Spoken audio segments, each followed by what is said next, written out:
ให้โอกาสเราโดยตลอดแต่เราจะฟ้าโอกาสนั้นไหมก็เหมือนอย่างบางคนน่ะส่งเสียให้ลูกเรียนตลอดไม่มีพ่อแม่คนไหนที่อยากจะได้เงินหรือสตางค์ของลูกแต่อยากจะเห็นลูกนั้นประสบความสำเร็จในวันข้างหน้าวันนี้แหละเป็นวันที่เราถ่ายทอดถึงเกี่ยวความรู้สึกตรงนี้ให้กับบุตรหลานให้กับลูกได้รู้ว่าศาสนาเนี่ยสอนให้เรานั้นมีความกตัญญูกตเวทีวันนี้นับได้ว่าเป็นวันที่มีความสุขที่สุดที่ขึ้นแรม15 ค่ำวันที่17เป็นวันที่เรานั้นจะพร้อมเข้าสู่ในการตัดลูกนิมิตลงอุโบสถในวันนี้ก็ขออนุโมทนาสาธุกับโยมแม่ด้วยกับโยมพ่อด้วยพ่อเลี้ยงทุกๆคนอาตมาของวัดใช้เสียงเจริญสุขและเจริญพรทุกท่านสาธุสาธุเลยพอดีตอนนี้ขออนุญาตนะครับคนที่มาใหม่ท่านที่มาใหม่ตัดหวายอย่างนี้นะครับมาใหม่แล้วไม่รู้จะตัดยังไงเชิญขึ้นลูกเอกเลยกลางโบสถ์เลยครับท่านขึ้นลูกเอกกลางโบสถ์เลยนะใครมาใหม่นะครับยังไม่เคยตัดหวายเชิญเลยครับขึ้นโบสถ์เลยครับกลางโบสถ์เลยอันนี้ชุดละ10,000นี่เห็นไหมเงินไม่ใช่ประเด็นเงินไม่ใช่มีปัญหาลูกใจบารมีอย่างเดียวได้พระขันชัยศรีสลีกันชัยพระขันนี้เหมือนกษัตริย์เหมือนรัชกาลที่9ที่10ครองบัลลังก์ถือพระขันเสด็จแม่จามทีวีถือพระขันชัยศรีสลีกันชัยนะครับลบกับผู้ชายชนะคาถาดาบสลีกันชัยพระขันสลีกันชัยหลวงปู่วงนะครับครอบขันให้ผมทำนะครับตามหาผมบอกว่าผมเกิดช้าเป็นมัวเป็นองคุลิมานอยู่นะครับเสร็จแล้วทำดาบสลีกันชัยให้คาถาดาบสลีกันชัยนะเป็นภาษาเมืองนะครับยาวมากเลยแล้วผมก็ต้องผมว่าปูมันจะได้ว่าน้อยกับใจนานกับใจใครห่วงกับผมอย่าเสร็จแล้วผมก็ทำได้นะเป็นเล่มแรกดาบสลีกันชัยถวายให้หลวงปู่วงเลยถวายให้หลวงปู่วงเสร็จหลวงปู่วงว่ามันเอาของดีคือกูก็เอาของดีคือมันเอาพระองค์ขาวมอบให้ผมอีกนะครับฉะนั้นดาบสลีกันชัยพระขันสลีกันชัยนี้เป็นของแม่จ่าเป็นของบุรพกษัตริย์ไทยนะฮะพระคาถาดาบสลีกันชัยท่านทั้งหลายตั้งใจฟังนะครับอมทิปมันตาสหามังสังพระขันชัยศรีสลีกันชัยมีดสลีกันชัยดาบสลีกันชัยของเสด็จแม่เจ้าจ่ามัทวีทั้งหมดนี่เทียนกาวาดว่าลุกเป็นเปลวไฟสลีกันใจของเสด็จแม่เจ้าจ่ามัทวีทั้งหมดนี่ปราบเมียผีมาจุดดาวบ่หู้ขี่เจนเต้าปราบกินเมียงมาร้อยเอภาษาเสด็จแม่เจ้าจ่ามัทวีกับปราบใดไตปืนฟ้าเหมือนหน้าแผ่นดินเก้าลิ้นเสด็จแม่เจ้าจ่ามัทวีกับเป็นน้ำเก้ากลางเสด็จแม่เจ้าจ่ามัทวีกับเป็นน้ำแม่น้ำแม่ใหญ่เสด็จแม่เจ้าจ่ามัทวีจะไปทุ่งหัวปีตายแม่น้ำแม่ใหญ่เสด็จแม่เจ้าจ่ามัทวีจะป้านทุ่งหัวปีตายไปลิ้นเสด็จแม่เจ้าจ่ามัทวีกับเป็นพระขันใจศรีสลีกันใจเทียนกาเป็นพระแสงดาบสลีกันใจเทียนกาเป็นพระแสงมีดสลีกันใจเทียนกาปราบไตปืนฟ้าเสด็จแม่เจ้าจ่ามัทวีกับเตี้ยงประกัวสังอมสหปะพุทธอมสวหายองค์เป็กจะลำแผ่นดินดำไหวว่าสายตาคาดทับผีนี้ละคนดีตัวไหวละผ้าดีตัวไหวละจิตตวิญญาณทั้งหลายดีตัวไหวนี้จะไปจวยออกจวยฝูงหมูตั้นตั้งผีม่านและผีเข็นตั้งผีเย็นจะได้มาใกล้ผีตายยักษ์ไล่จงหนีไปปั้นตั้งผีกลุ่มพันและยักษ์ไล่อันเตียวถ่องไฟจงหนีไปปัดอันผีบ่ได้เอ่ยนามมาก็จงหนีไปปัดอมสหปัตโตมังสวหายสหวะสตะสนะชัยยะชัยโยชัยยะชัยยะธรณีชัยยะชัยโยชัยโยชัยยะชัยชนะต้องเป็นของบูรพมหากษัตริย์ไทยทุกพระองค์ชัยยะชัยโยชัยโยชัยโยชัยยะชัยชนะต้องเป็นของท่านทุกคนชัยยะชัยโยป่าแป้ศัตรูกินนี่คือหลวงปู่วงให้คาถามานะครับเนี่ยท่านจะได้ของดีดาบสลีกันใจมีดสลีกันใจเรียนเชิญเลยครับทุกท่านนะครับขึ้นตัดหวายลูกนิมิตลูกเอกนะครับใครมาใหม่นะครับยังไม่ได้ตัดหวายยังไม่มีมีดไม่มีดาบขอเรียนเชิญเลยครับเอาฐานวางไว้ตรงนั้นก่อนก็ได้นี่เอาฐานวางไว้ตรงนี้เดี๋ยวไปตัดหวายก่อนเนาะนะนี่เห็นไหมเก็บภาพแห่งความทรงจำไหนครับอันนี้500สำหรับขึ้นไปตัดข้างบนนะแล้วได้สิทธิ์ครับ500บริวาร500นี้สำหรับว่ายืมตัดหรือว่าบูชาตัดเสร็จแล้วตัดแล้วเอามาคืนได้นะเพราะว่าเราเปิดโอกาสให้นะแต่ถ้าไม่คืนก็ได้ถ้าจะบูชา500ขาดไปก็ไม่เป็นไรเพราะว่าบูชาเยอะแล้วเนาะก็เปิดโอกาสให้สำหรับเจ้าภาพที่บูชาตัดเสร็จเรียบร้อยแล้วนะครับแล้วห้ามเข้าตัดลูกเอกเนี่ยเราก็จะให้ยืมตัดหรือบูชาตัดยืมบางทีไม่ส่งคืนลืมหลงกลับบ้าน นะครับเมื่อวานก็ไป5 เล่มแล้วหาไม่เจอนะครับวันนี้ก็เปิดโอกาสว่าบูชาไปก่อน500ตัดเสร็จเอามาคืนเดี๋ยวมันจะคืนเงินให้แต่ถ้าท่านตัดแล้วคิดว่าครั้งหนึ่งในตระกูลคุณพ่อคุณแม่ได้ตัดไว้บูชาก็500ไปนะอันนี้เพราะว่าท่านได้บูชาซับซ้อนเยอะแล้ว พอบูชาแบบไม่มีฝักแล้วมันอันตรายนะเราเปิดคลิปให้ดูแล้วเดี๋ยวมันจะพุ่งใส่ตาสงประมาณ200รูปในโบสถ์นะมันอันตรายเราก็จะเปิดโอกาสให้บูชา500เสร็จแล้วก็คืนนะทุกท่านเข้าใจแล้วทุกท่านได้ตัดหวายลูกเอกแล้วใช่ไหมท่านที่ตัดหวายลูกเอกแล้วตั้งแต่เมื่อวานจนถึงวันนี้ที่ตัดแล้วยกมือขึ้นครับนี่สาธุเลยนะครับถือว่าได้ตัดลูกเอกทุกท่านทั้งตระกูลคุณพ่อคุณแม่เพิ่งตัดหวายลูกนิดลูกเอกใช่ไหมถ้าใช่ยกมือขึ้นท่านดูนะแล้วได้ลูกเอกด้วยใครบอกว่าตัดหวายลูกนิดไม่ดีเอาเหตุผลมานะเดี๋ยวผมให้1 ล้านบาทเอาเหตุผลมาเลยตัดลูกนิดมันไม่ดีตรงไหนสาธุ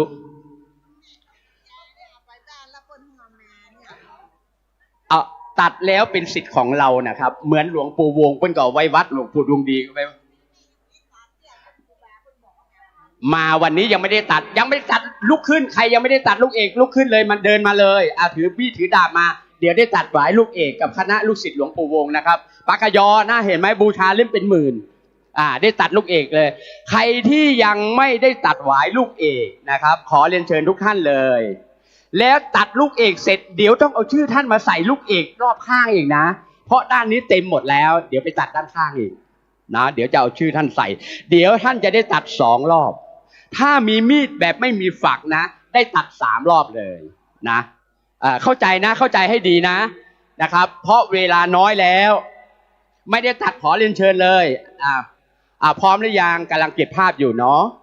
ถ้าท่านทั้งหลายเกิดมายังไม่เคยตัดหวายนะครับท่านบูชาเล่มละ500ไปตัดนะครับหรือ 1,000 นะฮะที่กองอำนวยการได้2 อย่าง2 ช้อยตัดแล้วนะครับเอาเงินเข้าวัดบางส่วนคุณพี่ผู้หญิงมานี่ดีแล้วคุณแม่เนาะขออนุญาตถือหน่อย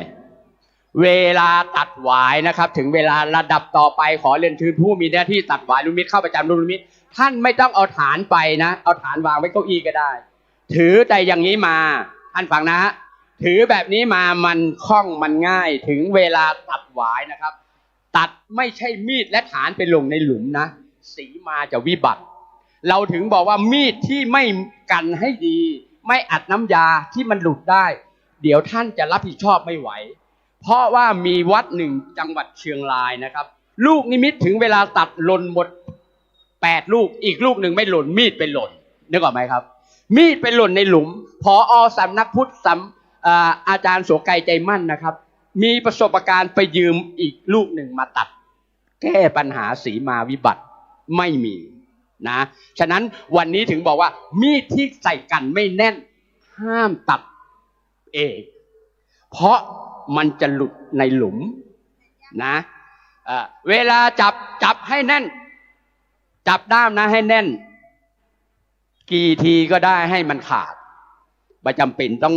ค่ะแม่เลยครับนะตัดเสร็จแล้วนะครับเอามีดและดาบใส่ฝัก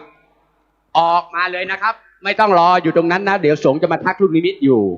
นะครับแล้วไม่เอ่ยนะว่าสสจังหวัดไหนเนาะระดับต่อไปขอเรียนเชิญผู้มีหน้าที่ตัดหวายลูกนิมิตขอเรียนเชิญท่านสสถึงเวลามาสันหลงนะต้องพลิกให้ครับคุณแม่ขึ้นลูกเอกเลยตอนนี้เอาไปทั้งฐานแต่ถึงเวลามาฐานไม่ต้องเอาไปขอให้ท่านพระมหาได้คุยหน่อย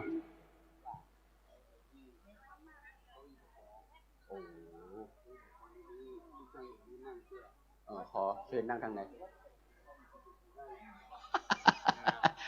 เข้าใจละ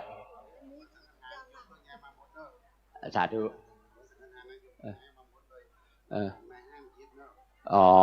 ตอนนี้นะครับท่านพระมหานะครับเก้าอี้สงฆ์ไม่พอนะครับตั้งแต่โซนนี้ขอจะประเด็นนี้เก้าอี้ปอนะโยมเนอะเพราะนั้นขยับไปย้ายไปอยู่เก้าอี้สีชมพูได้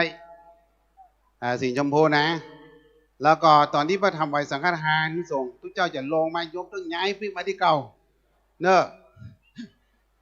ประเด็นนี้เก้าอี้ปอพระครูจะแข่งเนาะประเด็นนี้เก้าอี้ปอเอ็นดูสถานเนาะผู้สูงอายุครูด้วยกูซ้อนกันสำหรับ ผู้มีหน้าที่ตัดหวายมิตรเชิญเลยนะครับฉะนั้นพิธีกรรมเยอะมากและศักดิ์สิทธิ์มากนะครับเวลามันหน้าที่มันจะมาชนกันแบบนี้นะเห็นไหมเชื่อไหมนะเดี๋ยวผมทำหน้าที่ให้ถ้าหากคนพูดนี้พิธีกรพูดสินขาดแม้แต่ครึ่งข้อไม่เป็นความจริงอัดวิดีโอบันทึกเสียงนะจะให้1 ล้านบาทผมลูกศิษย์หลวงปู่วงไม่ให้ขาดแน่นอนว่าถามว่าด้านอะไรเส้นเลยได้ตัดลูกเอกแล้วใช่ไหมครับ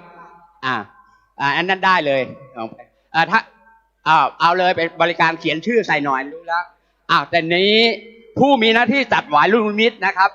ที่ยังไม่ได้ตัดลูกเอกขอเรียนเชิญกลางอุโบสถเลยนะครับ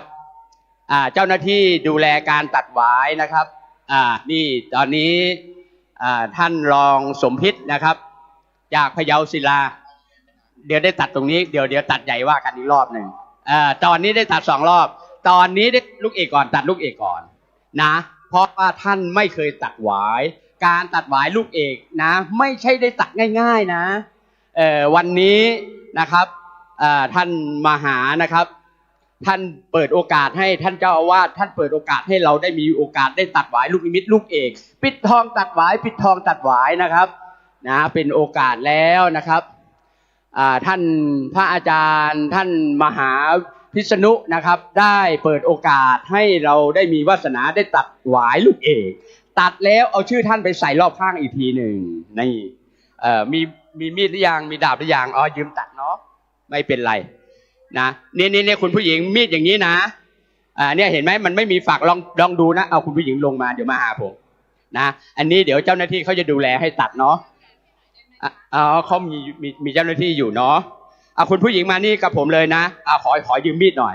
เนี่ยลองดูนะคุณผู้หญิงถือมีดอย่างเงี้ยมันไม่มีฝักอันตรายเนาะแล้วเดี๋ยวเอาชื่อท่านนะครับไปใส่หูหวายตรงนั้นเลยเดี๋ยวได้ตัดอีกรอบหนึ่งภาคบ่ายเดี๋ยวมาหาผมใส่แล้วเนาะเป็นของเราเลยหวายนี่รักษาให้ดีเลยลูกเอกใครบอกว่าหวายไม่ศักดิ์สิทธิ์บารมีพระพุทธเจ้าทองคำผ้ายันไปบูชาที่นั่นเลยผืนละ100ผ้ายันนี่ของดีมากนะเพราะอะไรครับคุมลูกนิมิตได้อย่างเดียวคือผ้ายันนี่ตอนนี้อยู่ที่เจ้าหน้าที่นี่ผ้ายันหมดหรือยังมีคนเดี๋ยวมาบูชานี่นะครับอันนี้ของดีเดี๋ยวผมบอกก่อนนะตอบแทนบุญคุณท่านที่ได้มาช่วยวัดเจ็ดลินนะครับท่านพระมหาท่านก็เปิดโอกาสให้ผ้าคลุมลูกนิมิตนี่นะครับลูกนิมิตลูกที่1ดุจพระพุทธเจ้าและอัครสาวกทั้ง8สาธุไม่ต้องเวลาจองแล้วอย่าเอาชื่อใส่มีดเอาชื่อมาใส่หวายตัดหวายได้เลยแม่นะฉะนั้นให้ฟังนะครับ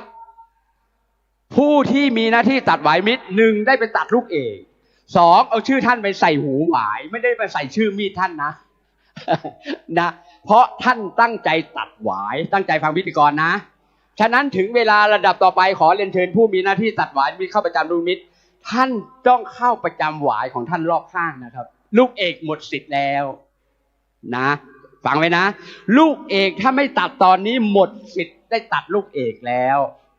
ลูกเอกคือกลางอุโบสถหน้าพระประธานเลยนั่นคือลูกที่1ดุจพระพุทธเจ้าคือเอกนะครับแล้วลูกนิมิตลูกเอกจนถึง9ลูกนะที่จะคุมลูกนิมิตหรือคุมพระพุทธเจ้าได้คือผ้ายันคุมลูกนิมิตอย่างนี้เท่านั้นนะหัวผมนี่หลวงปู่วงหลวงปู่อินหลวงปู่ดวงดีลงไว้หมดนะพระบางรูปถ้าปฏิบัติญาณดีไม่กล้าแตะหัวผมนะเพราะหลวงปู่วงสลักไว้แล้วหมดแล้วนะแต่ผ้าคุมลูกนิมิตนี่คุมได้ลูกหลานไม่ดีคุมนะคิดว่าคุมอุโบสถวัดเจ็ดลินยังได้นะคือผ้าคุมลูกนิมิตธุรกิจการงานการเงินทำไมไม่มั่นคงเอาไปคุมไว้ลูกหลานดื้อแล้วไปคุมไว้ไปจองบูชานะครับได้ขอบารมีคุมลูกพระพุทธเจ้าแล้วแค่100 บาทไปที่กองบริการนะครับแล้วหลังจากนั้นมาถ้าใครบอกว่าไม่ดีเดี๋ยวผมคืนให้ออกค่ารถให้เสร็จ ตอนนี้นะครับเราคุมแล้วเดี๋ยวนะครับท่านจะรู้ว่าพิธีสังฆกรรมขนาดไหนขั้นตอนนะอยู่กับท่านอยู่ในบริเวณนี้ศักดิ์สิทธิ์หมดเลยนะครับเพราะงานนี้ใครจะเก่งเกินกว่าพระพุทธเจ้าไม่มีเพราะพระประธานทองคำก็พระพุทธเจ้าเสียรนี่ก็พระพุทธเจ้าลูกนิมิตลูกเอกกลางอุโบสถก็พระพุทธเจ้านะฉะนั้น ช่อฟ้าก็พระพุทธเจ้าถึงสวรรค์ชั้นดาวดึงส์โน่นนะครับนะลงใต้ดินเดี๋ยวเราได้มีส่วนร่วมได้ไงได้ตัดหวายได้อาราธนาองค์พระสัมมาสัมพุทธเจ้าเทียบพระที่อยู่กับแม่ธรณีชั่วนิรันดรและใครได้มีส่วนร่วมศรัทธาชาวพุทธลูกศิษย์ของท่านพระมหาทั้งนั้นเลยเราลูกศิษย์พระพุทธเจ้าเรามาช่วยพระพุทธเจ้านะครับอาราธนาองค์พระสัมมาสัมพุทธเจ้าและอัครสาวกทั้ง8นะเลิศฤทธิ์ทั้งหลายนะครับรอบหมดเลยครับจะไม่ว่ารูปสวยความจำฤทธิ์มากรู้เหตุการณ์ข้างหน้าคือลูกนิมิตบารมีครอบครัวทั้งหมดเลยไม่ใช่บารมีนะลูกอัครสาวกทั้ง8ประจำทิศทั้ง8เลยอันนี้ศักดิ์สิทธิ์มากนะฉะนั้นวันนี้ถ้าคุณลูกนิมิตไปเอารับรองเลยธุรกิจการงานลูกหลานนะลูกหัวคุมไม่หมดเลยตระกูลเราใครมาแกล้งมาอะไรนะโดนไปโดนแปลงโดนเข้าคุมไม่หมดเลย ไปบูชาที่โน่นนะเดี๋ยวถ้าหมดแล้วนะนี่คือของดีแล้วเดี๋ยวท่านจะมีผ้ายันเนี่ยติดตัวเราแล้วเดี๋ยวสงฆ์ทำพิธีสังฆกรรมทุกอย่างนะให้ศีลให้พรสงฆ์200 รูปสุดยอดแล้วครับบารมีสงฆ์เนาะแม้แต่หลวงปู่วงเนี่ยเด็กเนาะหลวงปู่ดวงดีเนี่ยท่านก็จะได้มาแผ่เมตตาให้หมดหลวงปู่ใหญ่ครูบาเจ้าศรีวิชัยมีอนุสาวรีย์มีรูปปั้นตรงนั้นหมดเลยครับหลวงปู่ทวดเยี่ยมน้ำทะเลจืดนะครับตอนนี้สงฆ์ทั้งหมดทั้งมวลตั้งแต่อดีตจนถึงปัจจุบันตั้งแต่พระภิกษุสามเณรจนถึงพระสังฆราชนะครับที่นิมนต์มาทั้งหมดทั้งมวลนี้คือออกจากอุโบสถหมดเลยนะฮะฉะนั้นอุโบสถคือพ่อและแม่ของสงฆ์คุมลูกนิมิตแล้วครอบครัวเราลูกหลานไม่ดีเหรอลูกหลานไม่ดีเหรอลูกหัวลงคุมไว้เลยธุรกิจไม่ดีเหรอรูปไว้เลยอธิษฐานคุมไว้เข้าห้องพระเราเลยนะท่านคุณครับผ้าเขาเรียกว่าผ้าคลุมลูกนิมิตมีอย่างเดียวที่คุมลูกนิมิตได้คือผ้าคลุมลูกนิมิตเขาประมูลกันเป็นหมื่นนะเดี๋ยวนี้ตอนนี้วัดอะไรนะโน่นกองอำนวยการเลยเขาแย่งกันอยู่ด้วยนะเอกใครยังไม่ได้ตัดใช่ไหมขึ้นเอกเลยเอามีดมาหรือยังเอาไปขึ้นลูกเอกตัดเลยถ้าเอาผ้ายันคุมลูกนิมิตต้องไปที่กองอำนวยการนะว่าเป็นรุ่นหนึ่งรุ่นแรกอันนี้ปุ๊จะไม่ได้บังคับบัจจัยฮืมแล้วแต่ศรัทธาเงินอยู่ในกระเป๋าท่านเสร็จแล้วก็เป็นของเราไปบ้านเราอันนี้คุมลูกนิมิตแล้วเนาะอันนี้ผ้าคุมลูกนิมิตเนี่ยดูอย่างคุณผู้หญิงเนี่ยใช้พญาพระขันธ์สิริกัญชัยเนี่ยได้ตัดแล้วและเดี๋ยวลูกเอกเดี๋ยววันนี้ได้ตัดตรงไหนครับ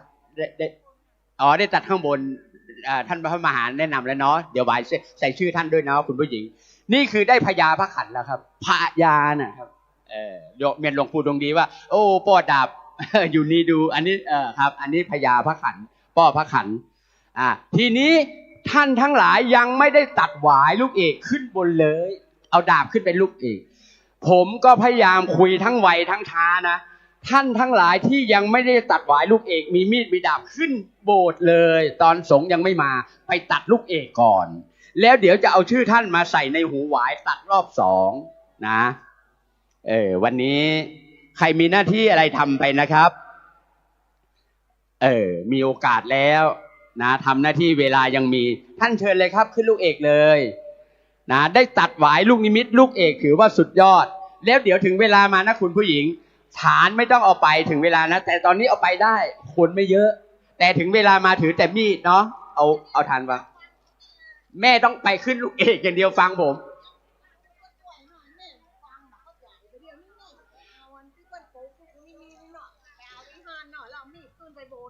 ตอนนี้เอามีดไปก่อนไปตัดหวายก่อนเนาะขั้นตอนแรก1เนาะคุณผู้ชายคุณผู้หญิงอันนี้ไม่ต้องเอาไปเนาะคุณผู้หญิงพาคุณแม่ไปก่อนขั้นตอนแรกคือไปตัดหวายลูกเอกพอลูกนิมิตหล่นแล้วท่านมีเงินกองอย่างภูเขาขอเอาลูกนิมิตขึ้นก็ไม่ได้ครับเนาะ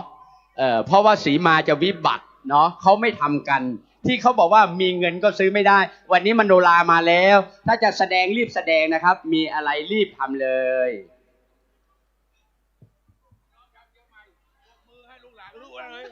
ครับลูกหลานเชียงใหม่นะครับ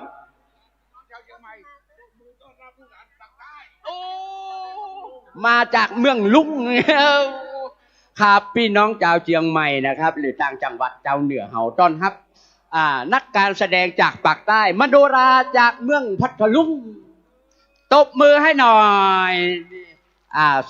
ถึงเวลาแสดงได้เลยนะครับมีเพลงหรือยังเปิดโอกาสให้เลยเป็นวัดแรกนะครับของทางเหนือเราเมืองลุง แหล่งไอ้ร้อย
ที่ไหนที่ยังเขียนได้ว่ามาจากไหน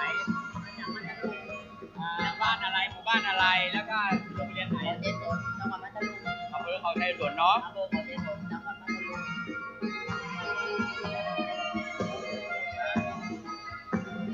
แล้วก็มาจากโรงเรียนไหนโรงเรียนงานโพพยาโพโรงเรียนอะไรนะงานโพยิปโพยิปพระยาโพพระยาโพใครจำเป็นให้ทุนการศึกษาเด็กได้เลยนะครับสามารถเชียร์ให้กับน้องๆได้เลยยิปอะไรนะวิทยาโพวิทยาเนาะ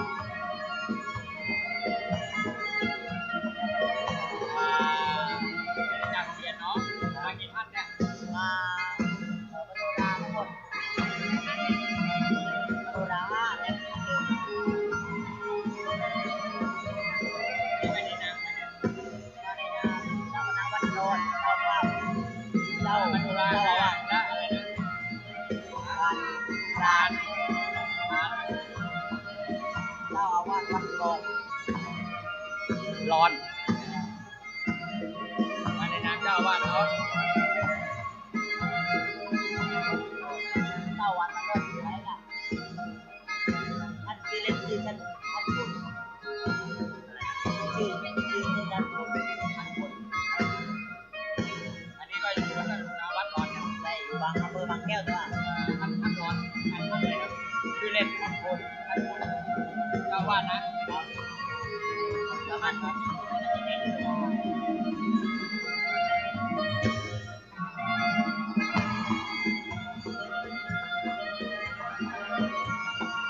พูดบาลีกันไกลๆเลยน้ำไปเลย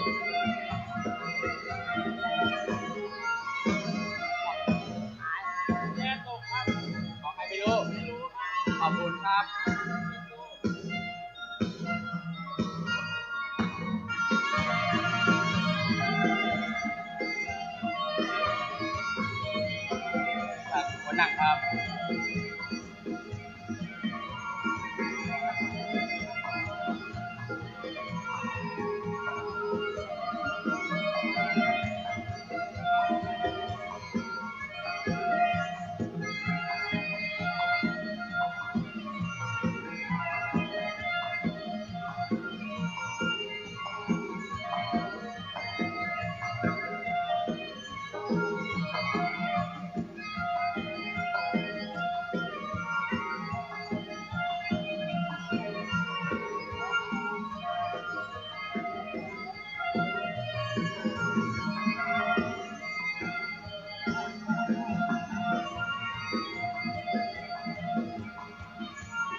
Thank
you.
หมู่เฮาเจ้าเหนือ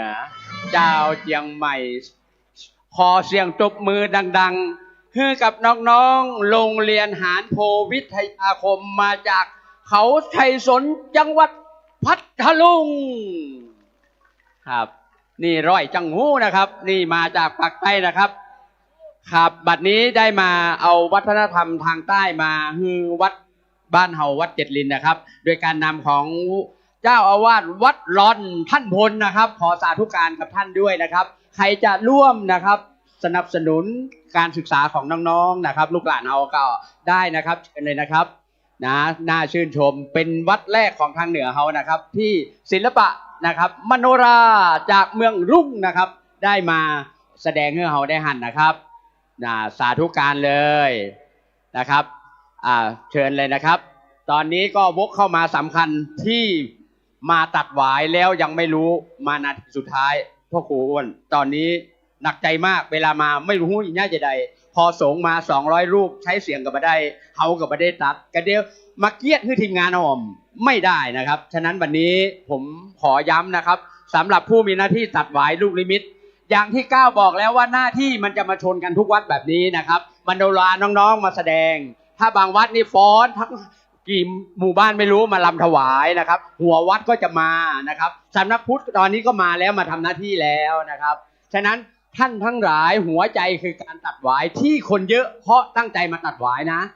ท่านไม่ได้ตัดผมรับผิดชอบสูงมากแต่ผู้มีหน้าที่ตัดหวายปฏิบัติ3อย่าง1ลงทะเบียนรับมีดรับดาบจ่ายให้บริสุทธิ์2ซ้อมนะ3เอาชื่อท่านใส่หูหวายซ้อมคือได้ขึ้นลูกเอกตัดหวายเลย1ได้ตัดจริง2ได้ซ้อม3ได้ชักดาบนะชักดาบของจริงในยุคพระแม่จามยุคสมเด็จพระสวนเราเคยชักดาบกู้แผ่นดินนะครับเพื่อแผ่นดินเป็นหน้าที่แต่ชาตินี้ดาบและศาสตราวุธและพระขันอย่างที่ท่านเห็นพญาพระขันนี่เอามาใช้ทางธรรมคือการตัดหวายนะครับช่วยพระพุทธเจ้าฉะนั้นดาบและศาสตราวุธสลีกัญชัยที่เราเคยลบมาทุกยุคทุกสมัยนะครับเรามาใช้ทางธรรมเราจะมาใช้ช่วยพระพุทธเจ้าให้อุโบสถวัดเจ็ดลินเป็นวัดที่สมบูรณ์แบบถูกต้องตามพระวินัยนิยมพระบรมพุทธานุญาตเราต่อไปลูกหลานเราจะได้บวชตรงนี้ถ้าผมตายไปมีวาสนาได้เกิดมาไม่แน่อาจจะมาบวชวัดนี้ก็ได้แล้วใครได้มีส่วนร่วม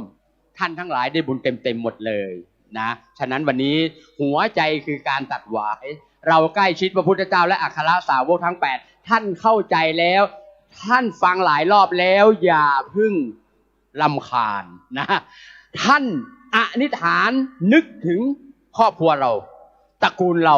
บรรพบุรุษของเราเคยทำผิดอะไรบ้างเคยล่วงเกินสามีทุกภพทุกชาติภรรยาทุกภพทุกชาตินะผัวเก่าเมียรักผัวเก่าเนี่ยอธิษฐานขอนะอโหสิกรรมลูกที่เคยทำแท้งอโหสิกรรมลูกนะตอนนี้บุญใหญ่มากเลยแม้แต่ปักใต้เมืองพัทลุงนะครับยังได้มาแสดงให้เราได้เห็นมาถวายเพื่อเป็นพุทธบูชาธรรมบูชาแม้แต่ทางชาติก็ยังได้มาร่วมอยู่ในพิธีนี้เขาถือว่าจิตไม่ตายนะครับได้เกิดมาได้มาใช้นิกรรมนะฉะนั้นบุญไหนก็จะมาสู้อุโบสถไม่ได้ท่านทั้งหลายเดี๋ยวถึงเวลาผมส่งไมค์ให้ทางพ่อครูอ้วนแล้วก็ส่งไมค์ให้ทางสำนักพุทธท่านทั้งหลายไม่ได้ตัดผมช่วยไม่ได้นะ1เวลาไม่มานะเวลาไม่ได้2มาแล้วไม่ฟังพิธีกร3มาแล้วยังไม่เข้าใจยังไม่มาถามตอนนี้นะฮะเห็นไหมฮะดาบเมืองเฮาจะมาแสดงลำผมแล้วนะตอนนี้ใครจะมีอะไรรีบมาแสดงผมก็จะขอย้ำในการตัดหวายนะครับหลายรอบเลยตอนนี้ส่งไมค์พ่อครูอ้วนนะครับบ้านเฮาก็บ่น้อยหน้าเนอะเมื่อปัญญาบางรายเขาลบอริยศัตรูเอาก็ใจดาบใจแล้วเนี่ยวันนี้แม่ครูบุญดวนทูลคำอายุ77นะเนอะสวของเราจะฟ้อนดาบ2เทียนเปี้ยพี่น้องเมืองลุงเนอะพี่น้องเชียงใหม่ลำพูนลำปางปรบมือดังๆน่าค่ะ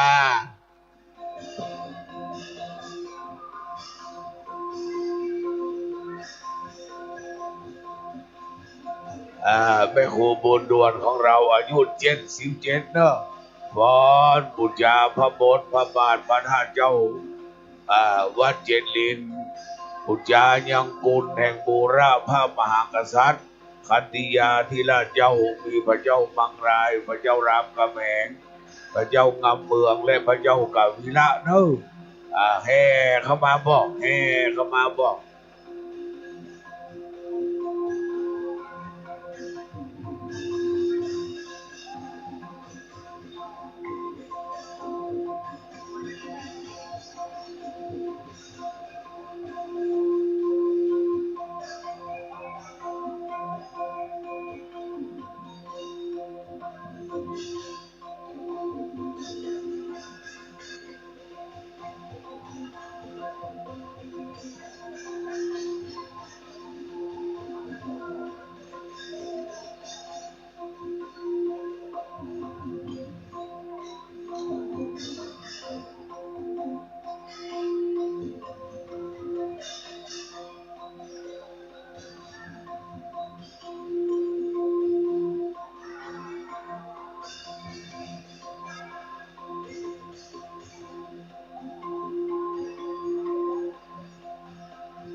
ก็ได้ไม่ด่วนจะส่งเทวดาเนอะดาบสองเล่มยูเทวดาขึ้นข้างบนเนอะ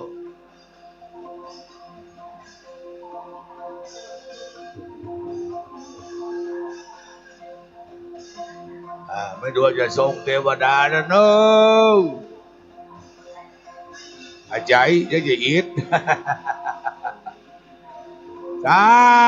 ธุสาธุสาธุ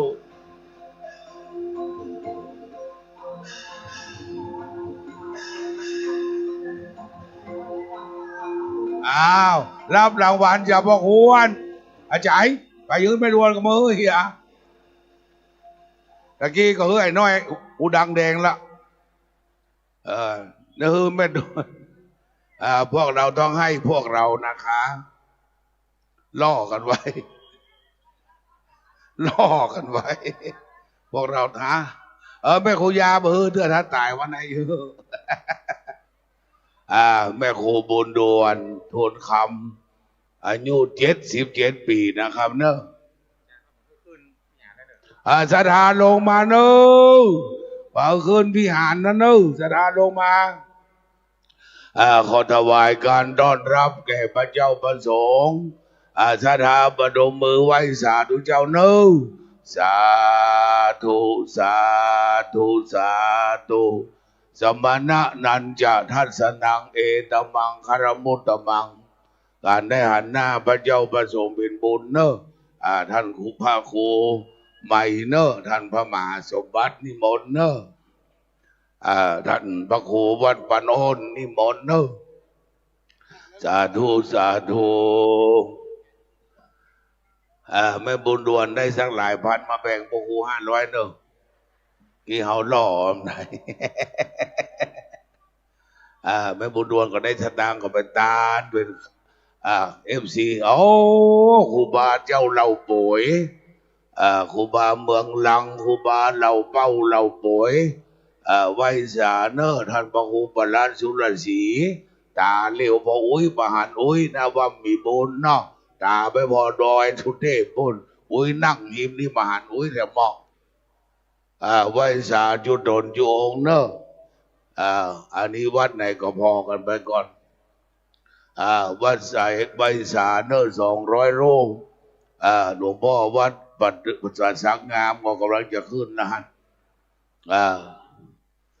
ใบสาเนอสถานลงมาเนอจะได้จุดธูปเทียนท่านนายอำเภอนั่งตรงนี้ ท่านผอพุทธศาสนาประจำจังหวัดเชียงใหม่ท่านนายกเทศมนตรีนครเชียงใหม่นั่งตรงนี้เนอะนะครับมันมีบ้านประคำนะครับมันมีป้ายมันมีป้าย3 อันข้างหน้านี่นะครับเนอะแล้วก็ผู้หลักผู้ใหญ่เนอะที่มาร่วมงาน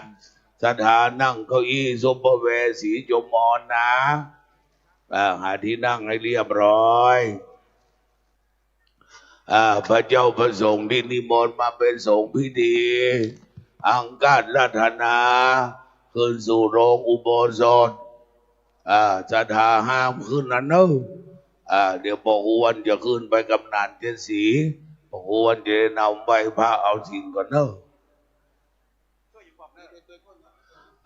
ศรัทธาสาธุชนพุทธบริษัทเราเจ้าข้าท่านทั้งหลายได้หาที่นั่งให้เรียบร้อยที่เป็นอาสงฆ์เก้าอี้หลุยเป็นที่นั่งของพระสงฆ์ที่มาสวดเนอะห้ามนั่งนะครับเพราะเพิ่งมีเครื่องไทยทานลูกหลานที่มาฟ้อนโนลาว่าบปิกได้หรอกจะอยู่โดยพระหวน2 คนหูดังแดงคนหูดังขาวคนไก่นกตัวปูตัวขาวเขาอยู่ด้วยกันถ้าเป็นนกปูอุ้ยจะงอมถ้าเป็นนกแม่แม่จะงอมเอาปูดวงแม่ดวงไว้สาเนอพระเจ้าประสงค์พระเจ้าดังปักใต้เบิ่งก็ดำน้อยพระเจ้าเชียงใหม่เขาก็มอยน้อยขาวน้อยเพราะบ้านเขาเป็นบ้านขาวเมืองขาวไว้สาเนอประเดชพระคุณท่านเจ้าคณะอำเภอวังชิ้นจังหวัดแพร่ทุกเจ้าฝรั่งเบิ่งก็มานิมนต์ท่านอาจารย์เนอเปิ้นมีไผ่นั่งคนนี้ก่อนนี่หน้านี่มีแนมเภอพอพูดแล้วก็นายกเนาะอาจารย์นี่ไผ่พวกต้องถามท่านมหาว่าเปิ้นเจิญไปใช่ต้องใช่เพราะท่านมหาเจิญไผ่มาบอกโอ้นี่กะเขาอีนี่มันจะเป็นของผู้หลักผู้ใหญ่เนาะขอพอกันเนอะสถานเนอะท่านมหาเปิ้นเตรียมไว้เป็นอย่างนะอันนี้ของฉันเก้าอี้สีเขียวของพ่อครูอ้วนคนไหนเอาไปเดือนโดนหมามุ้ยนะห้ามอันนี้ของพ่อครูอ้วนสีเขียวนี่ของพ่อครูอ้วนนะคะศรัทธาสาธุชนหาที่นั่งให้เรียบร้อยอันใดเกะกะไหว้สาหลวงพ่อครูบาวัดน้ำจำอดีตท่านเป็นผู้ช่วยเจ้าวาดวัดพระธาตุดอยสุเทพคุณแม่ทั้งหลายเข้าเนอะเข้าประจำที่ประจำตามพ่อครูขึ้นมาตำบลเลยเนอะครับเดี๋ยวก่อนเอาพระเจ้าพระสงฆ์ขึ้นดีก่อนนิมนต์พระคุณเจ้านี่นิมนต์มาเป็นสงฆ์ขึ้นบนวิหารนะครับฉันขึ้นบนวิหารเลยห้ามนั่งขึ้นบนวิหารเลยยามสีม่วงนี่อาจารย์ด็อกเตอร์เนอะท่านพระครูศิริบรมธาตุพิทักษ์รองศาสตราจารย์ด็อกเตอร์วัดอินทขินเนอะสาธุนะครับเนอะนี่วัดอินทขินสะดือเมืองเนี่ยลูกศิษย์หลวงพ่อถ้าฝรั่งมาหลวงพ่อเจ๊ไปเลยอีกแล้วนิมนต์เนอะเครือข่ายวัดพระธาตุเจ้าดอยสุเทพ21 วัดถึงเชียงใหม่เชียงรายนิมนต์ขึ้นเนอะพระคุณเจ้าโดนใดนิมนต์บัดนิมนต์จะไปเข้ามาเนอะแต่หน้า200นี่กลัวปลอมสัก10 ตนอยู่นะพระครูก็ดึงเก่งใจเหมือนกันเนอะพระคุณเจ้ามีศีล237เดี๋ยวบัดนิมนต์ก็เข้ามาเนอะอันนี้ตัวเจ้ามหาใหม่เนอะพ่อพระครูอ้วนพ่อประดังบนจอบฟ้าบุญอันนี้ท่านมหาอันนี้เนอะวัดเสาหินดีออกคืนนะเนี่ยท่านมหาวัดเสาหินเนอะเนาะเพิ่นได้มหาเนี่ยเพิ่นแค่เอ็นด้วยนะถึงพ่อพระครูอ้วนเนอะพระเจ้าได้เอ็นนี่ตายดึงไปเนอะถ้าบ่เอ็นนี่ไปอยู่ เจอเนอะอนุศาสตร์พวกอดีตอนุศาสตร์มาช่วยกันเนอะเดี๋ยวพ่อครูจะขึ้นไปนมมานี่ก่อนลูกเงินในนี่ให้ลุงอ้วนหมดได้ไหมเดินเงินนี่ให้พ่อครูไหมได้แต่โป้ เงินผมเอาเมื่อเพราะผมอยู่มอสีอยู่อีวะเงินผมจะเอาปิกเมืองรุงเพราะครูเอาโป้เมืองไหนวะโอ้ยขอบคุณด้วยได้เป็นด็อกเตอร์เนอะพ่อครูปั่นปอนนั่นละไม่เลี้ยงดาราไม่เลี้ยงวัดกูเต้ามาเนอะโอ้สถาครูบาวัดจังทองเต้มมาเนอะท่านพระครูวิบูลย์กิติรัตน์ท่านครูบาวัดจังทองแต้มอันเนี้ยบรมมาอาจารย์เนอะตึงเครือตึงเครือตึงเต้นเฮามาทีตุนามาละเนอะสถาไหวครูบาวัดจังแต้มอายุ75เนอะสาธุสาธุสาธุไม่เลี้ยงดาราเข้ามาเสื้อสีม่วงมาเลี้ยงกูวัดกูเต้าจะพระเดียงพระเจ้าประสงค์ขึ้นเนี่ยก่อนเนี่ยพวกกูจะขึ้นไปทีหลังอันเจสีแปลงเก้าอี้อุ้ยกำเนอะอันเนี่ยป๊อบหรือเอาเก้าอี้เขียวขึ้นมาอุ้ยกำเนี่ยหน้าอุ้ยอย่าไปนั่งบนพุ่นเนี่ยขึ้นมาบนกะขึ้นแล้วเธอนั่งดูฮันรอฉันพอดีไม่เลี้ยงค่ะไม่เลี้ยงดารานี่สถาวัดกูเต้าเนอะเจิญไม่เลี้ยงหันที่นั่งยังเจ้าหน้าที่ดูประตูวัดนะวันนี้มาเลี้ยงชวนพันวันวิยาวัจกรวัดประธานเจ้าโดยสุเทพก็มาเนอะเอาไวสาเจ้าไวสาท่านประโคนกิจจานุรักษ์อันนี้เลขานุการเจ้าคณะอำเภอแม่นกะว่าพระท่านจะแม่นดักไว้ก่อนนิมนต์ดูหน้าขึ้นเลยครับวัดจอมทองเทศบาลตำบลว่านแหวนแม่ตะจางห่างดงเนอะตุนันรักนะครับสาธุท่านเป็นเลขาเจ้าคณะอำเภอหลายสมัยนิมนต์นะครับตุนาขึ้นนะครับ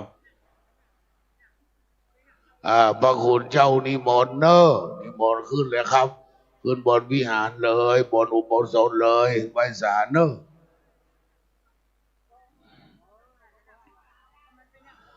ขอบพระคุณเจ้าได้ถอดรองเท้าไว้เป็นระเบียบเรียบร้อยพี่น้องฟังเนอะ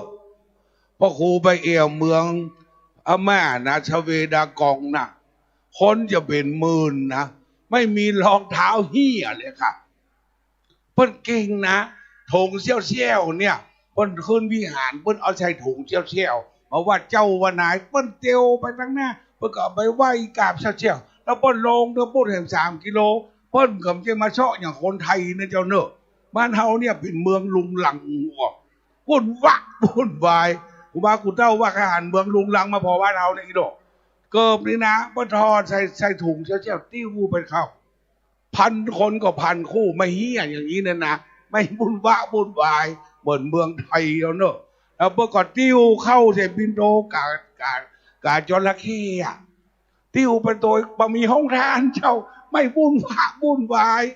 กินไผ่กินมันจบนี่ไปหันเหมือนแม่เนอะเขาไปหันเขาอย่ามาข่อยเปิดบ้านเขานี่ปทยี่ห้อติ้วมีบ้านปัดติ้วบ้านหม้อก็คนร่นก็มีบ้านเฮาเนี่ยบ้านลุงลังนะหันใจครับบ้านเฮาแต่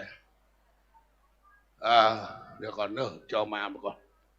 แต่นะเฮาปฏิบัติที่บอกเฮาปฏิบัติบอกเนาะไปห้องปนานเฮาโอ้โหห้องกูปิดปนานเขาเบิ่งใจเงาปนานเนาะนานเช่นสีบุงกะไหว้สาหลวงพ่อขึ้นนะครับเนอะอันนั่งหน้านี่บักให้ว่าตัวเนอะแล้วอาจารย์ไปยื้อไปนั่งอยู่ในแม่พ่อกันเนอะนะไปนั่งตาควรนะดิเมียควรจะดาวกะ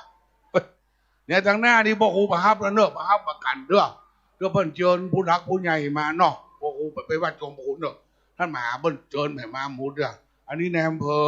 พอพูดรองนายกนี่ท่านนายกเนอะนายกมาหมุดพอก่อนมาได้ไม่ห้ามอีแม่อยู่เสมงลือเนาะลือเสมงเนาะเมื่อเจอนางลุงนี้เจอเมื่อคนหื้อเมื่อเจอเปิ้นหื้อเมื่อเจอเนาะให้เป็นคนเสมงบอกวันของไหว้สาพระคุณเจ้าครับนิมนต์ขึ้นบนโบสถ์นะครับไหว้สาเนอ เอ่อบางคนห้องน้องอ้วนก็จะได้อยู่ ไอ้อ้วนก็ได้ เออพวกหูอ้วนก็ได้อยู่ อันนี้ป้นหานเราไปเอาก็แม่นนะถ้า2 ต่อ 2ได้กะอันพี่นานเนี่ยเจ้าง่อมเขาได้อยู่เนาะ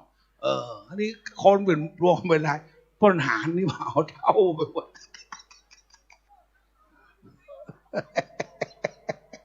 เอาว่าเล่นมาได้เป็นซีเรียสเนอะแม่เอาถึงม่วนนี้นะครับเนอะเรื่องรองเท้านี่นะวันหน้าเขาจะปรับปรุงใหม่ที่ไหนโอ้ปัจจัยอันก่อนพระนั่งเดี๋ยวพ่อขวดดานมันก็อันสีชมพูบนนั่งค่ะสีชมพูนี่นั่งได้แม่ที่ผ้าสีชมพูนั่งได้ ที่ทุกเจ้าเพิ่นมีขวดดานเนี่ยมันห้ามนั่งเก้าอี้สีชมพูนั่งได้แม่นั่งนะครับเก้าอี้สีชมพูนั่งได้นะครับเนอะเก้าอี้สีขาวทีนะครับก็เก้าอี้สีชมพูนั่งได้เอาสถาบันนมมือเนอะอันนี้ท่านพระครูวัดดวงดีพระครูใหม่ปีแล้วจะฉลองแม่หมดด้วยเจ้าคณะตำบลสีภูมิเขต4เนอะวัดดวงดีไหวเนอะดวงดีตลอดกาลสาธุโอ้ท่านรองนายกมานี่ท่านรองนั่งหิมพาวนี่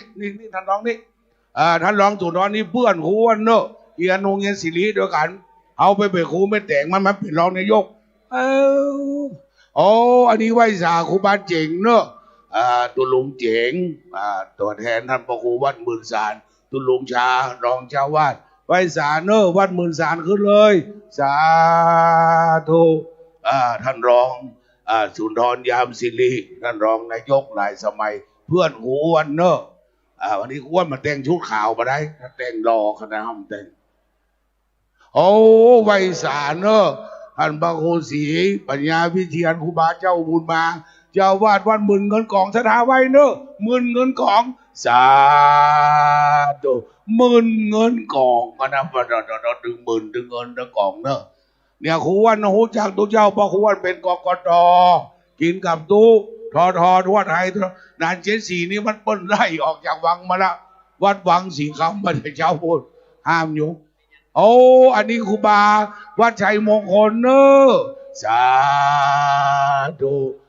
เก้าวัดเชียงใหม่นี่เชียงยืนเชียงมั่นดวงดีสีเกิดดับภัย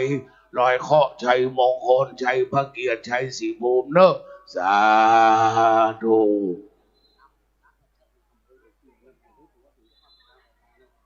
ครับผมถูกต้องครับ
สถานนั่งที่เก้าอี้ที่บะมีสังฆทานเนอะ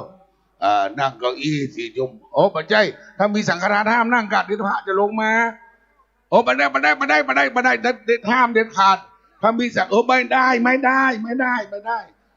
เดี๋ยวทุกเจ้าไปอยู่มานั่งสังฆทานในกันนั่งเฉพาะที่บะมีสังฆทานเนอะ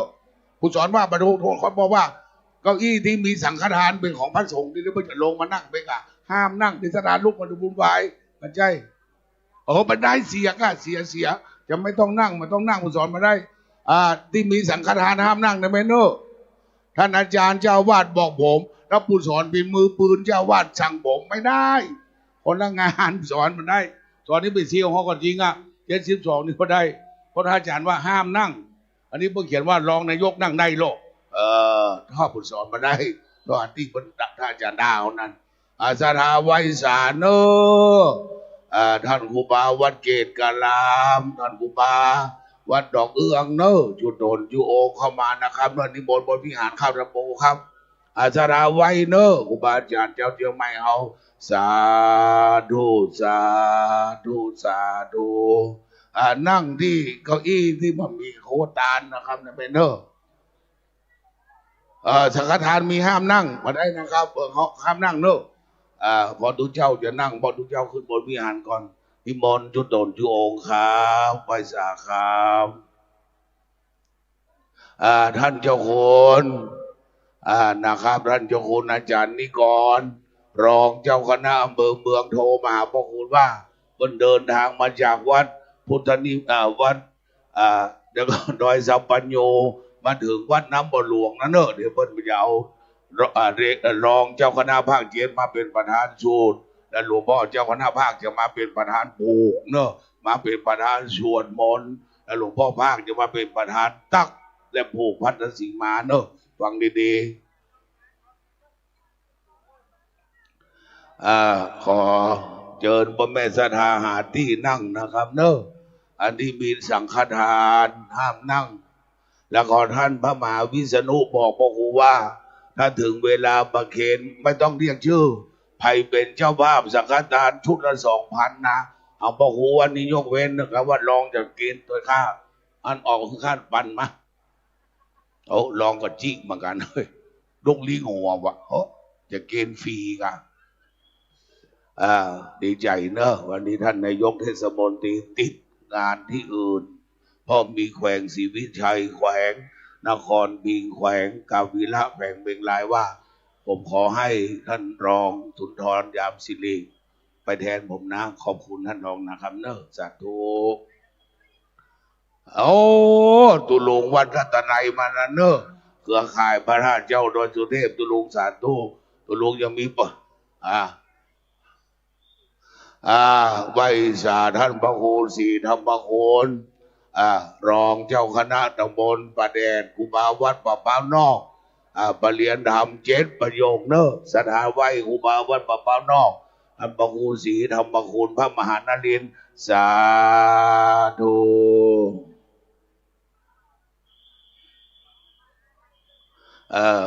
ขันชัยก็ปัจเจหุดยักษ์แต่เทียนสีก็หุดยังน้อยเอาที่หุดยังเบาถ้ากลัว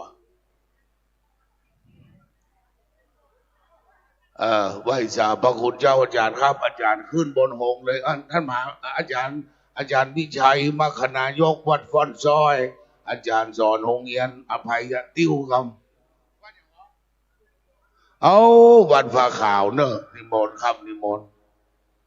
วัดผ้าขาวเกี่ยวข้องกับวัดเจริญพ่อเปิ้ลส่งมูลธาแล้วก็ไปเปลี่ยนผ้า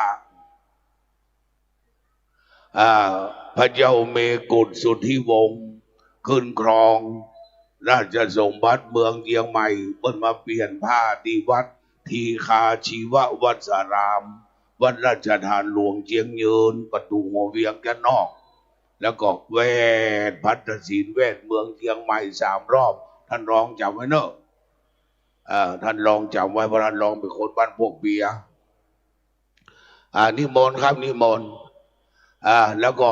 คือล้วสบายแยกจุงมาขาว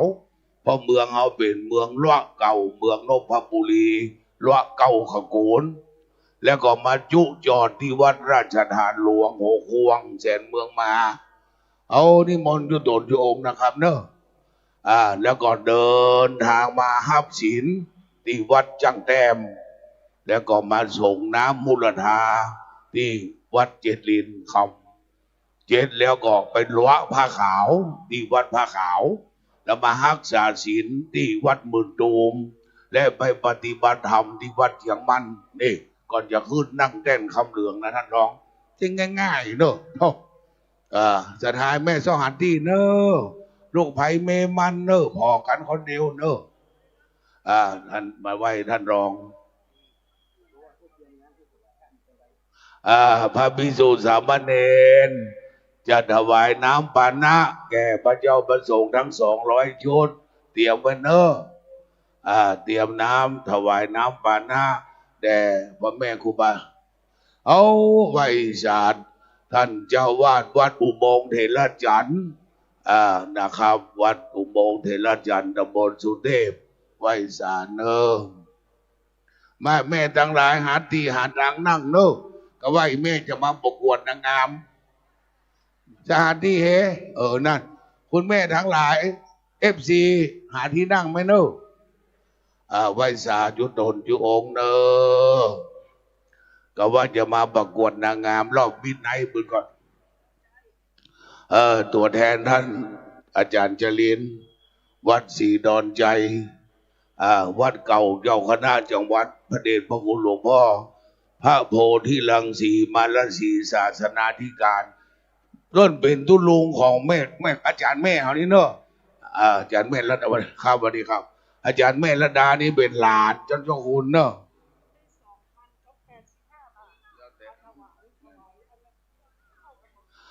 สถาสาธุโยก็แม่บุญดวนแม่ดวนได้กลับไหมครับแม่ดวนได้ว่าได้เงิน2,000 บาทพระครูเฮก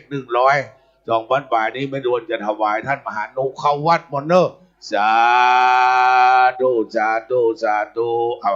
เงินหมื่นอย่าได้ขาดแคลนเงินแสนอย่าได้ขาดบ้านเงินล้านอย่าได้ขาดตัวนะแม่ดวนนะสาธุเอาไปถวายท่านอย่างคนเดียวไปน้ำบุญกับเก็บไว้ก่อนแม่เพื่อเลี้ยงงานก่อนถ้าเลี้ยงงานถ้าหมาว่าอาตมาไม่เอาให้พ่อครูวันเขาจะได้สาธุดังๆว่าเล่นกันนะครับแก้หายเครียดนะครับห้ามเครียดห้ามโคตร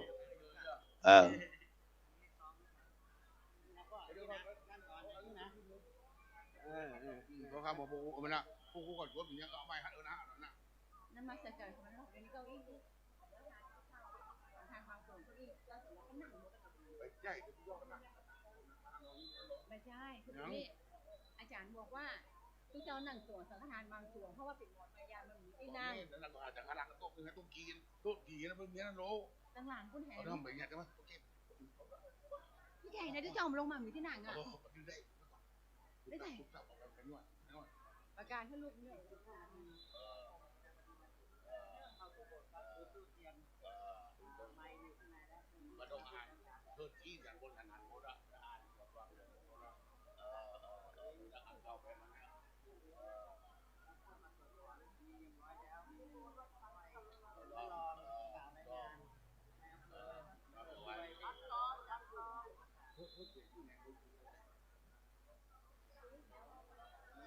นิมนต์พระครูเจ้าจุดโดน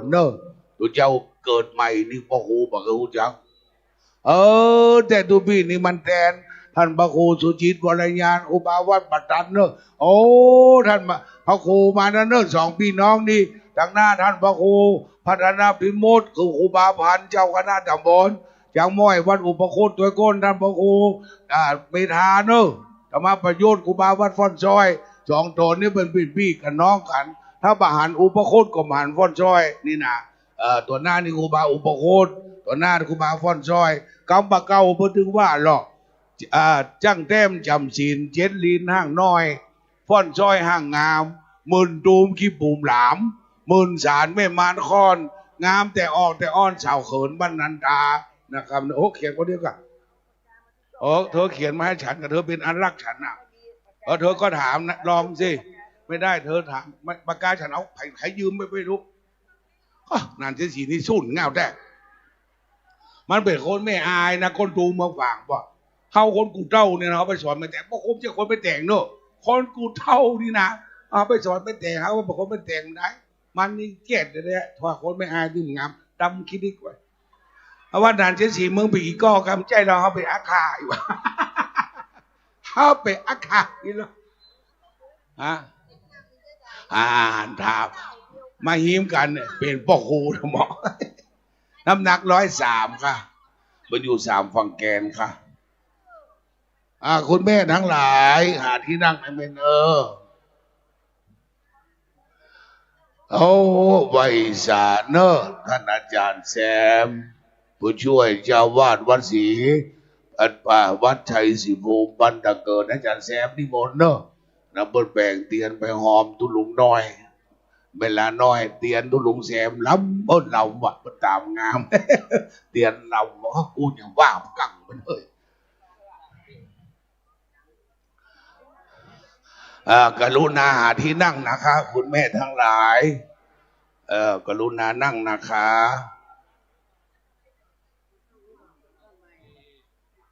เวลา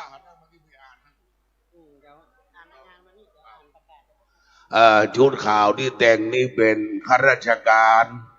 สำนักงานพระพุทธศาสนาจังหวัดเชียงใหม่เนอะถ้าเป็นงานพระราชทานเบิกศพนี่เป็นเจ้าหน้าที่กองงานพระราชพิธีที่ได้รับพระราชทานเบิกศพนั่นเป็นเจ้าหน้าที่จากสำนักงานวัฒนธรรมจังหวัดเชียงใหม่เนอะพอครูวันเป็นข้าราชการบำนาญเข้าได้ทั้งนั้นนะครับเนอะพอครูได้หมดแต่นานเช่นสีนี่พอรายก่อนแล้วมันจะเข้าได้บ่ได้ เอาสถาไว้ศาสตร์ครูบาเจ้าแดงเนอะที่หลวงปู่ท่านพระครูมงคลวัดครูบาแดงอายุ90ครูบาวัดบกฮกหลวงตำบลหนองปะข้างเนอะสาธุ90ครูบาเตียวเหมือนอายุ15เนอะเอาเก่งเลยนะครูบาครับเจ้าครูบาแดงเนอะวัดบกฮกหลวงเตียวบัดต้องได้ใจไม่เท่านะพ่อครูบาล่นเว้นวิหารถึงวันครับออกกำลัง1 2 3 4พุทโธพุทโธอย่างพุทธะแว่นนะครับมันออกกำลังนะครับเนอะวัดประแดงมหาวิหารเนาะท่านพระครูโคสิทธิ์ปริยัตยาพรมาได้มาเนอะท่านพระครูบริสเตียวครูวันหรอกเกิด95เหมือนกันไปเกิด95มหาพระครูเนอะจะแจกคนปันวันนี้ท่านสิทธิศักดิ์พิกุลชัยสุดท่านแนมเมืองเชียงใหม่มาเป็นประธานเนอะไว้สาครับเอาตัวแทนเจ้าวาดวัดราชมนเทียนกำแพงเพียงเจ้าวาดนะครับท่านทรงครับเจ้าวาดเนอะเนี่ยวัดในเชียงใหม่เขานี้มันชื่องามหมดเนอะในกำแพงเพียงจันนั้นในเขตแจงเงินจีบแจงปุณาแจงเงินแจงหัวลินเป็นนับกันภาษีไปแล้วนะ ผาบองผาศาสตร์สุทธวาสราชมนเทียนใจผาเกียนสลีปัญญาปันรักปันแหลมห่อพระใหม่มาดับภัยป่าเป้าในคำดวงบวกกมามนเทียนวัดหัวห่วงเนาะมันจะมีในวงนะเพื่อนมีเป็นวงละเท่าหัวนี่เกิดในสมัยบนแบ่งเมืองละถ้าดังวันออกเวียนี่หมู่เจ้าเจียงแสนพระเจ้ากาวิลาเอามาจิกปีกจอปอร้อยข้อปันดองจังกองเมืองเลนที่เจ้าเจียงแสนเจ้าเจียงแสนมาใหม่ๆเขาให้ค่ะหมู่เจียงแสนเนอะเขาไหว้พระธาตุเจียงดอยสุเทพสาธุแล้วก็บินขวาไหว้พระธาตุอันจอมกิติกระแหลมสาธุอย่างอุ้ยให้ครับทดสอบทดสอบไปก่อนตอนนึงมีไล่อุ้ย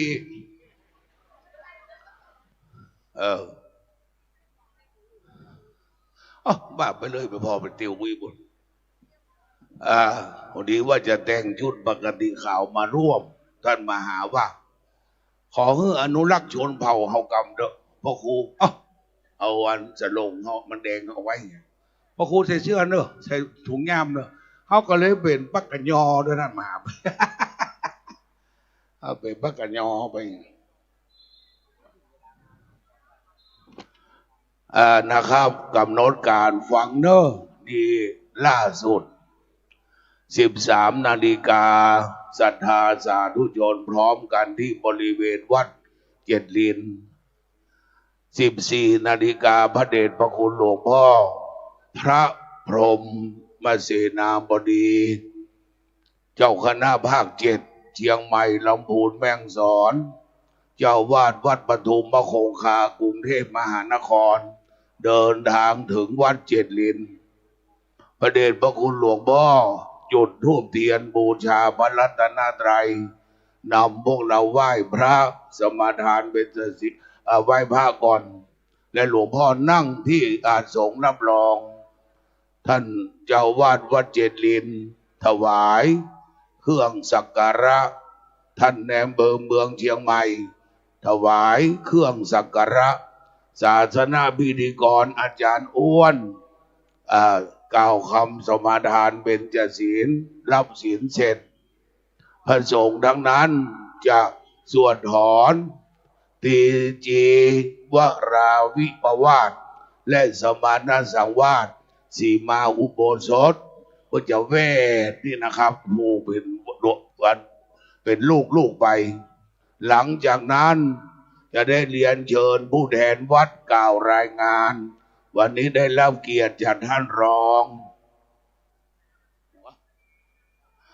สุนทรยามศิริมหาบัณฑิตปิญญาโทรองนายกเทศมนตรีนครเชียงใหม่เชิญเชิญไม่เลี้ยงโดยสเก็ตอันนี้พี่น้องป่าป้องเขาหันเนาะเชิญแม่เชิญเจ้าวันนี้ค่ะเชิญคุณแม่หาที่นั่งนะคะนี่พี่น้องบ้านป่าป้องโดยสเก็ตสันทรายไข่จอนแม่จ้องไข่หลัวปักยิ้วไข่ครัวปักยิ้วไข่ครัวป่าป้องไข่เมียงไว้สาครูบาเจ้าบอใจเนอะอันนั้นครูบาเงินก้นครูบาวัดท่านพระครูพิสุทธิธรรมจารีเจ้าคณะตำบลปุ้นอมก่อยวัดหลวงอมก่อยเนอะองค์ที่สองนะสาธุเนาะอ้วนหุ่นจังหมดดังสายบ้านเขินบ้านเขินดอนสะเก็ตนะสันทรายไข่จอนแม่จ้องไข่หลัวแม่กะไข่ครัวปังยิ้วไข่เมียง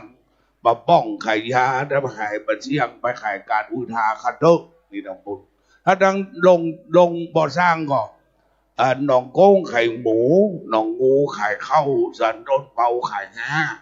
สันบ่อห้องฟ้าไข่เข้าหนุ่มเส้นไข่ห่มไข่เย็นไปบ่อสร้างกลางจองแง่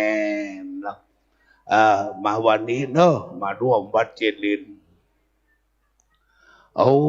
ฝรั่งประกฏแต่งชุดงามเนาะเขาถามแต่ว่า Can you speak Thai ใดเป็นภาษายองมีว่าพวกฝรั่งแห่ยองนี่เนาะฝรั่งหนุ่มนี่ Can you speak Thai ถ้ามันมาได้มันก็ว่าได้นิดหน่อยท่านรองเนาะอันนี้ใครยองก็ได้อีวะมันเป็นฝรั่งผียองได้เข้ามาเนาะยองก็ได้อีวะเอากล่องงงครูบาเป็นตะกี้อาจารย์ดร.มากรรมที่ไหนอ่ะตะกี้ท่านพระครูอาจารย์ดร.มานะอาจารย์ปิ๊กอันนอกตัวอ้วนมาแทนอย่าสาธุเฮาก็ให้เตียวเหมือนตัวอ้วนนี่ที่เฮาพ่อตัวเฮามาหันนะเฮาจะเตียวเหมือนตัวอ้วนนี่เฮาก็เตียวเหมือนตัวลุงแดงป่ะเนาะแจ๊บขึ้นข้างบนแล้ววะ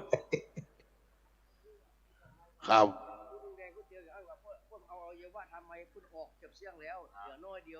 จ้าดู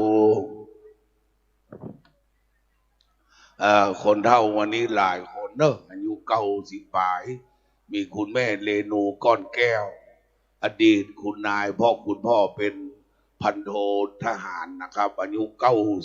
94แข็งแรงอยู่เนอะแต่ว่าพระครูวันตาเนอะเบิ้ลร้อยสาตัวแทนนั่นพระครูนี่วัดทีคาชีวะวัดสารามตัวแทนนั่นสีบัวเงินเนอะตัวลุงบอกกับเสียงบุญไปแล้วแล้วก็ไหว้สารเนอะวัดเจียงยืนท่านพระครูศิริแบบนั้นวัดยังวัดสีโคงท่านอันสมพรไปไหนครับนิมนต์จันเนอะ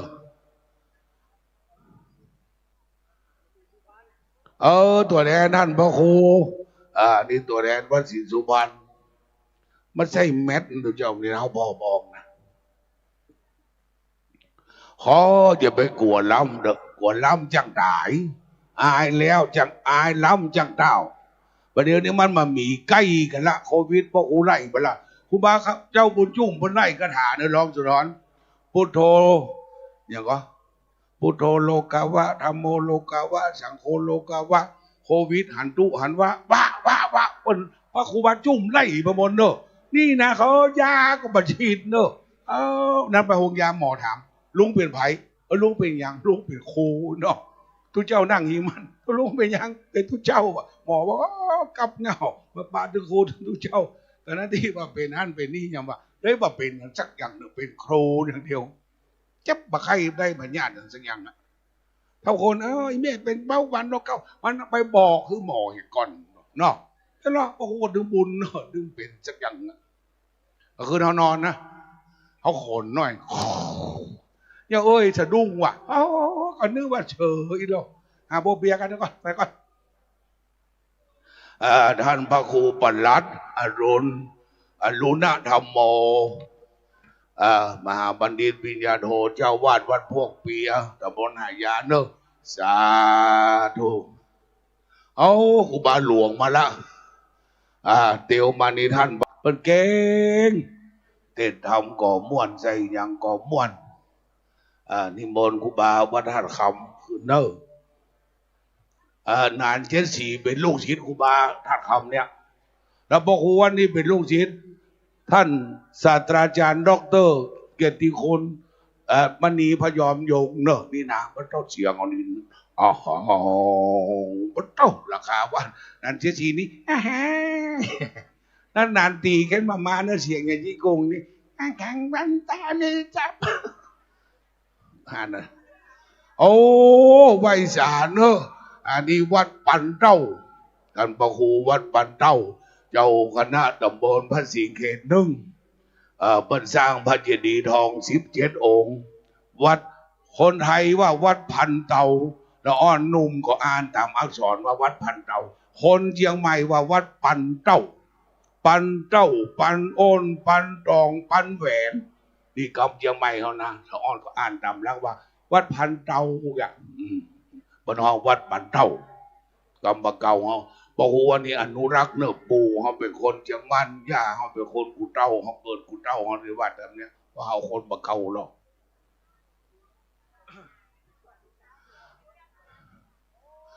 ก่อนเต้าเดียวกันนั้น94 95 96ก็ลองมันนุ่มแล้วก็นักเรียนด้วยกันลุงสอนนี่เป็นคนศรัทธาวัดพวกแต้มเนอะประตูแสนปูท่านรองสุนทรนี่เป็นคนบ้านพวกเปียเกิด96กูวัน95ผู้สอน95ฝรั่งอันอาโกยังฟังเมื่อเท่าหรอห้องฝรั่งว่าอาโกเชิญนะครับเนอะ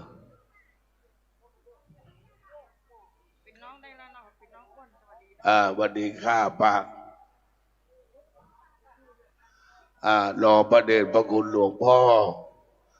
ท่านเจ้าคุณพระพรหมเสนาบดีอันไปตรวจงานคณะสงฆ์ที่วัดดอยสัมพันยูตำบลดอนเปาอำเภอแม่วางกำลังเดินทางมากับประเดชพระคุณหลวงพ่อรองเจ้าคณะภาค7และเลขาของท่านด้วยนะครับยายย่ำนั่งนี่เตียวไปเตียวมาอยู่น่ะเตียวออกกำลังกันขอดูนั่งท่านขอนั่งที่เนอะห้ามเดินไปเดินมาเจ้าคณะตำบลช้างม้อยมาละท่านพระครูเจ้าวาดวัดอู่สายคำพระสิงห์ยกเนอะไวสาแอมโตนไปแอมโตนก่อนพอก่อนแยงบอกก่อนนะองค์หน้านี่ครูบาวัดอู่สายคำเนอะท่านพระครูอิทธิบุญไอสารบุญนั้นมีวิทย์กะแล้วตนที่2วันยังวัดหนองคำตะกอนครูบาทางโทหนองคำนี่เพิ่นเป็นไตพม่าตัวเจ้าทางโทแล้ววัดเฮานี่เป็น7 ลีนคำจำศีลจังแต้มจันศีล7 ลีนทางน้อยแต่ท่านพระครูท่านมหาห้างเป็นงามสถาน7 ลีนนี่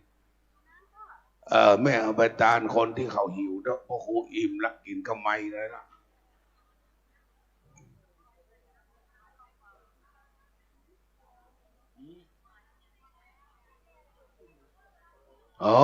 แม่เชียวถามนะหมอ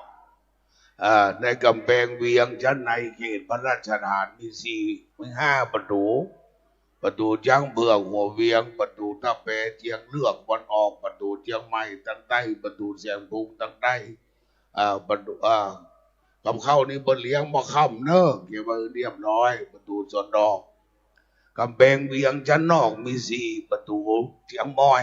ประตูตาแปประตูหลักแกงและประตูหายาเพิ่งมีเก้าประตูเชียงใหม่โอ้คณะสงฆ์และแม่บ้านสถาวัดน้ำจำตำบลร้องวัวแดงอำเภอสักกะแปงได้พัดได้ทำอันนะครับเนอะผัดซีอิ๊ว200 กล่องสาธุผัดซีอิ๊ว200 กล่องสถาวัดน้ำจำตำบลร้องบัวแดงอำเภอสันกำแพงนะครับโอ้อันนี้ครูบาวัดตุงอยู่เนอะท่านพระครูวัดตุงอยู่เนอะวัดตุงอยู่วัดเก่าเจ้าคณะจังหวัดเชียงใหม่2 สมัยเมื่อสมัยท่านพระครูท่านเจ้าคุณนะครับท่านเจ้าคุณองค์แรกครูบาอุทาถึงท่านเจ้าคุณอินสมนะครับเนอะสาธุ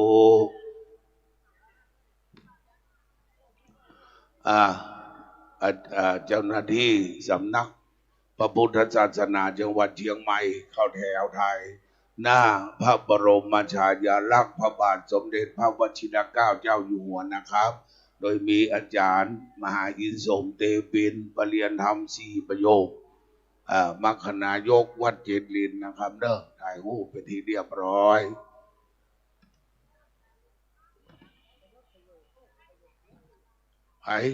ไม่ใช่เลยเธอฉันไม่ใช่ว่าเธอโลฉันว่ามหาอินทร์สมเตปินมัคคณายกประเรียนธรรม4 ประโยคแล้วเธอฮ้อนตรวจว่าประเรียน7ฉันก็หูแล้วเหรอเธอเนี่ยประเรียน14ก่อนพอเธอมันเลี่ยมเหรอฉันน่ะเนาะมันจะโฆษณามันหรอกเขาก็หูนะมันประเด็นมันได้ว่ามันที่ตัวเก่ามันฟังเนื้อฟังใจนี่ อันนั้นไปเยี่ยมคนไข้โรงพยาบาลด้านนาแม่หลวงนั่นเป็นยองเนาะอยู่90 ปลายเขาอู้เจียงใหม่เนี่ยเขาว่าอุ้ยเป็นอย่างอ่ะอีเมมันโอดดีว่ะขึ้นไปเพลร้องเข่าไปยำอันเกินผลิตว่ะอันแข่งฮักลูกหลานว่ามันจะโลดตาย อายุตัวหลง96ว่ะโอ้แข็งแรงนะขึ้นไปเพี้ยวหลองเข้าเนาะโอ้คนเราอวดดีอวดเพี้ยวย่ำตายไงลงว่ะมึงแจงกูกันหน้ากูมีเป็นร้อยคนนี้ว่ะที่กูจะมือเมืองเนออีกแล้วยองเนี่ยเขาอุโมงค์เนี่ยเนี่ยไปที่ภายดึงมาเก็ตไปที่ว่าเบอร์ไปโจกเบอร์พวกเนี่ยตั้งแต่ว่าท่านนะไปหู้จะเป็นยาครับพอละเขากลัวไปเปิดไฟมุกไปเปิดถ้าเกิดเจ้าเขากลัวปะล่ะเปิดเดี๋ยวเปิดคนหลาย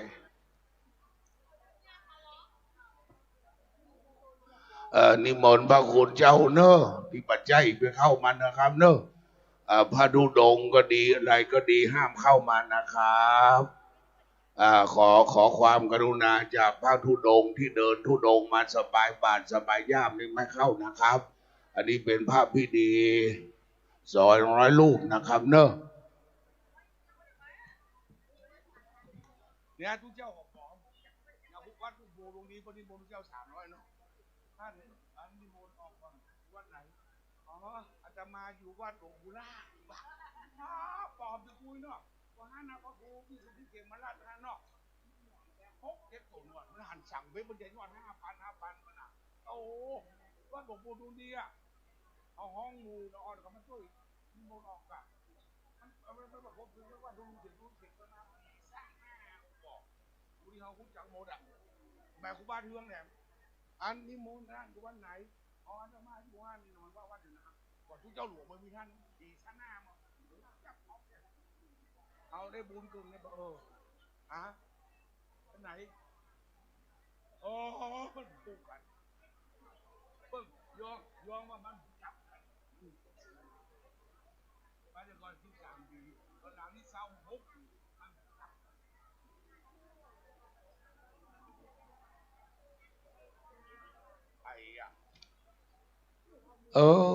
หมู่นางมโนลานี่ก็มันเคยหันเที่ยวใหม่กันเที่ยวเข้าเที่ยวออกก็หรอกงามนั่นก็มาให้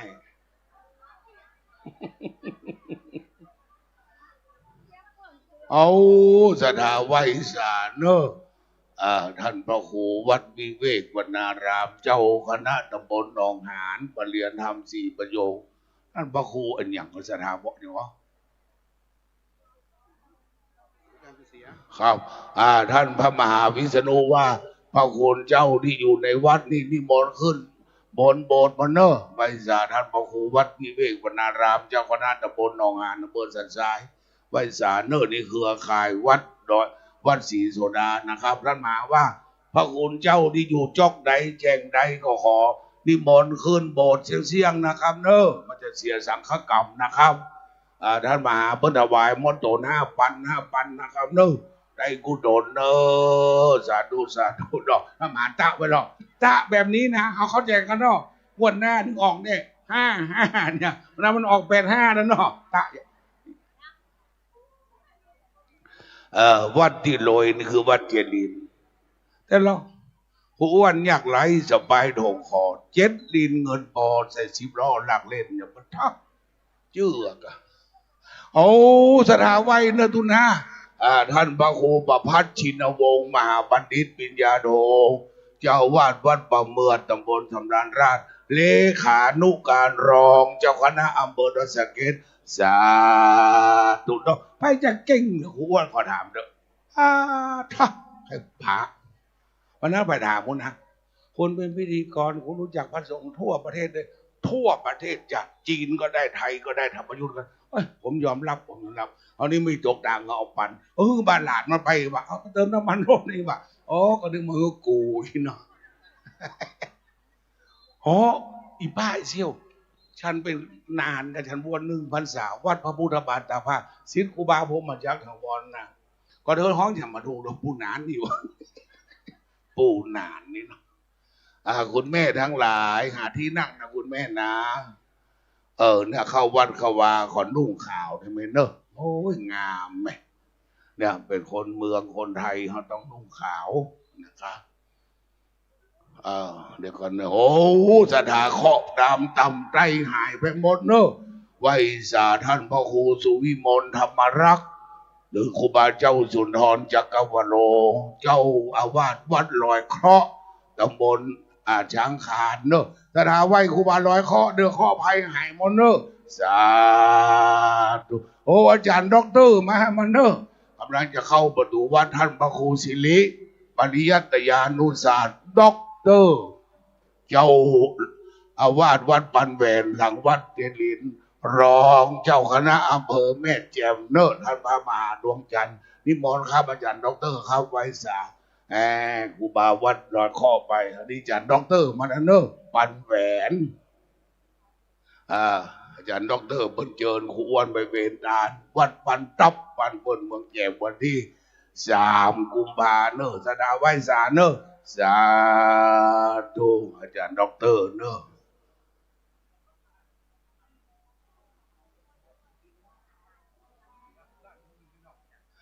พระเดชพระคุณหลวงพ่อท่านเจ้าคุณพระราชพิสุทธิเมธีรองเจ้าคณะภาค7กำลังจะเตียวเข้าวัดเนอะจะหาไว้นะครับบอกว่าอัญชลีวันดาภิวัตรไว้เนอะพระเดชพระคุณหลวงพ่อพระราชวิสุทธิเวทีรองเจ้าคณะภาค7รูปที่2เนอะหลวงพ่อดอยสุเทพรูปที่1นะครับเนอะจำไว้กะจำไว้ดีๆคาถานี้มันจำก็นะเลขท้าย2 ตัว 3 ตัวนะทุกเจ้านี่มันจีบแก้มแดงกันให้ประจำไปเลยเอาปลาทูทอดไปให้ทุกเจ้าตัวลุงปลาทู3 ตัวเนอะลุงก็ว่า3003มันก็ชื่อประกาศว่าชื่อออก03พอตัวลุงอย่างว่าอย่างนั้นกูถึงว่า0330มันพูดไอ้จีบแก้มแดงแห้งแกกแดกได้สักอย่างตัวลุงนี่บอกกูปลาทูกูดื่มไปตาน้ำพริกน้ำผักกับซ้ำเปิ้นว่า0330มันเข้าใจกับปลาทู3 ตัวมันพูดยังไง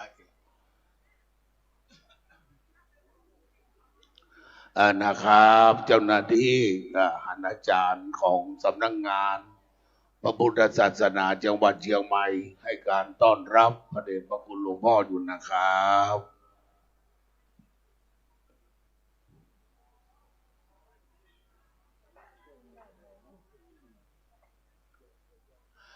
ทุกอย่างคลาดเคลื่อนนะครับ ไม่ต้องเดือดร้อนนะ ถ้าท่านใดบอกว่าไม่รอไม่ได้จะกลับบ้านก่อนก็กลับเลยนะคะท่านรอได้ก็รอเพิ่ง13:13 นาทีนะคะ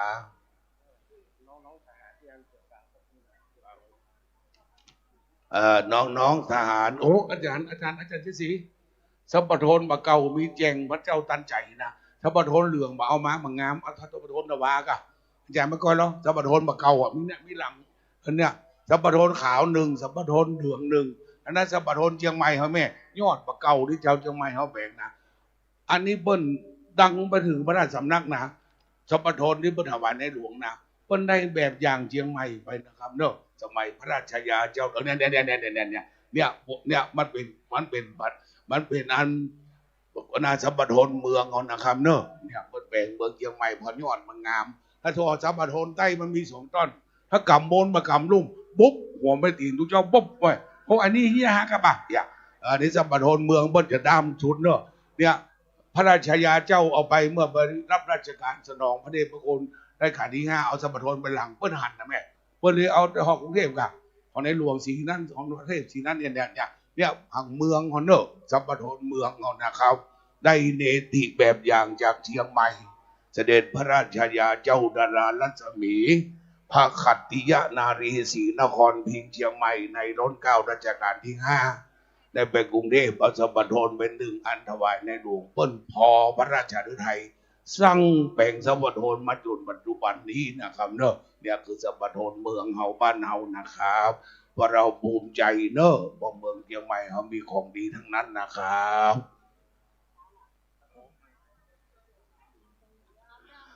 นะทหารเนาะทหารวันนี้สีเหลืองกลางกั้นพระเดชพระคุณหลวงพ่อเจ้าคณะภาค7สีขาวรองนะครับเนอะกลางดีๆคนกลางสัมปทนก็ต้องสง่างาม สมกับเป็นชาติเชื้อทหารคนในป๊อกอย่างนาน74นี่ก็มาได้นะอ้วนอย่างอ้วนก็ตุ๊กตะนะก็มาเปิ้งนะก็ต้องเอาโคทอกะในหลวงเสด็จมึงก็ราชองครัตน์ปุ๊บเนี่ยดูแล้วเปิ้นสง่างามเนาะละคนอย่างปนดวงดีก็ไปได้ลองสุนทรก็ได้มันงามอ่ะหูตัวนะกะหูตัวน้อยได้หรอมันละเนอะสถานเงียบเนอะสถานทุกท่านเงียบถวายความถวายการต้อนรับเมื่อวานนี้ยมพระคุณสมเด็จพระมหาธีราจารย์มาวันนี้พระเดชพระคุณหลวงพ่อท่านเจ้าคุณพระพรหมนะครับเสนาบดีนะครับหลวงพ่อจะลงและท่านเจ้าคุณพระราชวิสุทธิเวทีรองนะครับไม่ใช่สมทหารไปฟังอันนั้นอาจารย์ได้ขาบุญวัดดอนสะเก็ดบุญนั่นบ่านี่ท่านเจ้าคุณมาละนี่ท่านเจ้าคุณเอาสถาไว้เนอะที่เบิกการก็คือท่านเจ้าคุณราชวิสุทธิเวทีในการรองเจ้าคณะภาคนี่ไม่ใช่บรรทัดกลางเด้อน้อยพี่คนก่อนน้อยบรรทัดกลางเด้อทหารหยุดอันนั้นท่านเจ้าคุณรองเจ้าหน้าอำเภอวัดศรีโสดานั่นเธอฟังอุ้ยกะเธอฟังอุ้ยไปฟังเด้อบนกลางก็ประธานสงฆ์ฟังอุ้ยกะฟังอุ้ยที่มาอ้วนๆนี่ท่านพระครูสังฆการนะครับเอาอันนี้อุบาวัดศิษย์สถาไว้ท่านอันว่าที่เจ้าคุณแม่ห้องสอนเนอะท่านอาจารย์พระมหาสมศักดิ์สุภเมธีมหาบัณฑิตปริญญาโทปรริญญาธรรม7 ประโยครองเจ้าคณะจังหวัดแม่ฮ่องสอนวัดสายขาวอำเภอปลายเพื่อจะสืบชะตาไปครั้งที่3ที่วันที่6 7พระครูได้กินให้เหมาะสาธุอันนี้พ่อบางคนแม่แต่งแม่บางคนเมืองปลายตูน้าควรลูกหลานเนี่ยปัจจุบันบอกอ้วน30 ปีเมืองปลายนะฉันยังไม่ตายนะ30 ปีนะครับเนอะอันนี้ท่านมหานี้เปิ้นเก่งนะเดี๋ยวเปิ้นจะทักเปิ้นจะส่วนนะสุนันเต่าฟังแต่เสียงชัดและเก่งรถทุกคันรถส่งพระผู้ใหญ่เข้าทำจ็อกงามๆนะครับนอผู้จรมันมีสิทธิ์ไปไล่เพิ่นเด้อผู้จรที่ว่าไม่โดนปืนกะไล่มันว่าหันเข้ามามันตะอย่าง สอนกี่หูจักโหเปื้อนเข้าในกัน มันตักไว้ก่อนเนาะมันหูจักอุ้ยน้อยบากันสอนเนาะมันเป็นรถเปื้อนมันเข้ามาอยู่ศรัทธาความเครียดเนอะที่นั่งโดมนะครับ โดมปัสติโดมนี่นะท่านมาหาว่าพ่อครูเขาไปเจ้านิพนธ์ชื่อพ่อครูบริหารนิพนธ์เต็นเช่านะชื่อพ่อครูวันนี้นิพนธ์นะราคา75,000นะครับเนอะที่เอานั่งนี่นะสาธุโอ้ท่านเจ้าคุณมานะเนอะศรัทธาปนมมือพระเดชพระคุณหลวงพ่อท่านเจ้าคุณพระสุวรรณเมธีด็อกเตอร์อดีตเจ้าคณะอำเภอจอมทองปัจจุบันเลื่อนขึ้นเป็นรองเจ้าคณะจังหวัดเชียงใหม่วัดพระธาตุสีจอมทองเนอะเจ้าคุณมหาแสวงเนี่ยมันปีจองเนี่ยสาธุปเรียนทำ7 ประโยคเนอะอาจารย์ด็อกเตอร์นี่นะโอ้ประสิทธิ์พระบาทตาผ่านนี่สาธุเจ้าพระเมสราพระหูอ้วนดีเก็บคนสาวเนอะขอบคุณเจ้าคำเด้อนะครับนิมนต์อาจารย์ด็อกเตอร์นะครับอย่างครับพระครูครับเรียบร้อยนะครับเนาะนะครับไหว้สาครับผมท่านอาจารย์เจ้าท่านอาจารย์เจ้าคุณเปิ้นมาเจิญพ่อครูขึ้นนะเนอะสถานเงียบเนอะเดี๋ยวไหว้พระเอาศีลเนอะเอาเท่าแล้วให้เตียวโวยของผ่านเกินเขาไปเต้านี่เขาจะแจ้งเขาว่า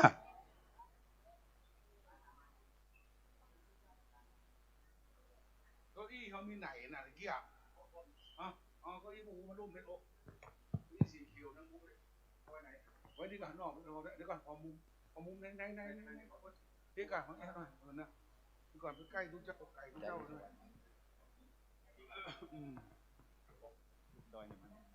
โม้เป็นยออยู่ว่าคนไหนนะ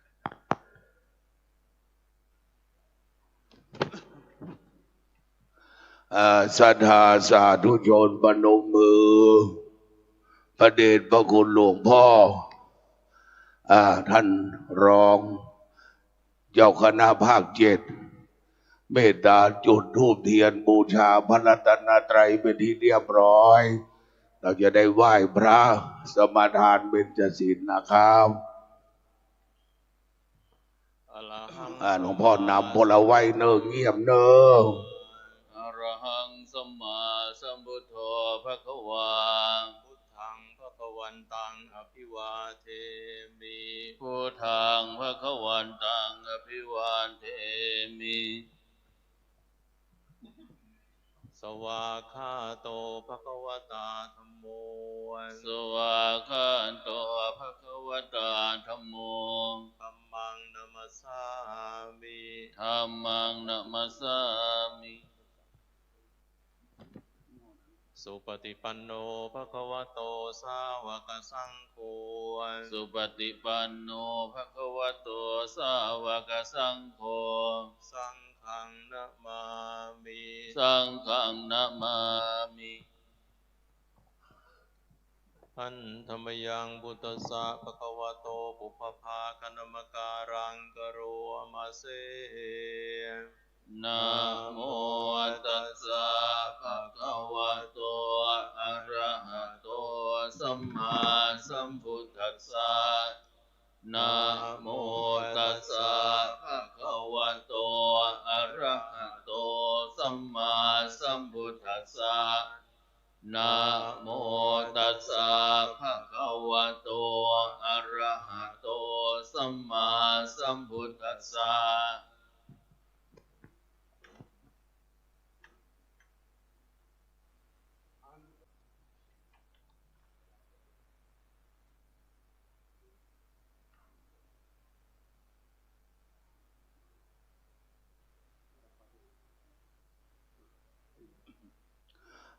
กราบเรียนเชิญทุกท่านปนมมือตั้งใจสมาทานเบญจศีลพร้อมกันนะครับมะยังพันเตวิสุงรักขณทายา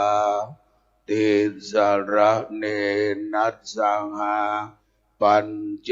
ศีลานิยาจามาทุติยัมปิมะยังพันเตวิสุงวิสุงรักขณทายาติสระเนนัสสังหาปัญจศีลานิยาจามาตาติยัมปิมะยังพันเตวิสุงวิสุงรักขณทายาติสระเนนัสสังหา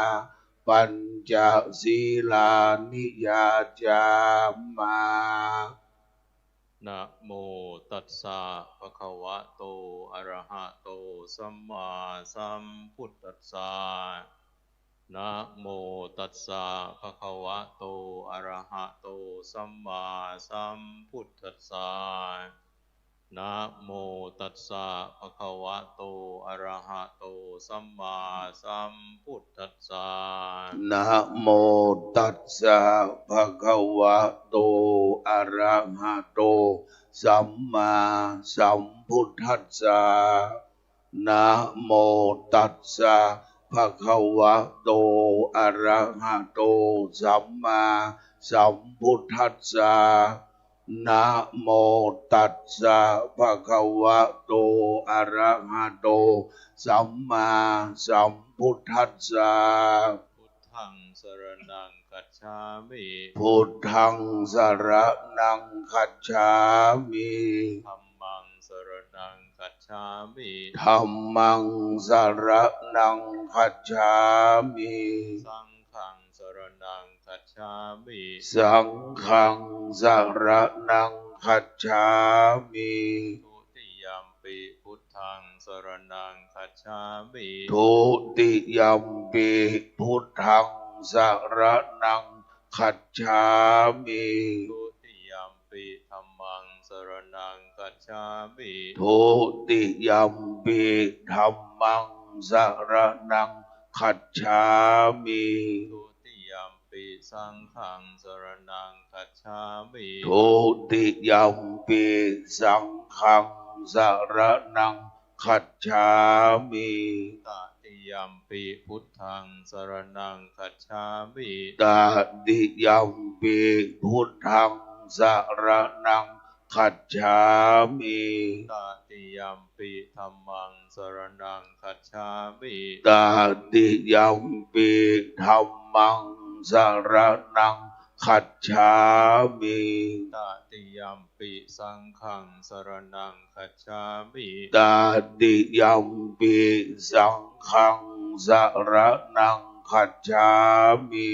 ปานาติปาตาเวรมณีสิกขาปะทังสมาธิยามิ ปานาติปาตาเวรมณีสิกขาปะทังสมาธิยามิ อาทินนาทานาเวรมณีสิกขาปะทังสมาธิยามิ อะทินนาทานาเวรมณีสิกขาปะทังสมาธิยามิ กาเมสุมิจฉาจาราเวรมณีสิกขาปะทังสมาธิยามิ กาเมสุมิจฉาจาราเวรมณีสิกขาปะทังสมาธิยามิ มุสาวาทาเวรมณีสิกขาปะทังสมาธิยามิ มุสาวาทาเวรมณีสิกขาปะทังสมาธิยามิ สุราเมรยมัชฌะปมาทัฏฐานาเวรมณีสิกขาปะทังสมาธิยามิ สุราเมรยมัชฌะปมาทัฏฐานาเว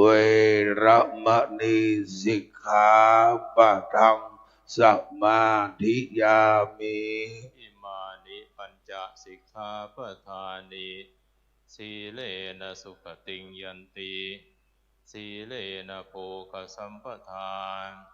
สีเลนะนิพุติงยันติตัสมาสีลังวิโสทะเย สาธุสาธุสา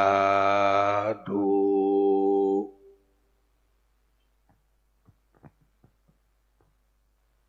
ครับในโอกาสต่อไปก็จะเป็น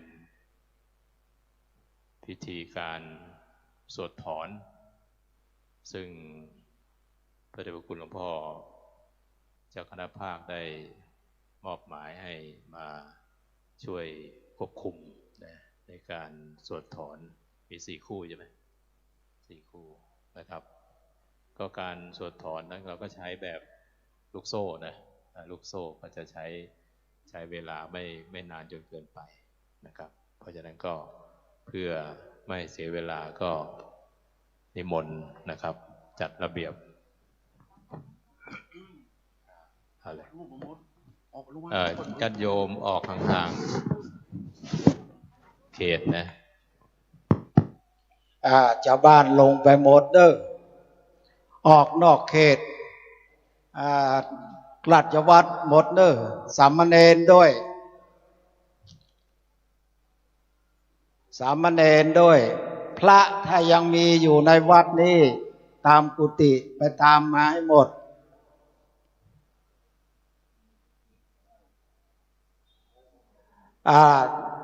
ถ้าฮือดีก็ปิดประตูวัดแห่งกรรม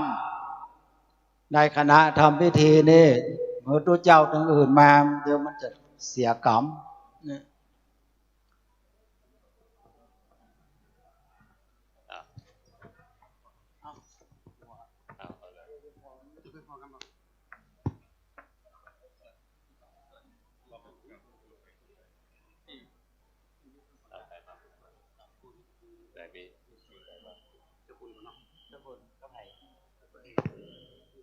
ท่านเจ้าคุณครูที่ 1ท่านเจ้าคุณสุวรรณเมธีครูใคร พระครูสุจิตพระครูสุจิตครับเจ้าคณะอำเภอวันชินครับเจ้าครูสุวรรณนะ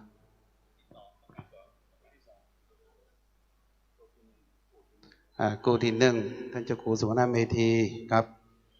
ท่านพระครูสุจิตวัดสำริดผลเจ้าคณะอำเภอวันชินครับผมครูที่ 2ครูที่ 2ท่านเจ้าคุณวิมลมุนีครับหลวงพ่อวัฒนคำพระครูดุลครับครูที่ 2ท่านอาจารย์ดร.พระครูปริยัติครับอาจารย์พระมหาสมศักดิ์เนาะแล้วก็ครูต่อไปอาจารย์พระมหาสังคมครับพระมหาประจักษ์มาหรือยัง1 2 3มาได้ยังครับพระมหาประจักษ์มหาสกลมายังครบยังเหลือใครว่าเป็น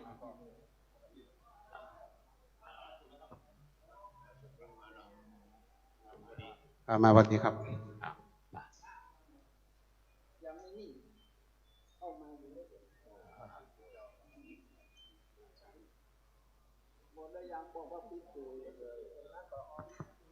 ทำบนเราปิดประตูเลยเนอะคนในห้ามออกคนนอกห้ามเข้ามา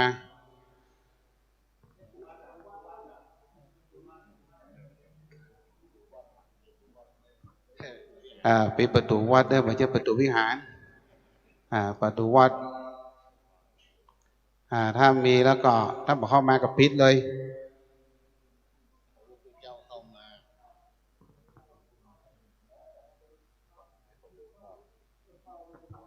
เจ้าหน้าที่ทหารดูแลด้วยเนอะจราจรนะมีที่กั้นมันไม่มีที่กั้นไปนิมนต์นิมนต์ครับนิมนต์พระสงฆ์เข้าหัตถบาตแบบลูกโซ่ครับเริ่มตั้งแต่ลูกกลางไปหน้าโบสถ์เวียนขวาไปทางทิศตะวันออกเฉียงใต้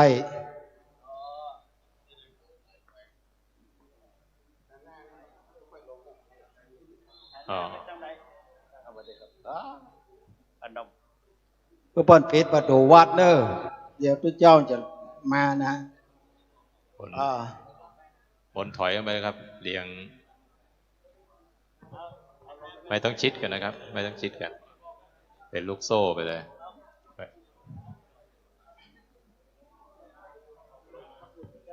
ฮะหน้าตรงนี้กะส่งไปตรงนี้นิมนต์ลงข้างล่างครับมนต์ลงข้างล่างครับ เดี๋ยวมารับช่วงต่อนิดนึง เรียงแถวตั้งแต่นี่ครับ มาตรงนี้ต่อนี้ครับ สองข้างเนี่ยสองข้างเนี่ย มนต์ครับมนต์ต่อ เอานี่เลย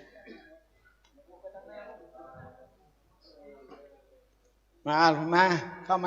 ายืนแถวโน่นจะไปซ้อนกัน ไม่ต้องแน่น ซ้อน ครับ เตี้ย ไม่ต้องชิดอ่ะไม่ต้องชิดอ่ะ มา กางแขนได้ นอกนั้นลงข้างล่างหมดเลยครับ ไม่ต้องชิดบางทีจะได้ ลงข้างล่างเลยครับ ขยับ เนี่ยอย่าให้ห่างดิต่อนี่ ห่างๆนิดเดียวไม่ต้องติด ไม่ต้องติดอ่ะกางแขนได้ ลง กางแขน ล ช ง นเนี่ย ลง ลงประตูข้างก็ได้ครับ แล้วก็ไปต่อทั้ง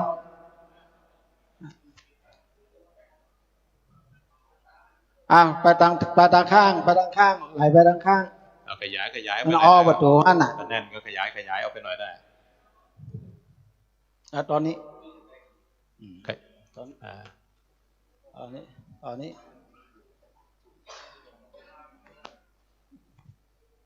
แน่นขยับไปได้ ขยับไปขวาได้ ประมาณนี้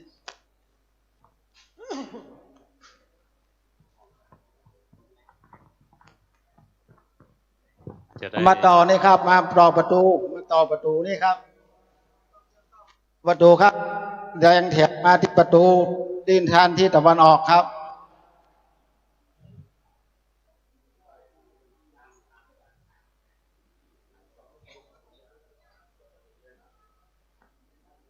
ไม่ต้องชิดครับห่างๆนิดหนึ่งจะได้มาใช้พื้นที่ พอละเดี๋ยวก่อนเดี๋ยวยืนก่อนลองยืนดูก่อน มันจะยืนก่อนนี่ก็มายืนก่อนทีนี้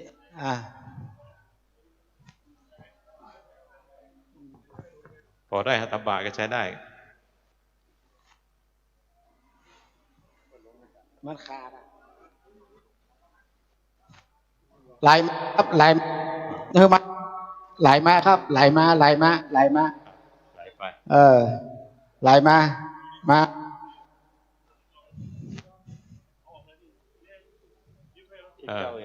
ถ้าติดขยับไปครับ จะได้พื้นที่จะได้กว้างขึ้น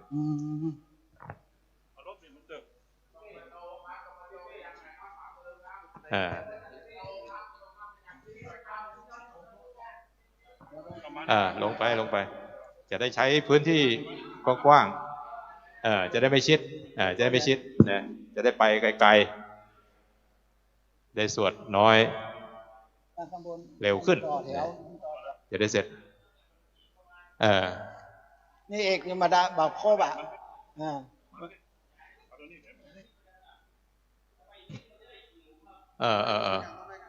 ันนี้ออกนี่เลยก็ได้ที่แน่นๆขยับออกมานี่ก็ได้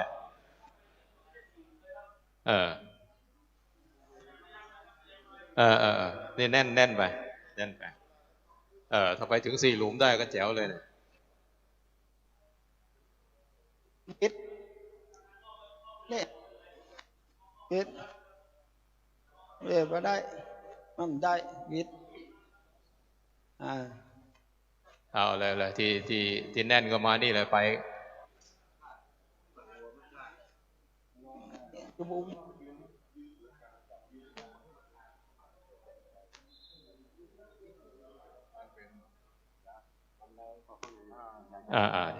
เดี๋ยวไปต่อด้วยก็ได้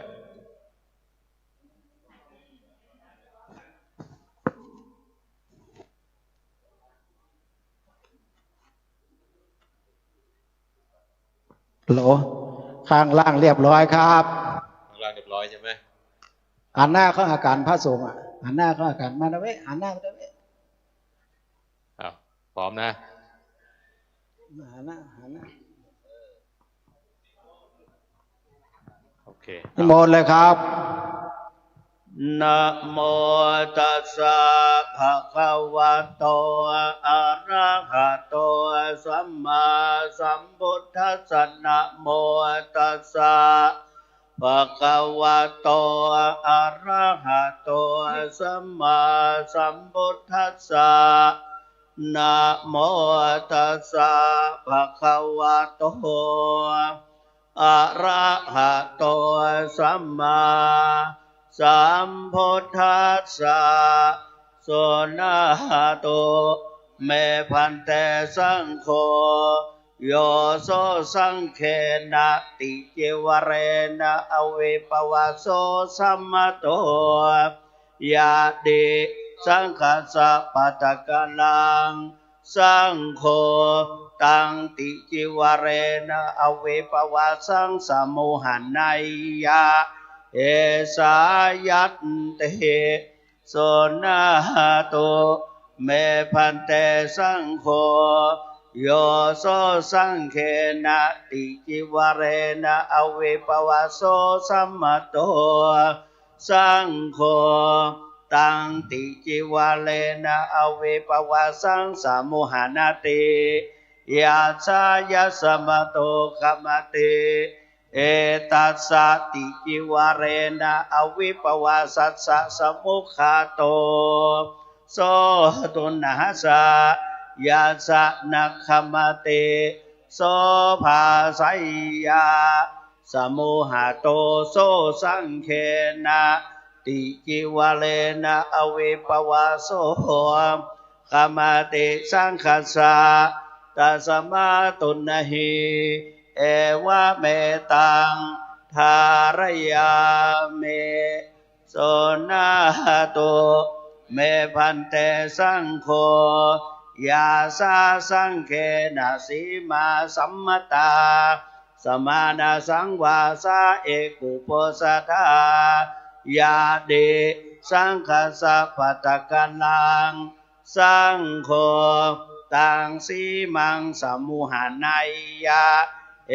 สายัตเตโสนะหะโตเมพันเตสังโฆ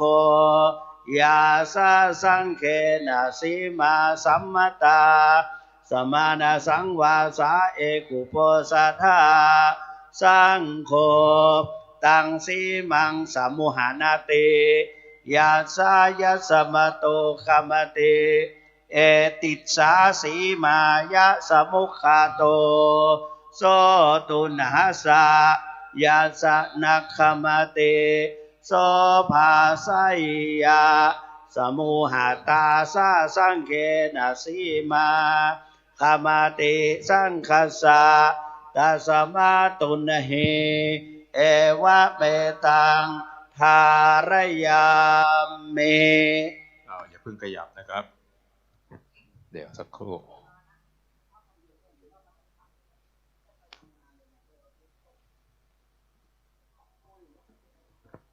โอ้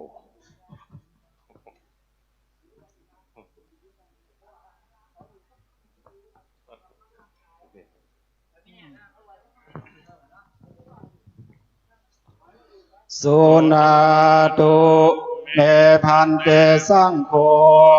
โยโสสังเขนะติจิวเรนะอวิปวาโสสัมมโตยะติสังคัสสะปัตตะกะลังสังโฆตังติจิวเรนะอวิปวาสังสมุหานัยยะเอสายันติ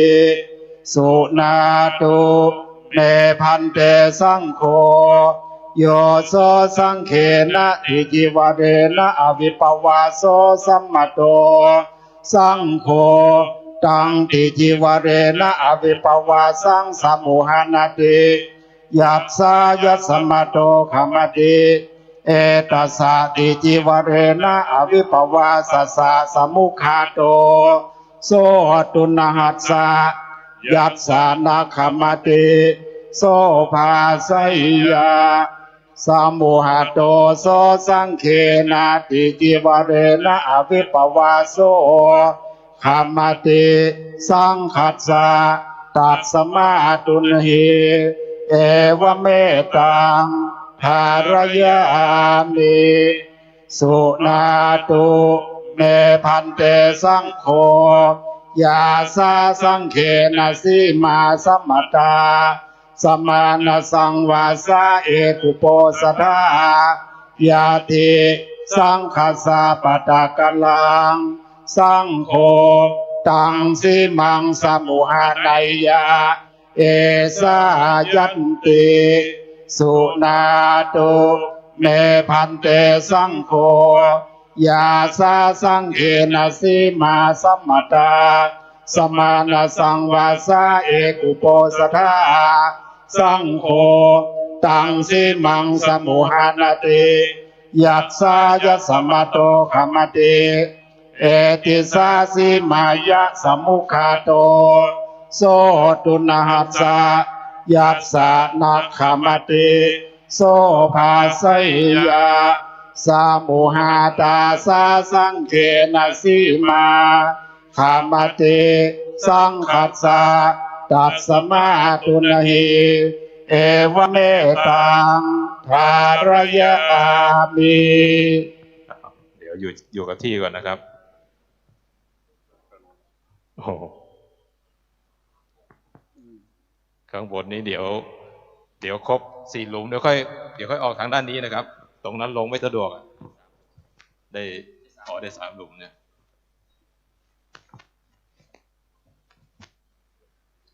เดี๋ยวค่อยออกทางนี้นะครับเดี๋ยวอยู่กับที่ก่อน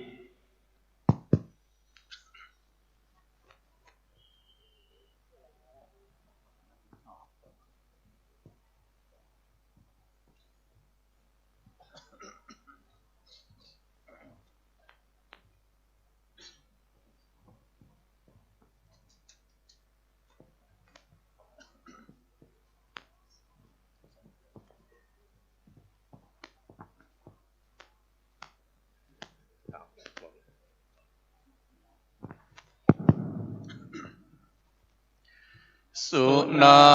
ตุเมพันเตสังโฆโยโสสังเขนะติจิวเรนะอวิปวาโสสัมมโตยะทิสังคัสสะปะตะกันลังสังโฆตังติจิวเรนะอวิปวาสังสะโมหะไนยะเอสายัตติสุนาตุเมพันเตสังโฆโยโสสังเขนะติจิวเรนะอวิปวาโสสัมมโตสังโฆตังติจิวเรนะอวิปวาสังสะโมหะนาติยัสสายัสสมโตขมติ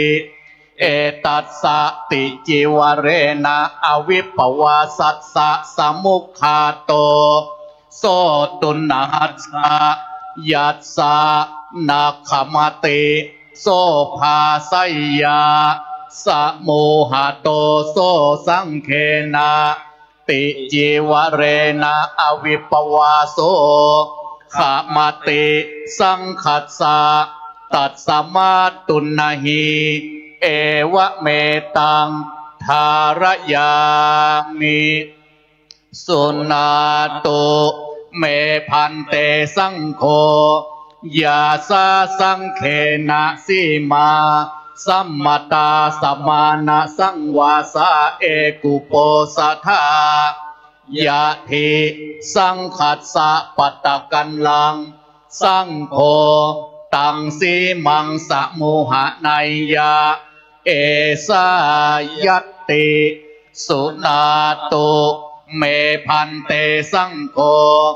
ยาสาสังเขนะสีมาสัมมตา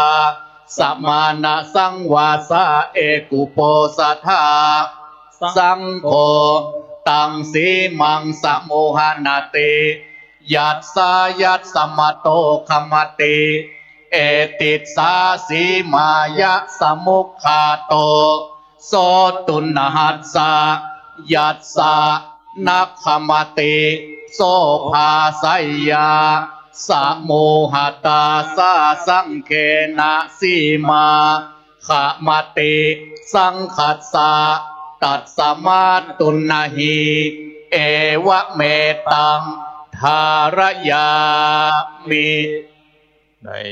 ในโบสถ์นิมนต์ลงมาเลยครับออกประตูซ้ายเลยนะครับแล้วข้างหลังนิมนต์ออกมาได้เดี๋ยวไปต่อด้วยเลยครับ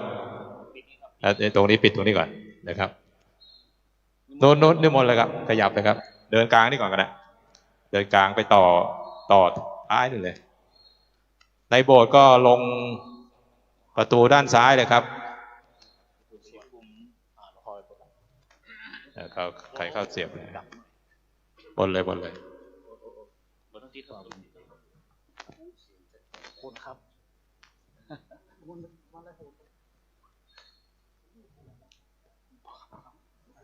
คู่ที่1ไป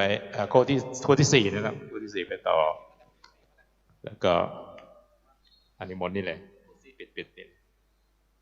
ต่อนี้เลยครับต่อนี้เลยครับต่อนี้เลยอยู่นี่ก่อนนะครับต่อนี้ไปเลยครับ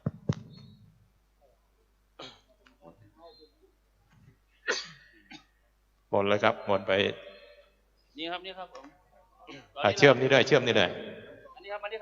เชื่อมนี่ครับเชื่อมนี่แล้วก็ต่อไปไม่ต้องแน่นครับพอกางแขนได้ติดขยับนิดขยับเชื่อมหน่อยข้างในออกได้ครับข้างในออกได้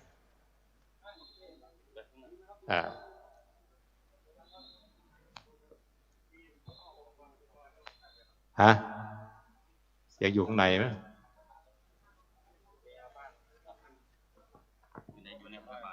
อยู่ในอ๋อไม่สะดวกไม่ได้อยู่ในสบายเลยจีบต้องขึ้นเถอะที่ขึ้นทีหลังก็ได้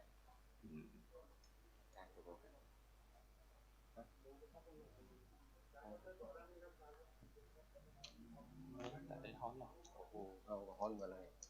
ไม่ต้องฮ้อนนะคุณฮ้อน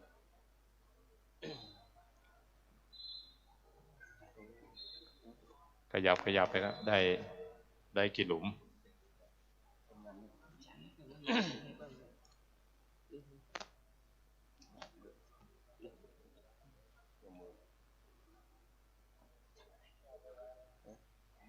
ไวๆช้าๆ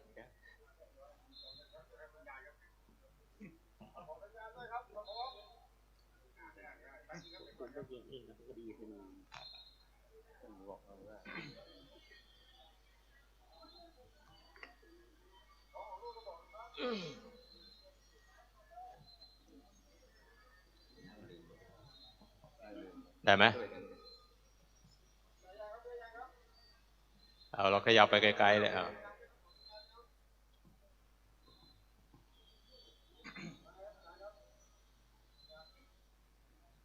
พร้อมนะโอ้หลุมเดียว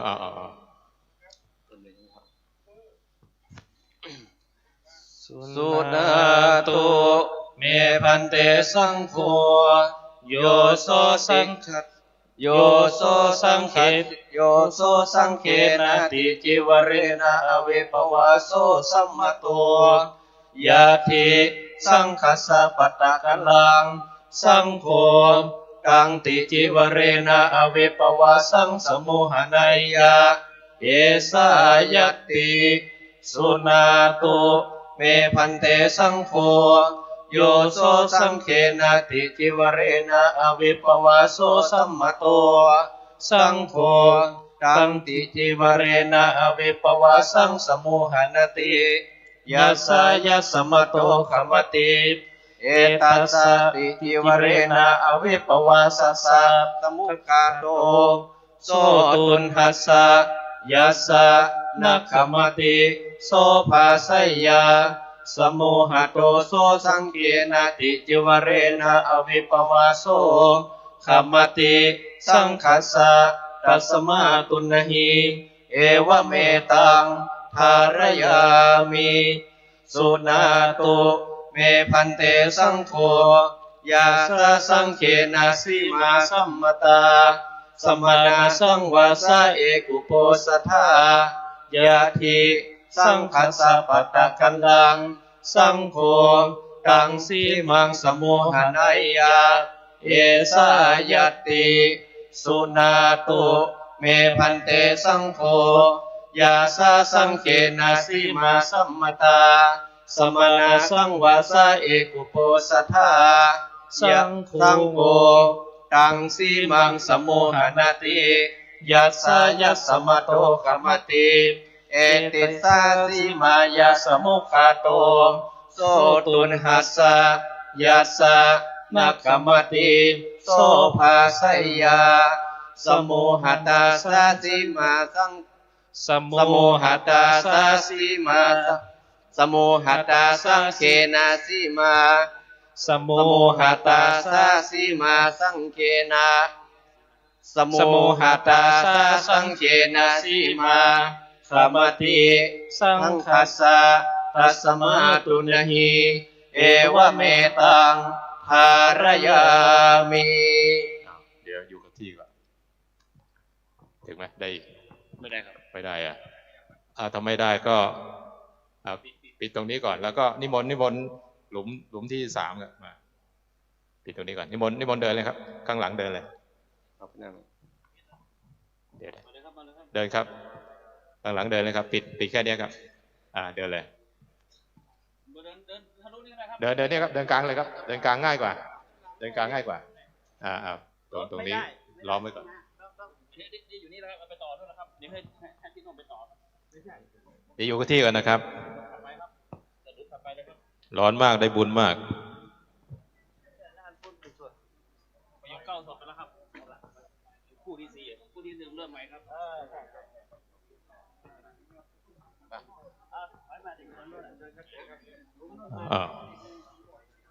ตอนนี้นะครับ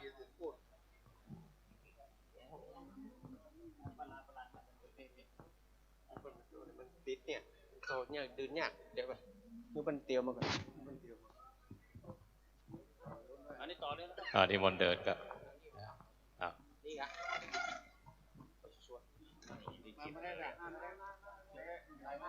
นิมนต์ครับเดินไปข้างหน้าเลยจะได้เชื่อมเดินไกลๆนอกนี่มันจะนี่ไปมาได้หลุมนี้อยากมาอีกเหลือครับตรงโซนนี้พระคุณเจ้าก็ขยับห่างๆโยมกันแล้วกันนิมนต์ตรงมาเลยครับตรงมาเลยโยมอยู่ข้างหลังนะขยับนะไหลมาได้อยู่นะได้จะนับเอามาค่อนตะกี้ค่อนกับปุ้งอ่ะกลางแขนนะครับกลางแขนศอกจี้เลยครับศอกจี้เลยครับ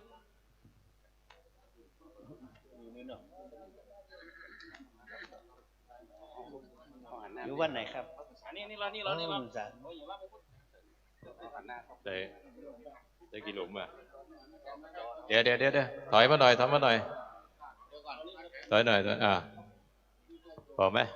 ห่างๆหน่อย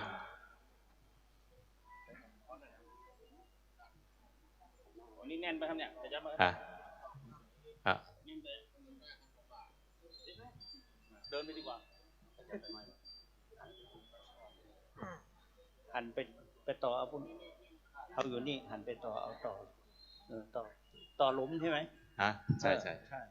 มานี่หลุมที่5นะ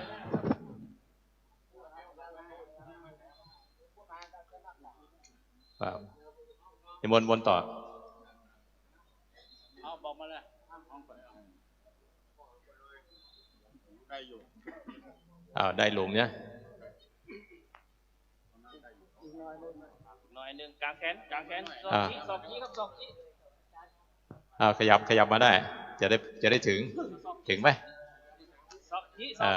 ขยับมาหน่อยกันอย่างไรศอกจี้ศอกครับศอกจี้ศอกห่างๆนิดหนึ่ง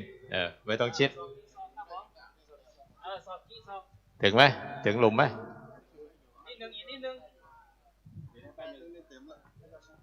ขยับ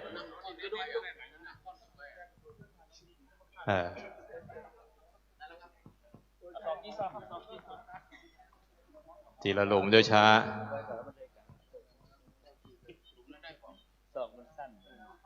ถึงไหมถึงอีกหลุมนะคู่ที่สองไปเตรียมที่นู่นนะสนาโตเมพันเตสังโฆโยโสสังเขนะติจิวเรนะอวิปวาโสสัมมโตยาติสังคัสสะปะตะกันนังสังโฆตังติจิวเรนะอวิปวาสังสมุหานายยะเอสายัตติโสนาโตเมพันเตสังโฆโยโสสังเขนะติจิวเรนะอวิปวาโสสัมมโตสังโฆตังติจิวเรนะอวิปวาสังสมุหานติยัสสายะสมโตคัมมติเอตัสสะติจิวเรนะอวิปวาสัสสะสมุขาโตโสตุนหัสสะยัสสะนะคัมมติโสภาสัยยะสมุหโตโสสังเขนะติจิวเรนะอวิปวาโสคัมมติสังคัสสะตัสมาตุนะเฮเอวะเมตัง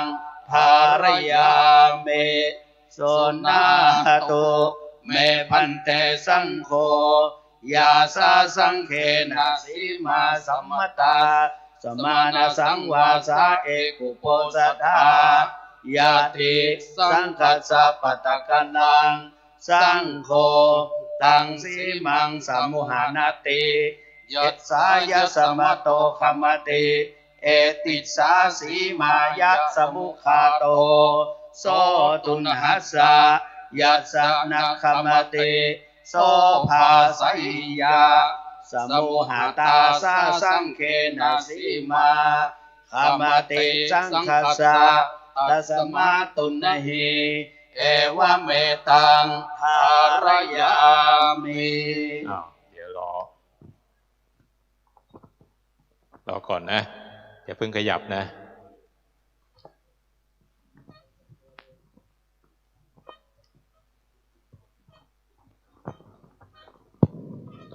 สุนาโตเมพันเตสังโฆโยโสสังเขนะติจิวเรนะอวิปวาโสสัมมโตยาติสังคัสสะปะทะกะลังสังโฆตังติจิวเรนะอวิปวาสังสมุหานายยะเอสายันติสุนาโตเมพันเตสังโฆโยโสสังเขนะอิจิวเรนะอวิปวาโสสัมมโตสังโฆตังติจิวเรนะอวิปวาสังสมุหานายสมุหานติยัสสายัสสมโตคัมมติเอตัสสะติจิวเรนะอวิปวาสัสสะสมุขาโตโสตุนหัสสะยัสสะนะคัมมติโสภาสัยยะสมุหโตโสสังเขนะติจิวเรนะอวิปวาโสคัมมติสังคัสสะตัสมาตุนะเฮเอวะเมตังภารยามิสุนาโตเมพันเตสังโฆยาสาสังเขนะสีมาสัมมตาสมานาสังวาสาเอกุโปสัทธายาติสังคัสสะปะทะกะลังสังโฆตังสีมังสมุหานายยะเอสายัตติสุนาโตเมพันเตสังโฆยาสาสังเขนะสีมาสัมมตาสมานาสังวาสาเอกุโปสัทธาสังโฆ ตังสีมังสมุหานาติยัสสายัสสมโตขมติเอติสาสีมายะสมุขาโตโสตุนาหัสสะยัสสะนักขมติโสภาสยาสามุหาตาสาสังเขนสีมาขมติสังคัสสะตัสมาตุนะเหเอวเมตังภารยามิหลุมนี้คุมไว้ก่อนนิมนต์เดินมาข้างหน้าเลยครับ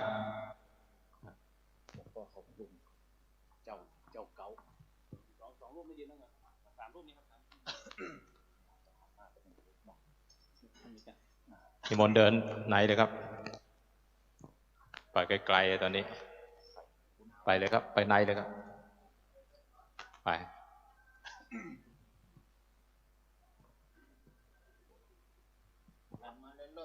ครับเผื่อจะได้หมดเลย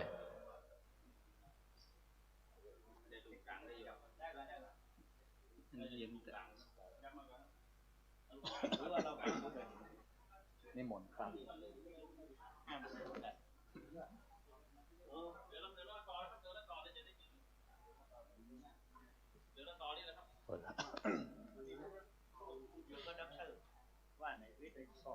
บนครับ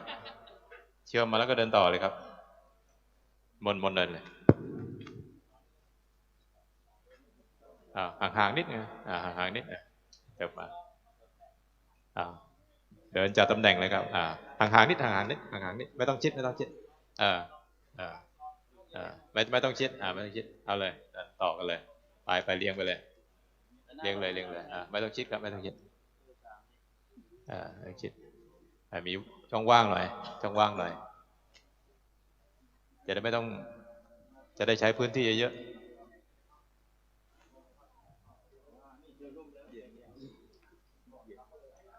เอาซ้ายต่อซ้ายด้วย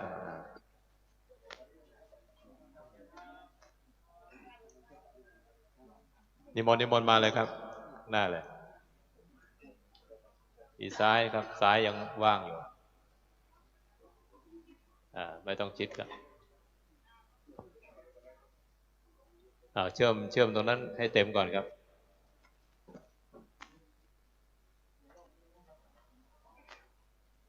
เชื่อมซ้ายสัก2 ลูกแล้วก็ไป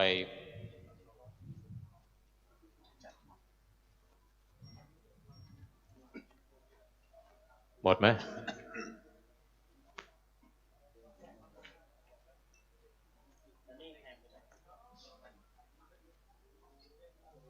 ขยายไปเลยครับ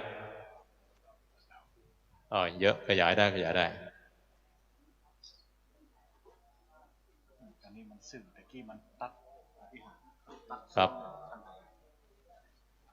ขยายได้อยู่จัดนำ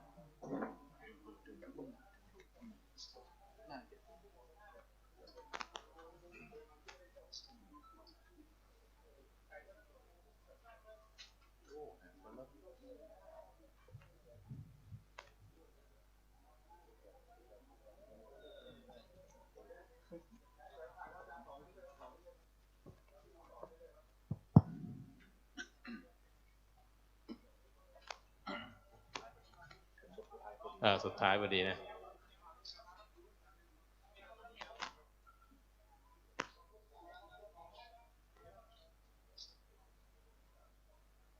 มาได้กัน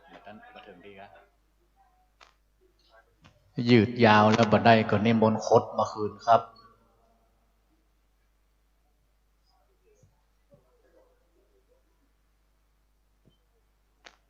ไม่ถึงไง ถึงไหนถึงหันเนอร์ขยับมาปิดหัวใต้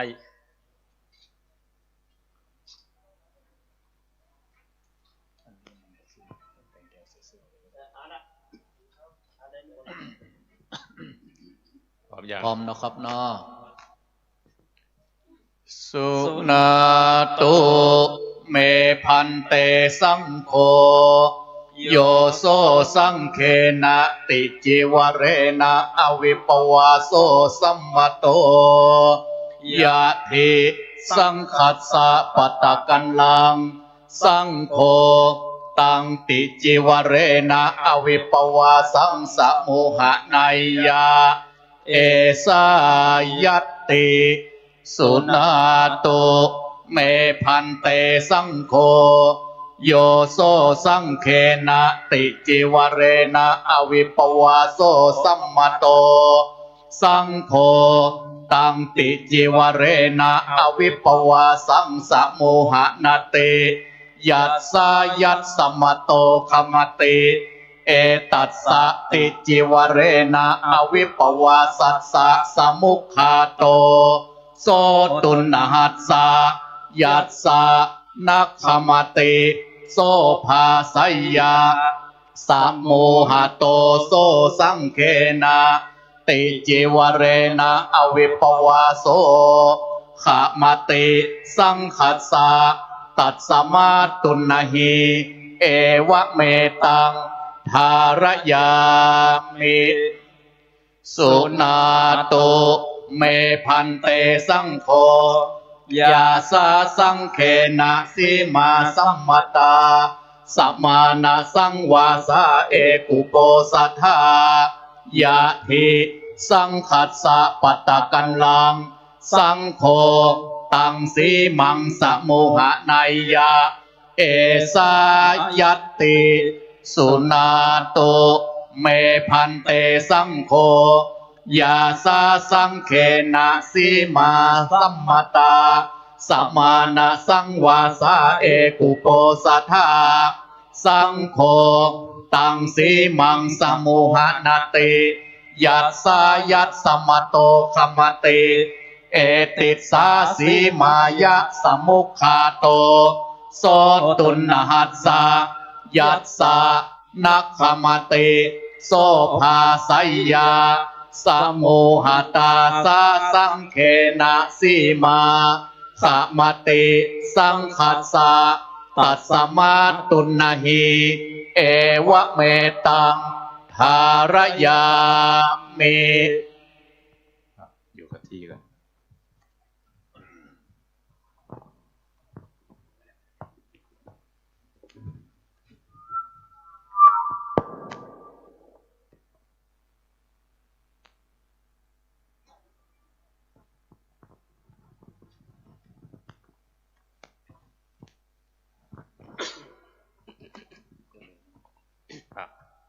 ตอบนะครับสุนาโตเมพันเตสังโฆโยโสสังเคนะติจิวเรนะอวิปวาโสสัมมโตยะทิสังคัสสะปตะกันลังสังโฆตังติจิวเรนะอวิปวาสังสมุหะนายะเอสายัตติสุนาโตเมพันเตสังโฆ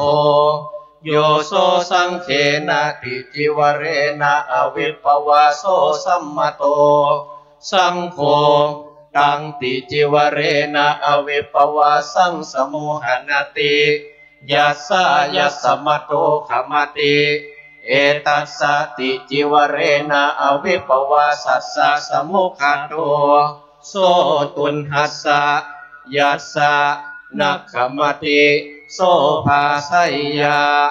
สมุหะโตโสสังเคนะติจิวเรนะอวิปวาโสขมติสังคัสสะตัสมาตุนหิเอวะเมตังทารยามิสุนาโตเมพันเตสังโฆยาสาสังเคนะสีมาสัมมตาสมานาสังวาสาเอกุโปสัทธายะทิสังคัสสะปัตตะกันลังสังโฆตังสีมังสมุหะนายะเอสายัตติสุนาโตเมพันเตสังโฆยาสาสีมาสังเคนะยาสาสังเคนะสีมาสัมมตา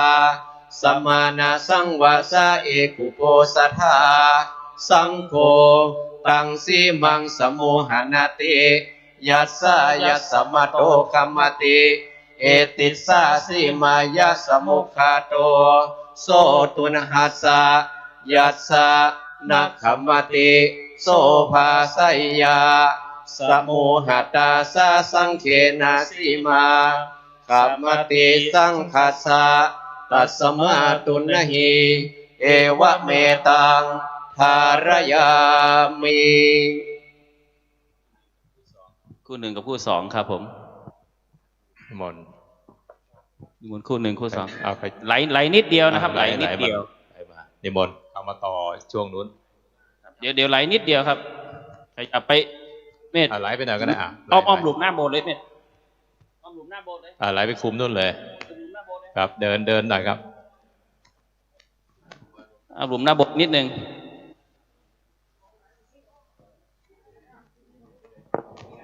คู่หนึ่งครับผม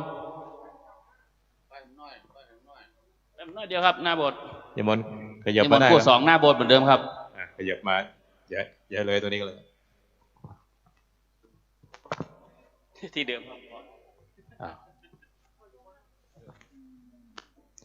อยู่คุมอยู่แถวเนี้ย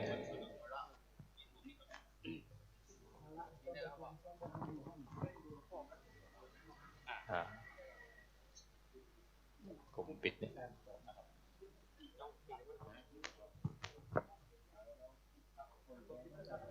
เห็นหน่อยครับเห็นหน่อย ถึงไหมขยับนิดหนึ่ง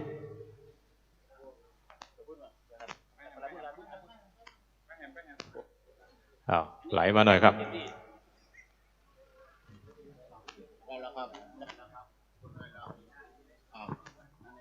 ยังขาด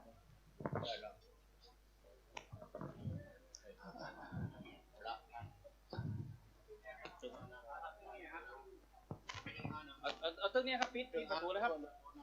มาแหมมองไหลมาแหมขึ้นไปปิดประตูเลยขวางประตูเลย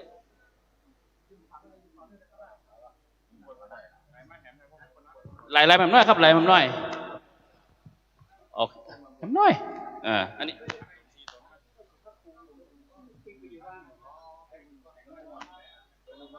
ต้นไปขึ้นเลยครับต้น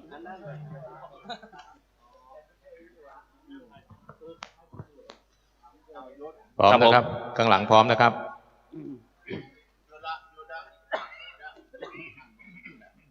โอเคครับผมหยุดนิ่งเลยครับหยุดที่เดิมเดี๋ยวที่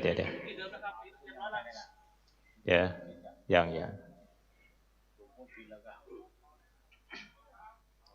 พร้อมนะครับโอเคสุนาเมปันเตสังโฆโยโสสังเขนะติจิวเรนะอวิปวาโสสัมมโตยะติสังคัสสะปะตะกันลังสังโฆตังติจิวเรนะอวิปวาสังสมุหะนัยยะเอสายเตสุนาโตเมพันเตสังโฆโยโสสังเขนะติจิวเรนะอวิปวาโสสัมมโตสังโฆตังติจิวเรนะอวิปวาสังสมุหนาติยัสสะยัสสะมะโตคัมมติเอตัสสะสิวิวเรนะอวิปวาสัสสะสมุขาโตโสตุนหัสสะยัสสะนะคัมมติโสภาสัยยาสมุหโตโสสังเขนะสิติวเรนะอวิปวาโสขามเตสังคัสสะตัสสมาตุนะหิเอวะเมตังทารยามิสุนาตุเมพันเตสังโฆยาสาสังเขนะสิมาสมตัสสมานาสังวาสะเอกุโปสัทธายะทิสังคัสสะปะตะกันลังสังโฆ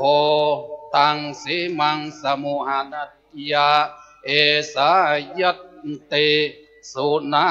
โตเมพันเตสังโฆยาสาสังเขนะสีมาสมตาสมานาสังวาสะเอกุโปสัทธาสังโฆ ตังสีมังสมุหนติยัสสายัสสมโตขมติเอติสาสีมายะสมุขาโตโสตุนหัสสะยัสสนะขมติโสภาสัยยาสมุหตาสาสังเขนาสีมาขมติสังขัสสะตัสสมหตุนะหิเอวเมตังทารยามิ เอาอยู่กับที่ก่อนนะครับหลุมสุดท้าย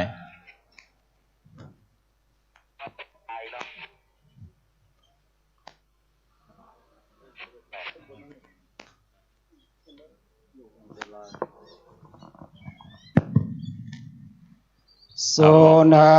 ตุเมพันเตสังโฆโยโสสังเขนะติจิวเรนะอวิปวาโสสัมมโตยาเทสังคสาปตากลังสังโฆตังติจิวเรนะอวิปวาสังสมุหานัยยะเอสายัตติสุนาตุเมพันเตสังโฆโยโสสังเขนะอิจิวเรนะอวิปวาโสสัมมโตสังโฆตังติจิวเรนะอวิปวาสังสมุหานติยัสสายัสสมโตขมติเอตัสสะติจิวเรนะอวิปวาสัสสะสมุขาโตโสตุนะหัสสะยัสสะนะขมติโสภาสยิยาสมุหโตโสสังเขนะติจิวเรนะอวิปวาโสขมติสังคัสสะตัสมาตุนัยเอวเมตังภารยามิสุนาตุเมพันเตสังโฆ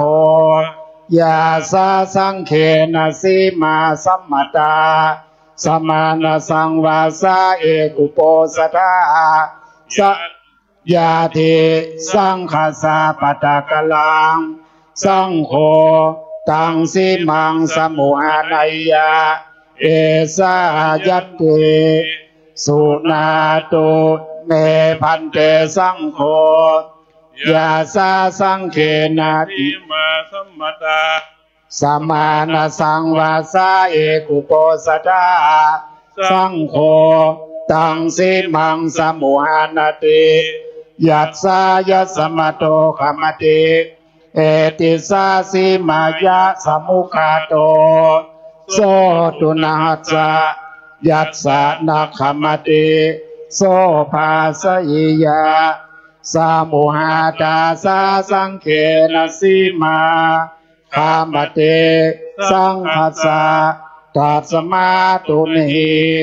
เอวเมตังทารยามิครับนิมนต์เข้าข้างในครับนิมนต์เข้าด้านประตูนู่นเลยครับ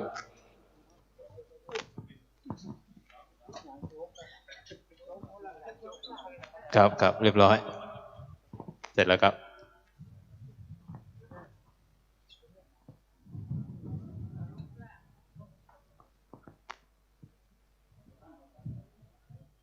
ผลขึ้นประตูข้างเลยครับง่ายดีกว่า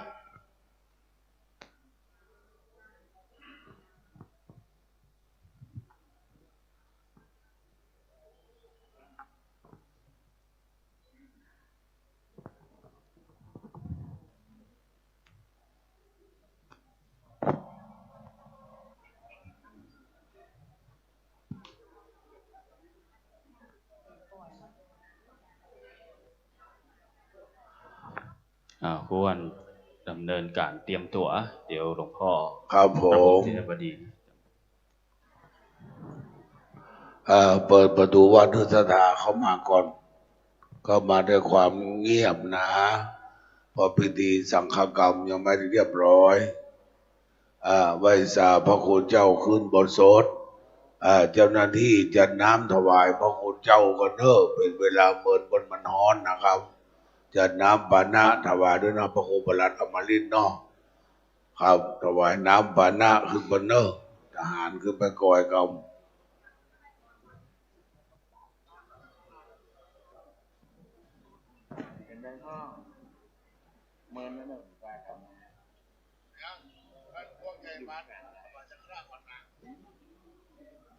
อยู่ไหนเรียมคนสี่ข้อ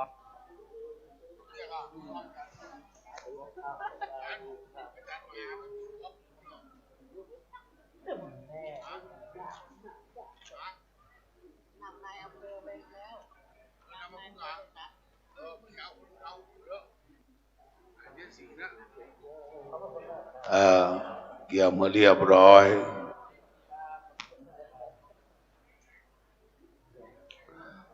รอ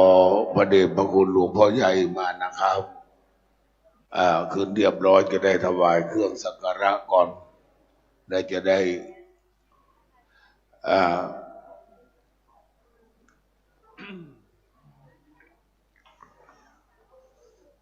ผู้แทนวัดจะได้กล่าวรายงานก่อนตามธรรมเนียมปฏิบัตินะครับเนอะนานเจียนศรีเป็นผู้ตีกองอุ้ยเนอะเปิดจะบอกเรื่อง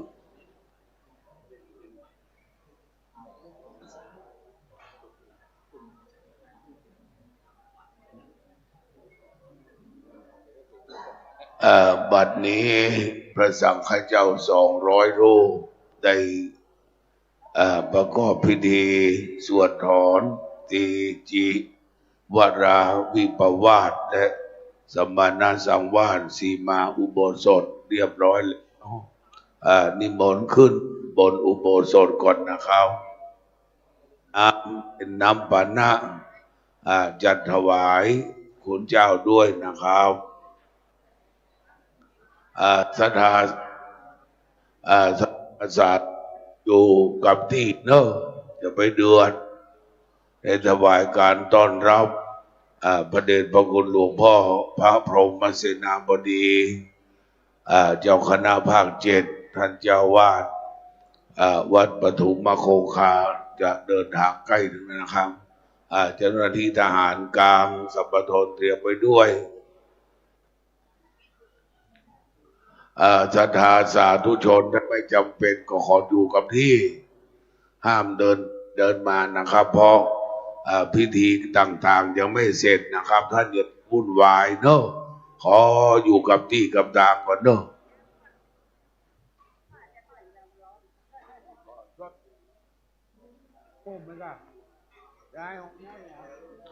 ทางที่ตะวันตกแดดส่องก็ขอย้ายไปนั่งห่มนะครับเนอะช่วยตัวไปตัวมันนะครับจะไปตากแดดนั่งกับพอดีคนเท่านะครับ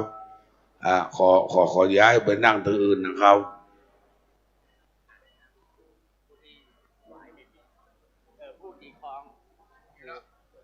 ตีของคือนาน74ปกติเมื่อก่อน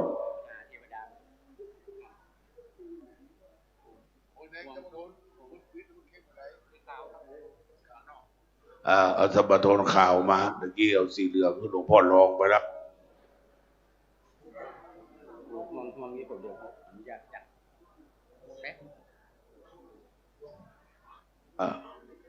ช่วงนี้ฟังอาจารย์ขันใจ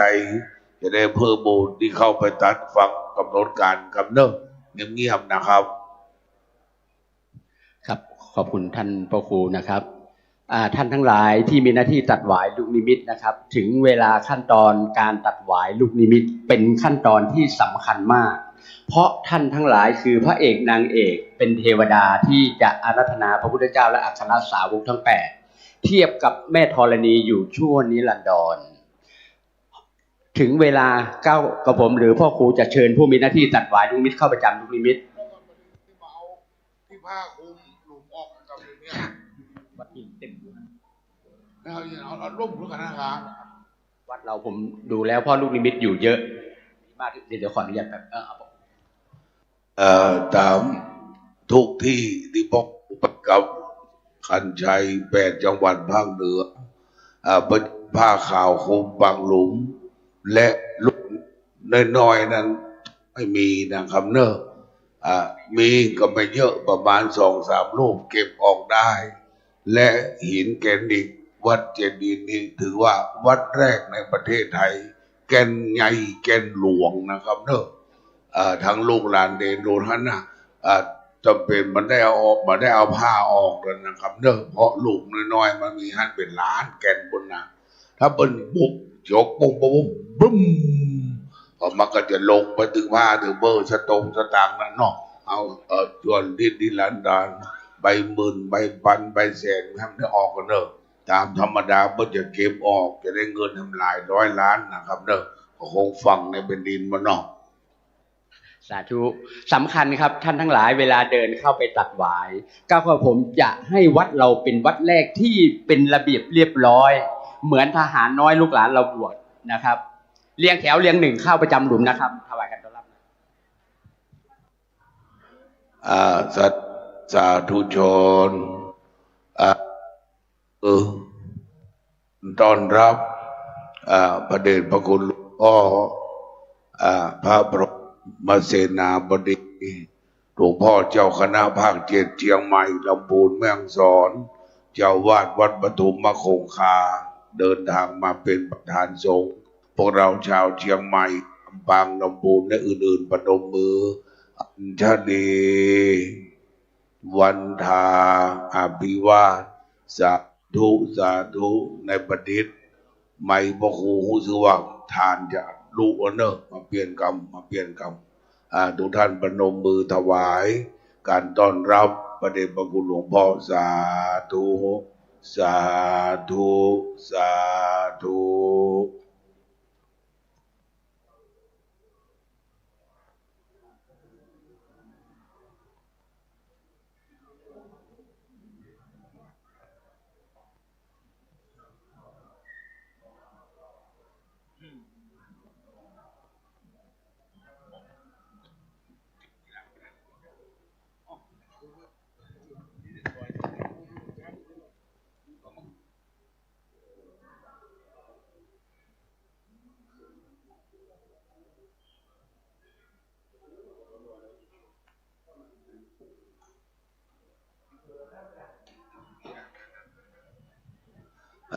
ต่อไปจะได้ถวาย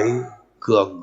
สักการะแด่พระเดชพระคุณหลวงพ่อพระพรหมเสนาบดีนะครับ2 ท่านนะครับเจ้าหน้าที่สำนักงานพระพุทธศาสนาจังหวัดเชียงใหม่เตรียมหรือยังครับ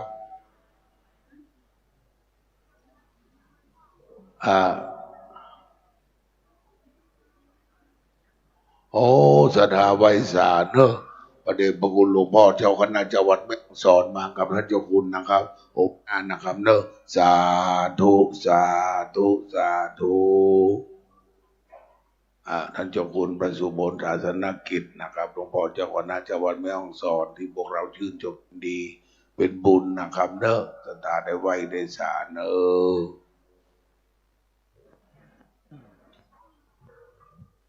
ไปหมูจักก็ดักไว้ไปวันทุกเจ้าวันทุกเจ้านี้หมูจักก็ดักนะประจมออกมาหมูจักก็ดักไว้ก่อนถ้าใครหูจักก็โตให้โกนควรไปจะได้หูจักทุกเจ้าหน้าที่จัดเครื่องถวายสักการะพระเดชพระคุณขอลงมากรรมนะครับเนอะนะครับจะได้ถวายสักการะแด่พระเดชพระคุณหลวงพ่อเดี๋ยวก่อนผู้กองมาลุ่มกับมันไปอย่างหมูไปกินนะเกี่ยมเครื่องกับเนอะเดี๋ยวสำนักพุทธว่าอย่างนั้นก็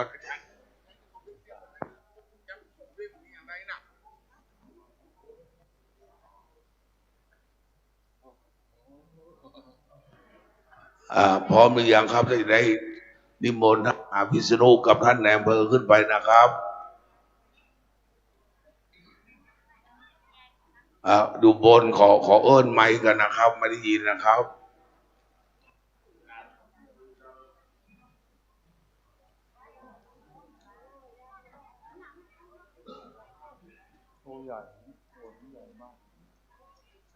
ประสานงานกับเพื่อเอาเรื่องนะลูกเรื่องเรื่องนะ อาจารย์มันยังไงถูกมันแก้ไขละขั้นตอนอะไรใจเขาอยู่ว่าเจ้าหน้าที่อาจารย์เกียมมันเนอะ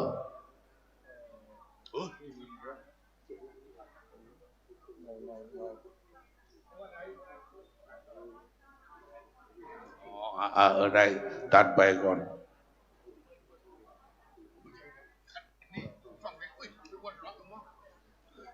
ตามกำหนดนะครับ ทุกท่านอยู่เฉยๆนะครับเนอะลำดับต่อไปผู้แทนวัดจะได้กล่าวรายงาน ขอเรียนเชิญท่านรองสุนทรยามศิริท่านรองนายกเทศมนตรีนครเชียงใหม่ได้กล่าวรายงานทุกท่านอยู่ในอาการสงบนะครับเนอะตาทั้งสองดูเขาหูทั้งสองฟังเขาปากหนึ่งปากเบาๆหน่อยนะครับเพราะพิธีการยังไม่เรียบร้อยนะครับทุกท่านฟังนะครับเงียบๆนะครับ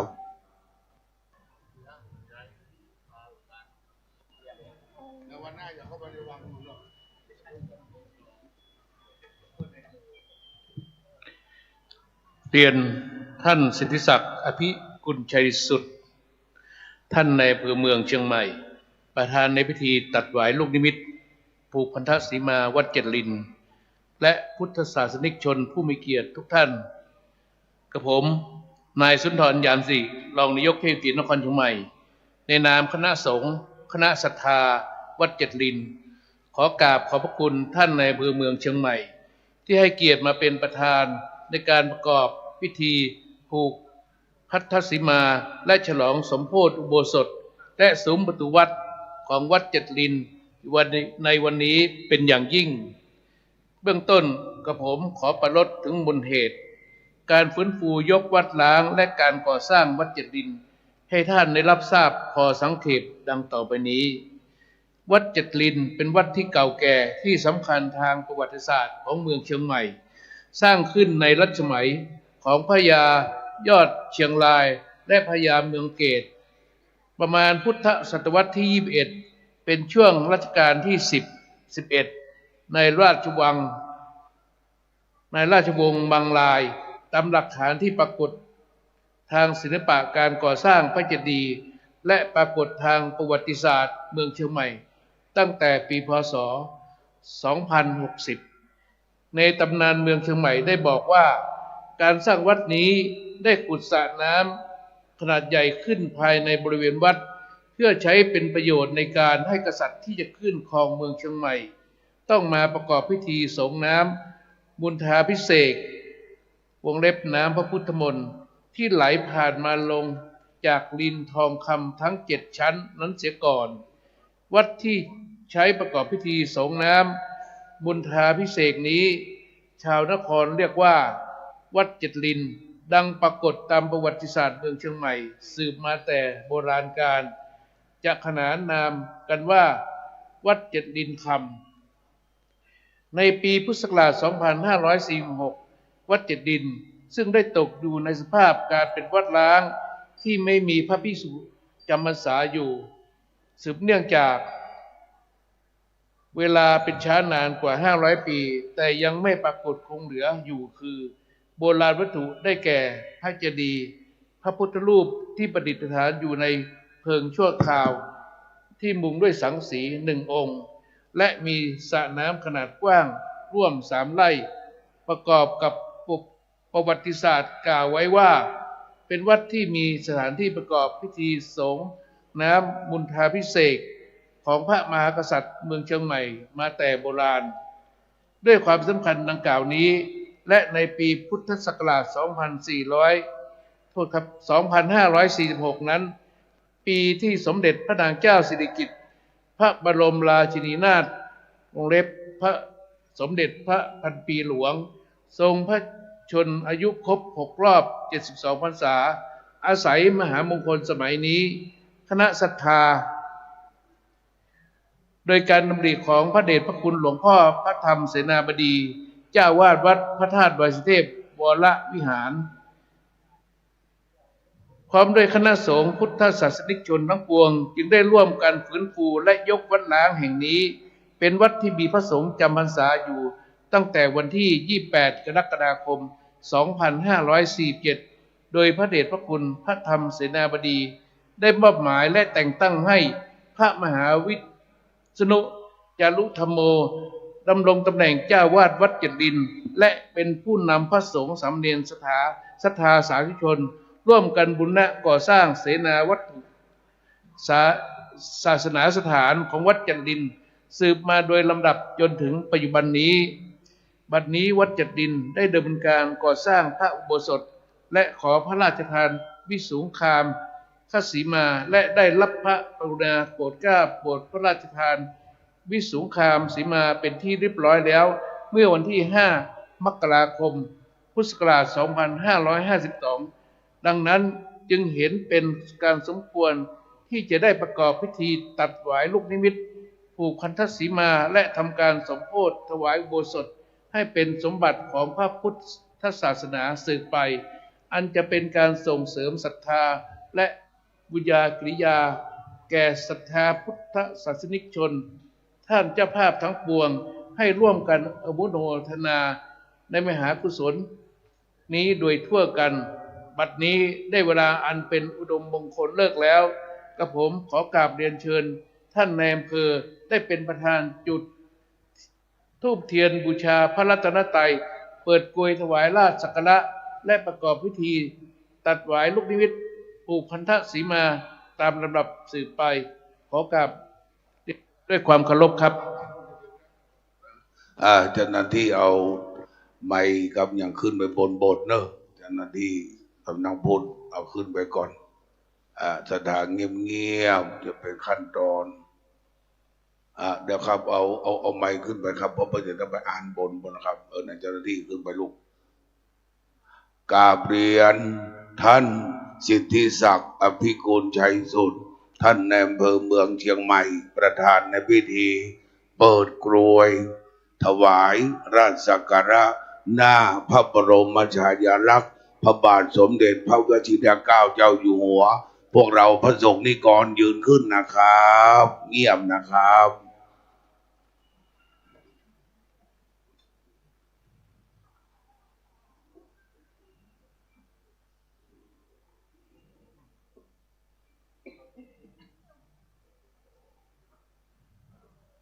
นั่งลงนะครับเงียบๆนะครับเจ้าหน้าที่จะได้อัญเชิญนะครับใบวิสุงคามสีมานะครับขึ้นไปอ่านที่บนโบสถ์นะครับ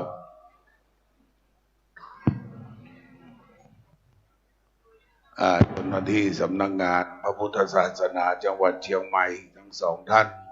จะขึ้นไปส่งท่านนะครับท่านจะได้ตอนที่ถือไม้ไปท่านจะได้อ่านผมเป็นสถานเงียบเน้อตั้งใจฟังว่าในใบพระราชทานวิสุงคามสีมานั้นเป็นว่าอย่างใดนะครับกว้างเท่าไหร่ยาวเท่าไหร่นะครับเน้อแต่ถ้าท่านจะเอาใบไปถวายประธานสงฆ์พระสงฆ์จะได้เจริญชัยมงคลคาถาพอเราเงียบนะครับ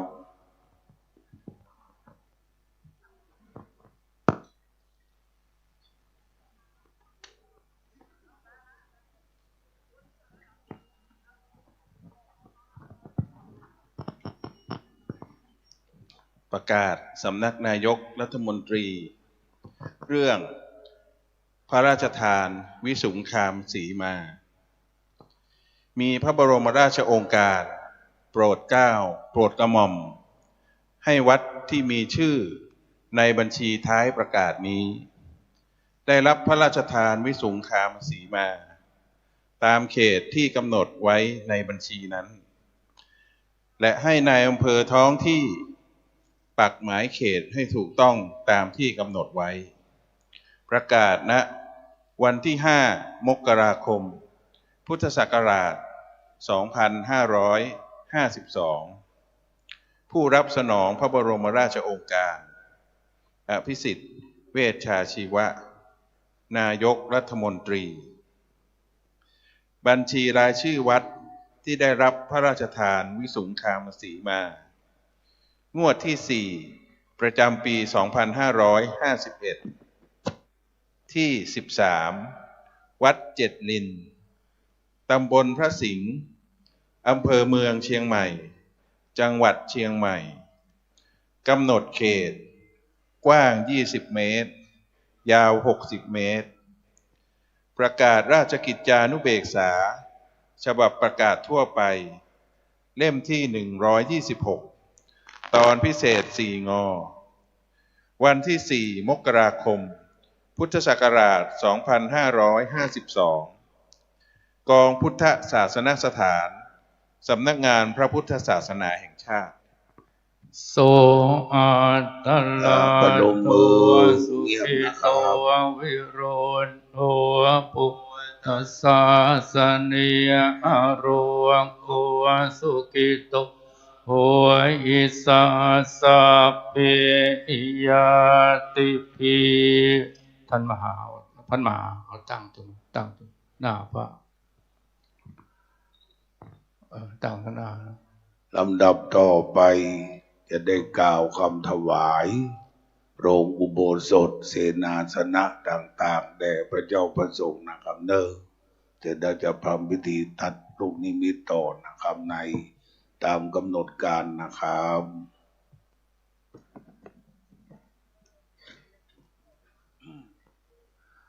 กราบเรียนท่านนายอำเภอและเจ้าหน้าที่สำนักงานพระพุทธศาสนาจังหวัดเชียงใหม่นั่งที่รับรองนะครับต่อไปพวกเราตั้งอกตั้งใจกล่าวคำถวายโรงอุโบสถซุ้มประตูห้องน้ำห้องสุขารวมแล้วเป็นเสนาสนะแห่งวัดแด่หลวงพ่อครูบาอาจารย์ทั้ง200 รูปนะครับกราบเรียนทุกท่านประนมมือหมกดังๆภะคะวะโต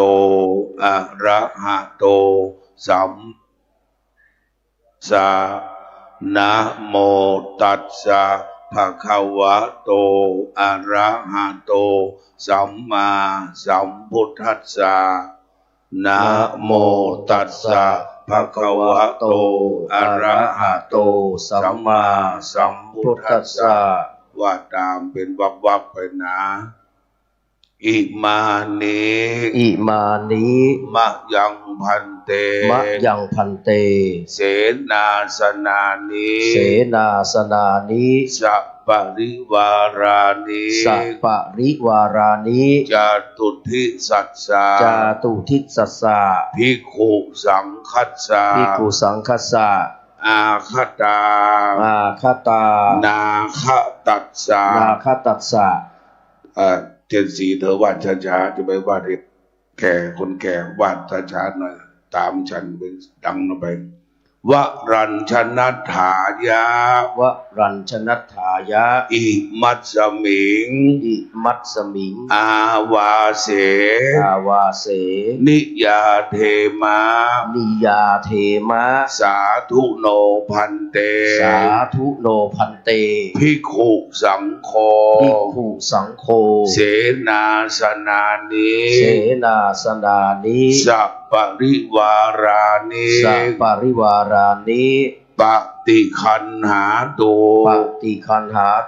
อัมหากันเจวะมาตาปิตุอาทีนันจาปิยชนานังทีฆรัตตังหิตายะสุขายะข้าแต่พระสงฆ์ผู้เจริญข้าพระเจ้าทั้งหลายขอน้อมถวายเสนาสนะพร้อมกับของบริวารทั้งหลายเหล่านี้ไว้ในอาวาสนี้เพื่อประโยชน์เป็นเครื่องใช้สอย เครื่องใช้สอย ของพระภิกษุสงฆ์ ของพระภิกษุสงฆ์ ผู้อยู่ในทิศทั้งสี่ ผู้อยู่ในทิศทั้งสี่ ทั้งที่มาแล้ว ทั้งที่มาแล้ว และยังมิได้มา และยังมิได้มา ขอพระสงฆ์ ขอพระสงฆ์ จงรับ จงรับ เสนาสนะ เสนาสนะ พร้อมกับของบริวา พร้อ ร มกับของบริวาร ทั้งหลายเหล่านี้ ทั้งหลายเหล่านี้ เพื่อประโยชน์ เพื่อประโยชน์ เพื่อโศก เพื่อความสุข เพื่อความเจริญรุ่งเรือ เพื่อง ความเจริญรุ่งเรือง แก่ข้าพเจ้าทั้งหลายด้วย แก่ข้าพเจ้าทั้งหลายด้วย แก่ปิยชนทั้งหลาย แก่ปิยชนทั้งหลาย มีมารดาบิดา มีมารดาบิดา เป็นต้นด้วย เป็นต้นด้วย ตลอดกาลนานเถิด ตลอดกาลนานเทิน สาธุ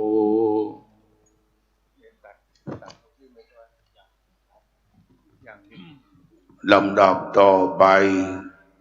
จะประกอบพิธีตัดหวายลูกนิมิตเจ้าภาพต่างๆ อยู่จุดหลุมลูกนิมิตเนอะใครอยู่ทางใดก็ลุกขึ้นเนอะครับเรียนเชิญอาจารย์ขันชัยได้มอบดาบพระท่านในอำเภอให้รองนายกเทศมนตรีให้ตัวแทนท่านผู้อำนวยการสำนักงานพระพุทธศาสนาจังหวัดเชียงใหม่พ่อแม่ศรัทธาไปอยู่หลุมไผ่หลุมมันเนอะบนวิหารหนึ่งหลุมแวดลุ่มแถบ8เอามีดไผ่มีดมันไปเนอะหูตัวไปตัว โย มั ม น โยมทั้งหลาย โยมฟังอาตมานะ ใครเป็นเจ้าภาพลูกนิมิตลูกไหน โยมไปยืนตรงนั้น ยืนให้ครบแล้วก็เริ่มตั้งแต่ลูกเอกข้างบนนะ แล้วก็นอกประจำลูกนิมิตทั้งหมด แล้วก็ให้สัญญาณแล้วก็ตัดพอตัดแล้วโยมอยู่ตรงนั้นอยู่ประจำลูกของยังไม่ต้องออกมา แล้วอาตมาจะนำคณะสงฆ์ไปทักนิมิตโยมก็อยู่ตรงนั้นนะตัดพอตัดแล้วก็อยู่ตรงนั้นเจ้าภาพทุกลูกนะว่าให้สัญญาณก็ตัดพร้อมกันอยู่ข้างบนนั้นด้วยพอตัดเสร็จโยมก็อยู่ประจำโยมไม่ต้องออกไปไหน แต่ละลูกนั้นที่เป็นเจ้าภาพ ครับขออนุญาตนะครับ ทุกท่านเรียงแถวหนึ่งเลยนะครับ ไปแล้วอย่ารอบหลุมนะ ขอให้ชิดกับรั้วก่อนนะครับ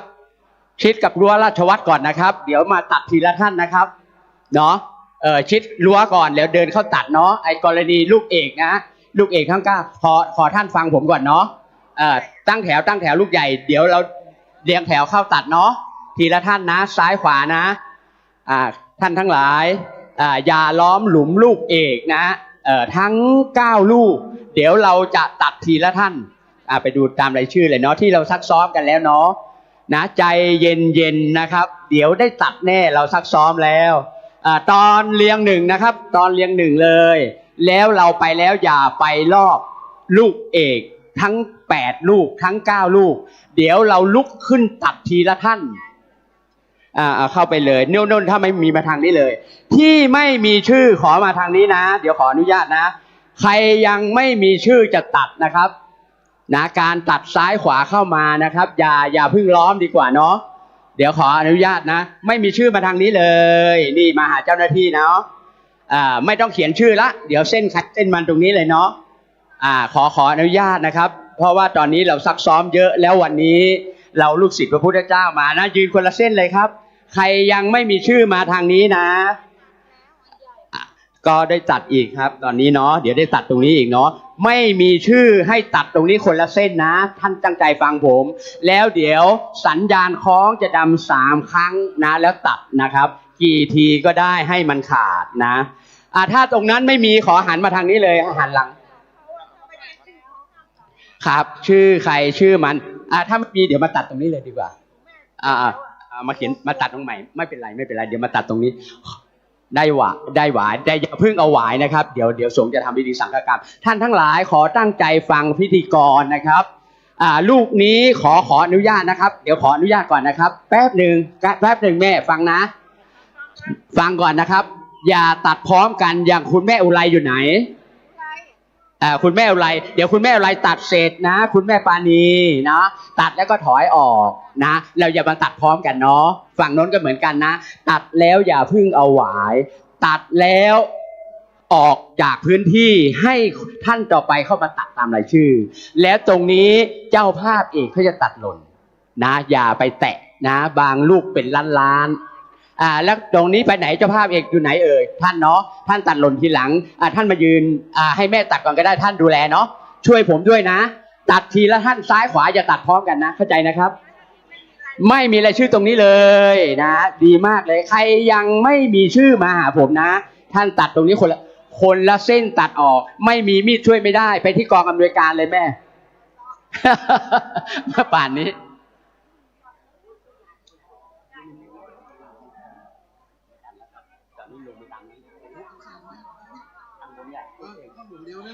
ตอนนี้ขอกำลังทหารทุกท่านเลยนะขึ้นลูกเอกเอาลูกนิมิตเอาลูกนิมิตนะเอาลูกนิมิตออกก่อนขอทหารนะฮะกำลังทหารสัก4 ท่านก่อนเนาะ4 ท่านแล้ว2 ท่านพอกี่ท่านทหารขอกำลังทหารแป๊บหนึ่งนะครับกำลังน้องๆทหารนะครับขึ้นในอุโบสถหน่อยเอาลูกนิมิตออกหน่อยเนาะเพราะลูกนิมิตเยอะมากนะครับตอนนี้นะครับคณะสงฆ์พระผู้ใหญ่ให้เอาลูกนิมิตลูกจำลองออกก่อนทำบุญ 1,000ดูเจ้าหน้าที่นะทำบุญ 1,000 ตัดไม้พิธีกรหยุดก่อนพิธีกรหลุมทุกหลุมเอาของข้างในออกหมดหลวงพ่อเจ้าหน้าภาคท่านให้ออกเอาทหารช่วยกันเอาออกก่อนครับสาธุหลวงพ่อภาคว่าให้ลูกนิมิตลงในหลุมให้ถูกทรายแล้วมันมีผ้ารองอยู่แล้วก็มีปัจจัยอยู่ครับรับทราบครับเดี๋ยวบัญชาการเลยครับเดี๋ยวอย่าเพิ่งตัดนะขอกำลังทหารและก็เทวดาทุกท่านนะครับที่กำลังหน่อยช่วยเอาลูกนิมิตแต่ละหลุมออกนะลูกบารมีครอบครัวแล้วเอาผ้าเหลืองออกผ้าขาวออกนะเพื่อให้ลูกนิมิตหล่นถึงแม่ธรณีเอามาไว้ในนี้เลยครับเอาออกแล้วเอามาไว้ในโบสถ์เลยนะแต่ละหลุมของที่ในผ้านะยกเข้ามาในโบสถ์หมดเลยทุกท่านเลยเทวดาที่อยู่ในหลุมนะช่วยกันเอาลูกนิมิตออกเลยนะช่วยกันทำยังไงเอาได้แก้มาแล้วช่วยกันดึงเลยยกทั้งผ้านั่นน่ะยกทั้งผ้าเลยนะสาธุดูรายชื่อดีนะไม่มีรายชื่อมาตัดใหม่เลยไม่มีรายชื่อนะครับขอให้มาตรงนี้นะครับขอให้มาตรงนี้ราวนี้เลยใครไม่มีรายชื่อเชิญเลยไม่ทันแล้วครับมาทางนี้นะขวามือเนาะขอเชิญนะตอนนี้ใจเย็นๆครับท่านได้ตัดแน่ตอนนี้ขอให้ถูกตรงที่พระผู้ใหญ่ท่านให้เอาลูกนิมิตบารมีครอบครัวและผ้าออกก่อนเนาะช่วยกันเลยครับที่เราอยู่ประจำหลุมนะทุกหลุมช่วยกันเลยครับนะแล้วการตัดเรียงแถวเขาตัดอย่างนี้สง่างามมากสวยนะครับความเรียบร้อยจะเกิดขอกำลังหน่อยครับขอกำลังผู้ชายหน่อยผู้หญิงก็ได้เอามาแก้เชือกนิดหน่อยถ้าแก้ไม่ทันก็ตัดเลยเดี๋ยวอย่าเพิ่งนะโยมอุปสกนะที่เป็นโฆษกหยุดก่อนไม่รู้วินัยขอให้ฟังหลวงพ่อคนเดียวนะมันเรื่องวินัยนะไม่ใช่จะอย่างเดียวมันต้องเอาให้มันเห็นมันลูกนิมิตมันต้องตกที่ทรายมันเป็นไม่ผิดวินัยสร้างโบสถ์มาต้อง10 ล้านแยกกันเนาะโอเคเนาะนี่มันเอาลูกนิมิตเล็กๆเข้าไปความจริงมันไม่ถูกต้องลูกนิมิตมันไม่ถึงดินไม่ถึงทรายมันก็สวดไม่ได้มันผิดวินัย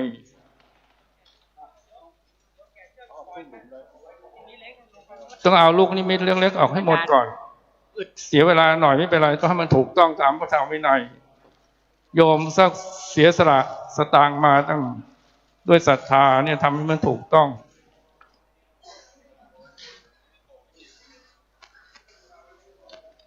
ตั้งใจเวลาตัดกว่าทีละคนเนาะโหมันเยอะขนาดนี้เลยเพิ่งเคยเห็นนี่แล้วครั้งเพิ่งเคยเห็นครั้งแรกนี่เลย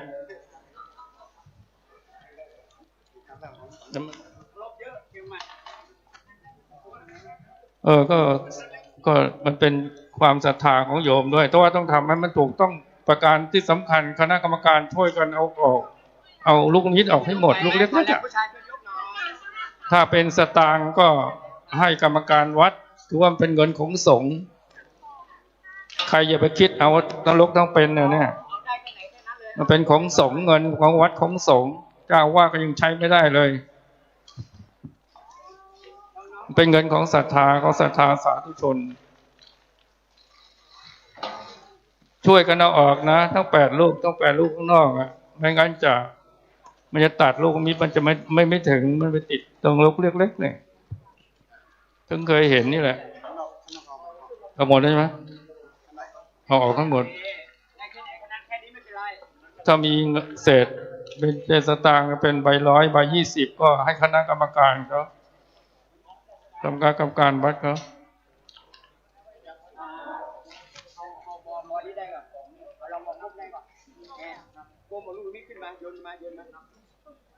เยอะมากเลย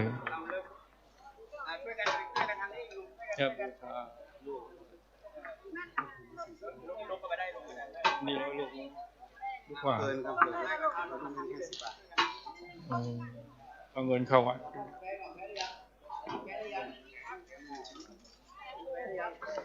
โอ้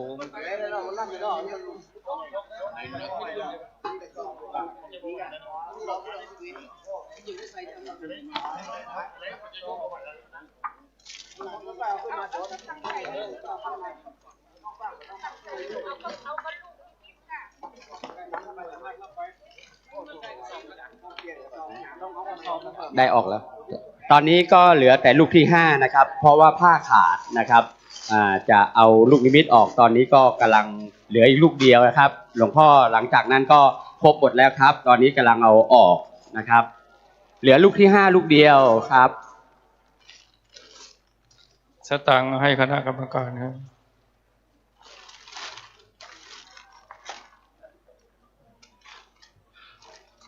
ขออนุญาตหลวงพ่อใช้เสียงอีกรอบหนึ่งเพราะว่าตอนนี้นักรบของเสด็จแม่จามของสมเด็จพระนเรศวรของ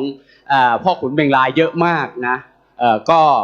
ถือว่าสุดยอดในการสามัคคีในการตัดหวายนะครับสำคัญความปลอดภัยนะครับตัดเส้นเดียวแล้วออกเลยนะครับอย่ามุงให้คนข้างหลังมาตัดเนาะเพราะสัญญาณคล้องที่3จะได้ตัดพร้อมกันนะสงฆ์จะเจริญชัยมงคลคาถา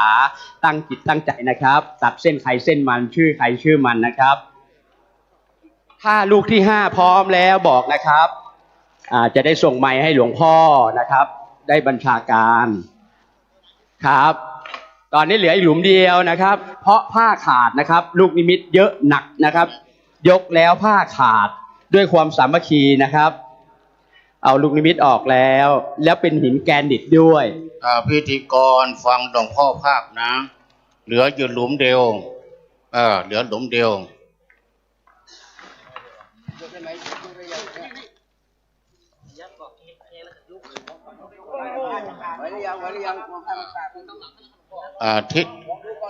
ที่เอาลูกนิมิตเล็กๆน้อยๆออกเอามาแล้วเอาไว้ในโบสถ์เลยนะแต่ละหลุมออกให้หมดเลยหลวงพ่อให้ถูกทรายถ้าบอกว่าสัญญาณข้อที่1กติอุ้ยนะสัญญาณข้อที่2ก็อุ้ยสัญญาณข้อที่3ก็อุ้ยก็จะออกแล้วหมดแล้วความสำคัญอยู่ตรงนี้ธรรมดาแน่ใจเย็นๆนะโยมนะในกลางอุโบสถเนี่ยมันเยอะหลุมใหญ่ด้วยแล้วก็หลวงพ่อให้ถูกพิธีวินัยเวลาผูกพระธสีมาโยมมานี่เลยถุงที่เราเอาลูกนิมิตออกเอามาไว้ในพระวิหารในอุโบสถนี่หมดเลยครับออกแล้วเหลือนิดเดียวเวลาจะตัดให้ทุกคนฟังเสียงสัญญาณเดี๋ยวพี่นันเจ็ดสีจะบอกเสียงสัญญาณอะไรต้องมันพร้อมกัน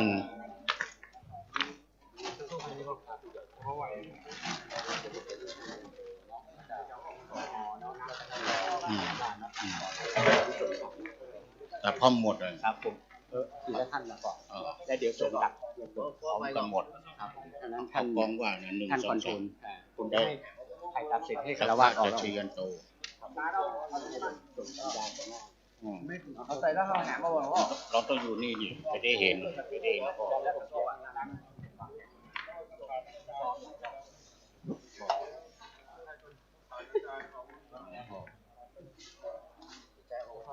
พ่อครับ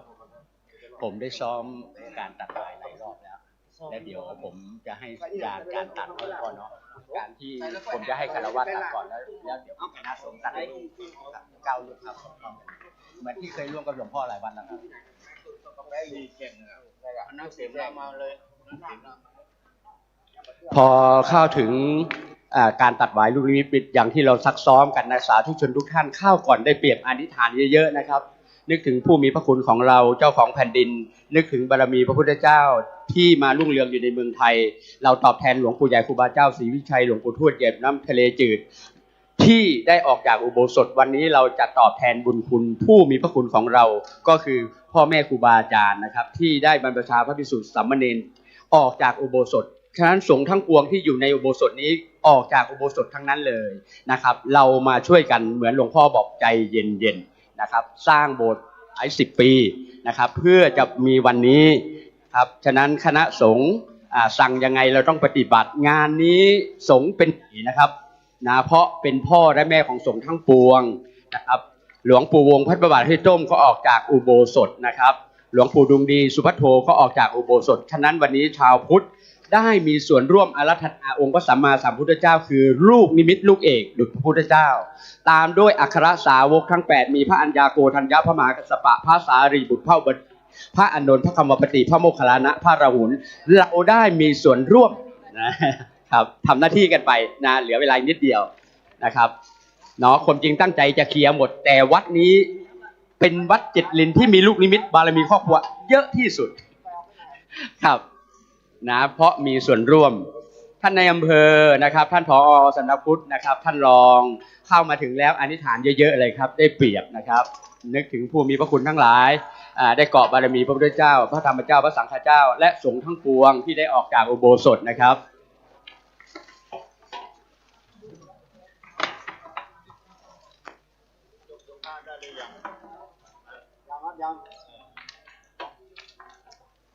วัดละโวนะฮะของเสด็จแม่จาม 1,300 กว่าปีเพิ่งเป็นวัดไม่นานนี้เองวัดเจ็ดลินน่าจะ700 กว่าปีตั้งแต่เมืองเชียงใหม่นะครับจะเป็นวัดสมบูรณ์แบบอีกไม่นานนี้ทุกชนทุกท่านได้มีส่วนร่วมเหมือนหลวงปู่ใหญ่ครูบาเจ้าสิทธิชัยได้สร้างขึ้นดอยสุเทพเรามีสุดนะครับเนาะฉะนั้นวันนี้เราตั้งจิตตั้งใจนะอย่าให้เกิดอุบัติเหตุเพราะเราซ้อมกันหลายรอบแล้วถึงเวลาสัญญาณข้อที่1ท่านก็ถอดมีดถอดดาบจะให้ทีละท่านตัดเข้าซ้ายขวานะครับไม่ให้ตัดพร้อมกันตัดแล้วขอให้ท่านออกท่านในอำเภอนำออกเลยนะครับเราจะให้ท่านในอำเภอตัดนะครับแล้วผอ.สำนักพุทธนะครับและท่านรองผู้หลักผู้ใหญ่นะแล้วแขกผู้ใหญ่ทุกท่านได้ตัดคารวะตัดก่อนนะครับหลังจากนั้นมาคณะสงฆ์ตัดหล่นนะครับเจ้าภาพคณะสงฆ์นะครับเป็นตัวแทนของพุทธเป็นตัวแทนของสงฆ์ทั้งปวงจะได้อาราธนาองค์พระสัมมาสัมพุทธเจ้าเทียบพระที่อยู่ชั่วนิรันดรนะฉะนั้นเป็นหน้าที่สงฆ์ที่จะตัดหล่นนะครับอาราธนาองค์พระพุทธเจ้าเนาะก็เลยเป็นโอกาสที่ได้เปรียบนะครับเข้าก่อนอธิษฐานก่อนนะครับ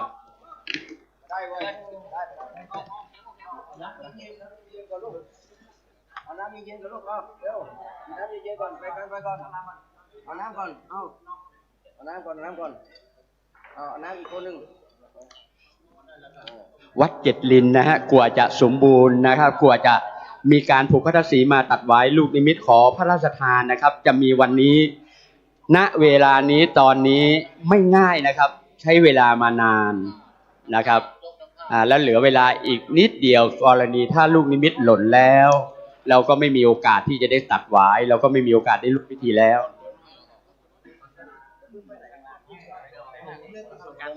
ตอนนี้ขอทีมงานนะครับแอร์ขอขึ้นในอุโบสถหน่อยนะครับ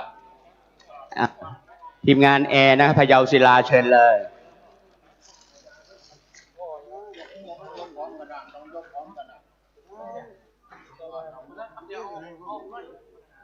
กลัวมันขาดนะพ่อเพราะลูกที่5ขาด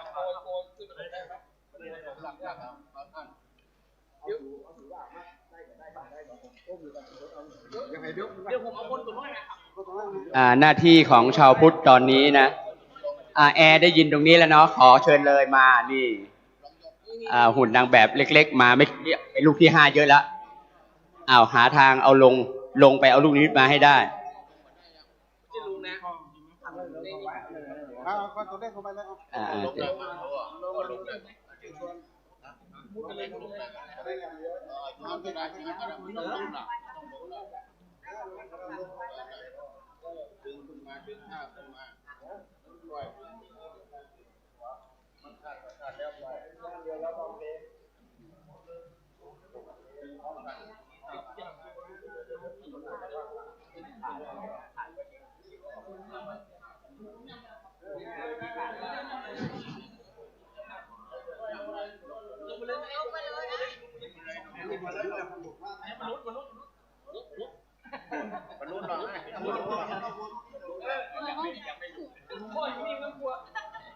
ครับหลวงพ่อให้สิทธิ์ลงได้นะครับเนาะถือว่าเป็นบุญเป็นวาสนาของเรานะครับคนทั้งโลกมีท่านเดียวนะที่ได้ลงลูกนิมิตลูกเอกได้ถือว่าเป็นวาสนาก็เป็นบุญตาของเรานะครับ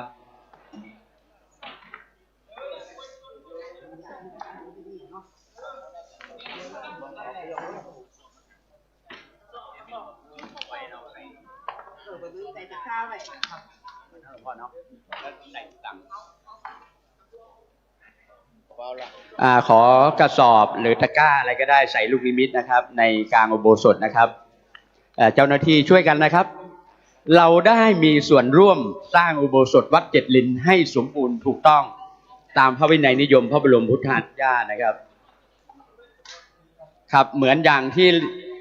บรรพบุรุษของเรานะครับหลวงปู่วงนะครับครูบาขาวปีได้ช่วยหลวงปู่ใหญ่ครูบาเจ้าศรีวิชัย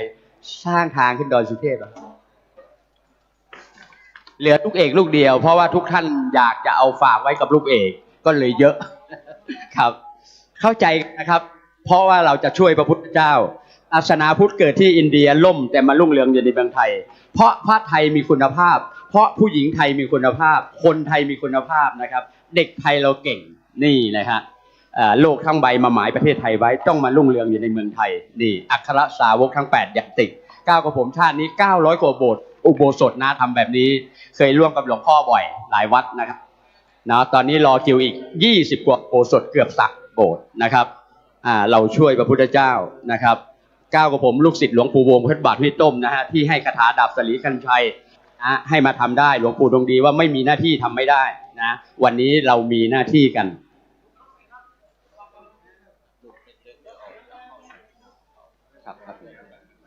ตอนนี้หลวงพ่อบอกนะถ้าอาราธนาองค์พระสัมมาสัมพุทธเจ้าและอัครสาวกทั้ง8เทียบกับแม่ธรณีชั่วนิรันดรแล้วลูกบารมีครอบครัวของท่านหรือลูกนิมิตเล็กๆจำลองนี้จะได้เข้ามาใส่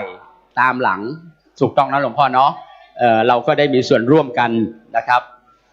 ก็หลายพันลูกนะครับลูกนิมิตนะหลายพันลูกมากเลยน่าจะเยอะที่สุดในประเทศไทยนะ เยอะมากเลยครับ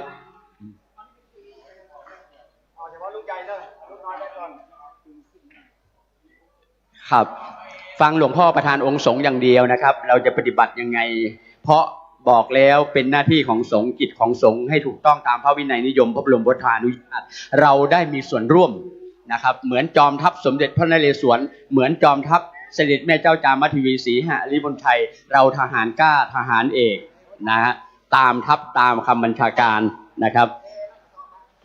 แล้วผลสำเร็จก็คือเราได้อุโบสถหลังงามหลังนี้ต่อไปลูกหลานเราก็จะบรรพชาพระภิกษุสามเณรออกจากอุโบสถหลังงามหลังนี้นะครับขอย้ำนะครับมาก่อนได้เปรียบก่อนนะครับ900กว่าอุโบสถยังไม่เคยเจอเป็นวัดแรกหลายเรื่องนะฮะเป็นวัดแรกของโลกอยู่ที่วัดเจ็ดลินเช่นตอนนี้เอาเวลานานได้อธิษฐานนานเยอะที่สุดในโลกครับได้เปรียบนะครับ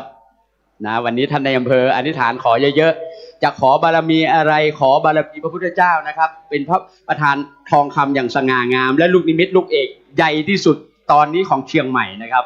นะถือว่าลูกนิมิตแกนี่เป็นลูกที่ใหญ่ที่สุดขึ้นยากมากนะกว่าจะสำเร็จนะครับเนาะ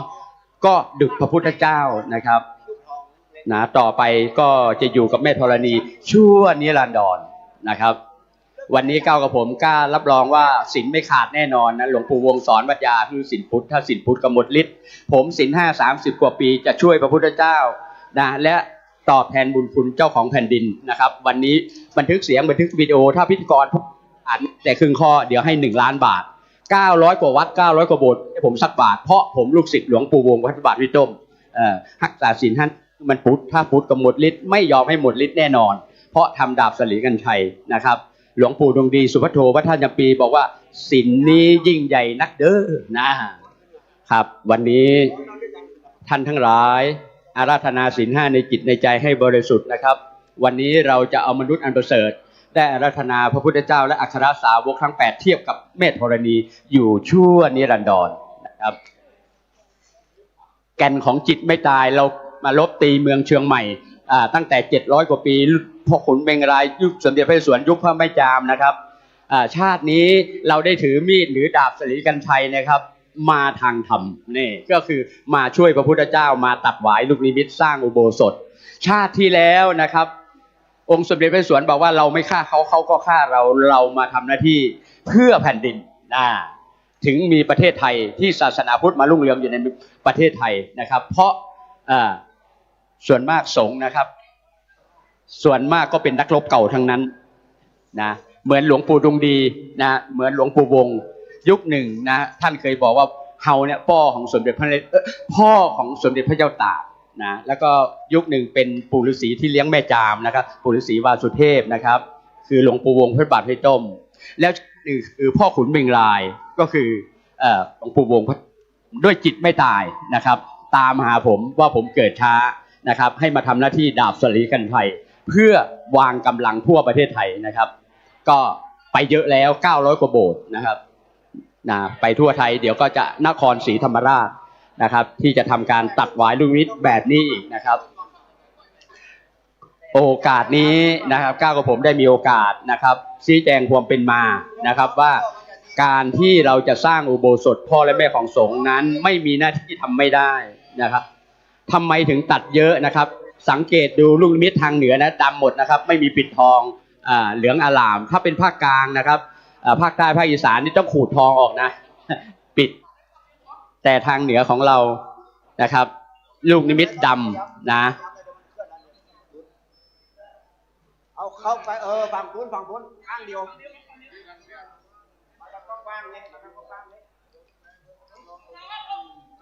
สาธุ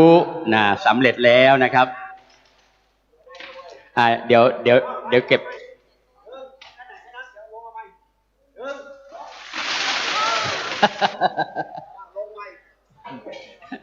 ไม่เป็นไร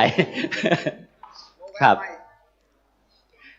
อย่างที่ว่านะครับบางวัดท่านเจ้าอาวาสมรณภาพไปไม่รู้กี่ลูกกว่าจะมีการตัดหวายนะครับพระเดชพระคุณนะครับหลวงพ่อวัด7 ยอดนะครับพระเดชปริยัติได้ให้สัมโมทนียคถามหาว่าเป็นวาสนาของเราบรรพบุรุษไม่ทันเอาไปไหนแล้ว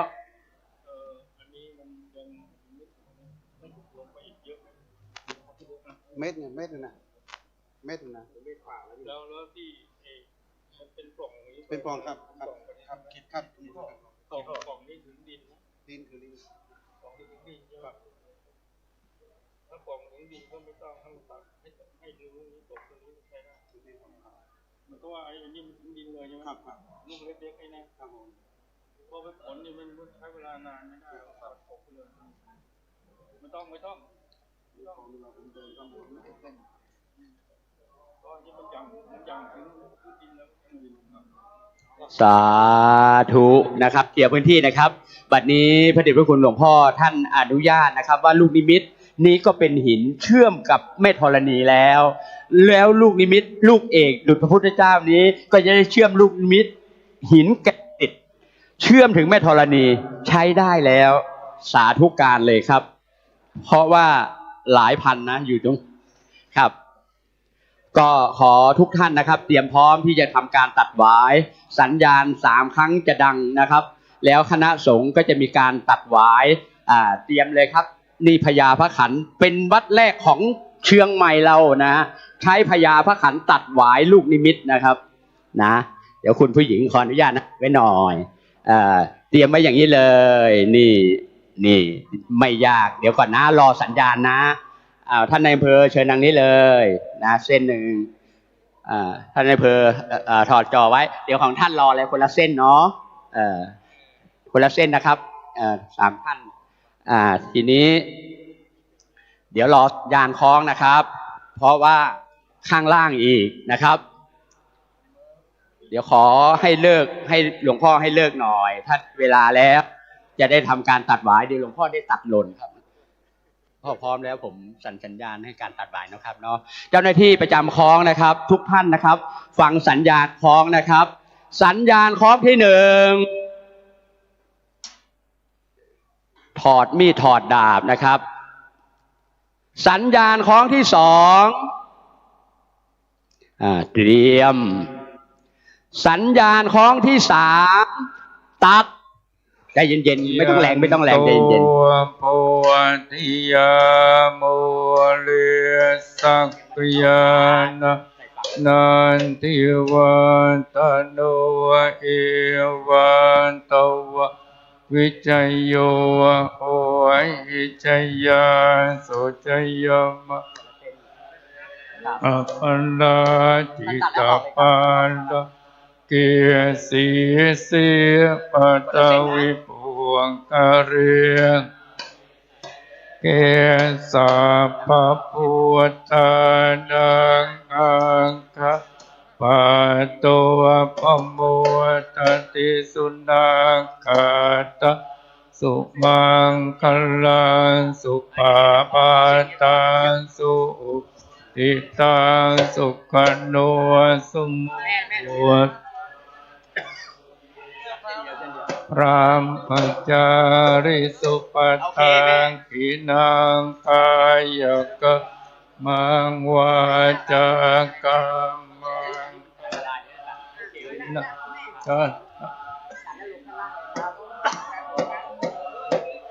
ปะนิติยเตปัฏฐานปัฏฐานกินานิกัตตวานลัก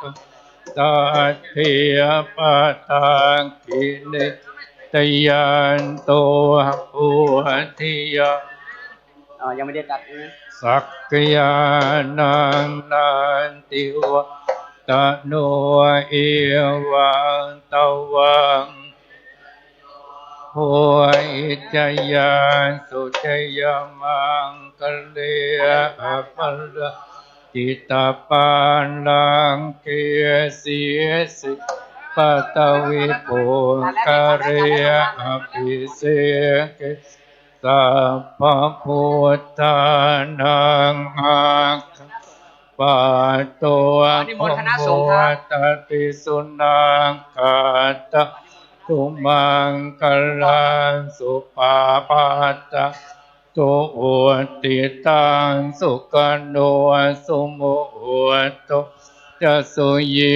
ตังพรหมจาริสุปัฏฐายินังกายกรรมังวาจากรรมังปะตังกินังปะตะกินังมโนกรรมะปะเนียติยเตปะตะกินาปะตังกินานิคัตตวะนลพันตาเตปะตะกิเนติยันโตปุติยาโมลิกักยานังนันติวะตโนเอวันตวังวิจัยโยโหอิจยาสุจยมะกัลเลอปัลลาจิตาปัลลังติเสียปัตวิปุงกเรอภิเสกเกสัพพพุทธานัง อากาปะโตปัมโมตติสุนัขาทานสุมาพลังสุปาปาตะตุโหติตังสุกันโนสุโมโหโตจะสุจิพรังพรหมจาริสุอินังกายกรรมังวาจากรรมังปัตตังกินังปัตตะ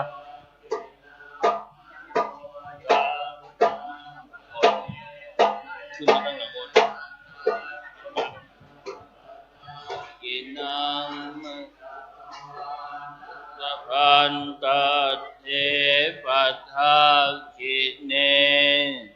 ชโยโพธิญาโมเลสักยานันเทวาตโนเอวังทวังวิจโยโหหิจยาสุจยมังอภราจิตปันลังเกสีเสปทวิโกคะเลอภิเสเกพระพุทธานังอาคาปัตโตปโมทติสุนังสุมังคันลังสุปภาตังสุโหติตังสุขันโนสุโมโหจะสุยิทังพระมจาติสุปันทังกินังกายกรรมังจากรรมังปันทังกินังปันทังกินังมโนกรรมังปันนิเตปันทังกินังปันทังกินานิกัตตวาพันตาเทปทาคิเน ใครเดี๋ยวไปทักนิมิตหนึ่งผมสองยุคุณราชสิทธิเวทีสามเจ้าว่าเจ้าคณะตำบลใครเป็นเจ้าคณะตำบลอยู่ไหมรองพ่อเมืองกับคุณสิทธิไป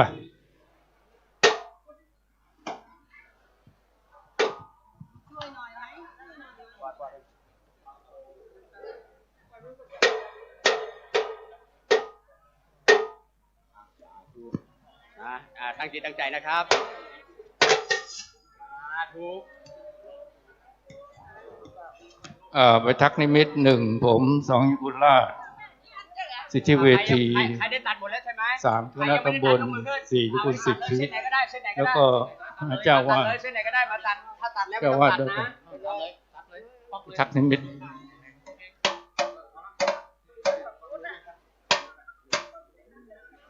ใครยังไม่ได้ตัดมาเชิญเนี่ยอันนี้เลยยังไม่เอาไปได้เด้อยังไปได้เอาบอลรีบตัดเลยตัดตรงนี้เส้นเลยตัดแล้วไม่ต้องตัดอีกโอเคนะตัดแล้วนะท่านตัดแล้วไม่ใช่เหรอเอาตัดเร็วท่านตัด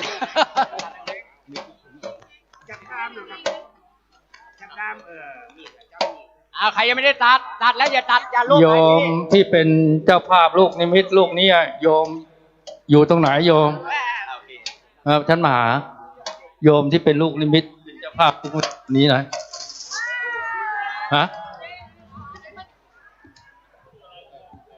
เอามาสัก2-3 คนก็ได้มายืนตรงนี้ยืนนี่นะยืนตรงนี้ยืนข้างนอกยืนข้างนอกใครยังไม่ได้ตัดเชิญเลยเราอยู่ข้างในโยมยืนอยู่ข้างนอกนู้นโยมที่เป็นเจ้าภาพลูกนิมิตลูกตะวันออกเนี่ยใครก็ได้โยมสำคัญนะมาอยู่เนี่ยอยู่ข้างนอกเนี่ยโยมอยู่ข้างนอกอยู่ข้างในเนี่ยโยมไปนู่นไปข้างนอก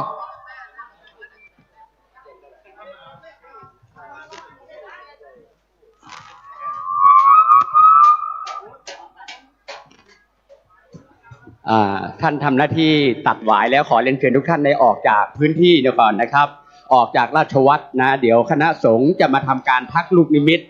ครับ ขอเรียนเชิญทุกท่านอย่าเพิ่งยุ่งหวายครับอย่าเพิ่งเอาหวายนะครับโอเคอย่าเพิ่งเอาตัดหวายเอาหวายในพื้นเข้าอยู่ในพิธีก่อนนะครับเดี๋ยวขั้นตอนอีกเยอะนะเจ้าภาพนะเจ้าภาพนี่นะเจ้าภาพนี่นะเท่านี้เราน่าจะพอแล้วมั้งโยม1 2 3 4นะพระครูเจ้าวาดมหาพิษณุเจ้าวาดมามหาพิษณุมาตอนนี้โยมอยู่ตรงนั้นนะเดี๋ยวท่านพระครูมาตรงนี้ผมพ่อจะถามว่าเรื่องนี้ลูกโยมตอบพ่อถามว่าทางจิตพ่อออกนี่อะไรเป็นลูกนิมิตโยมก็ตอบว่าปาสานุพันตีพร้อมกันนะแล้วก็จากนั้นโยมก็ไม่ต้องตอบอะไรเป็นเรื่องของพระโยมไม่ต้องออกเชิญไปทางนู้นไปก็ไปทางนู้นโยมตอบว่าปาสาโนพันเตอย่างเดียวนะบุรธิมายาติสายากิงนิมิตังปาสาโนพันเตเอโสปาโสนิตัง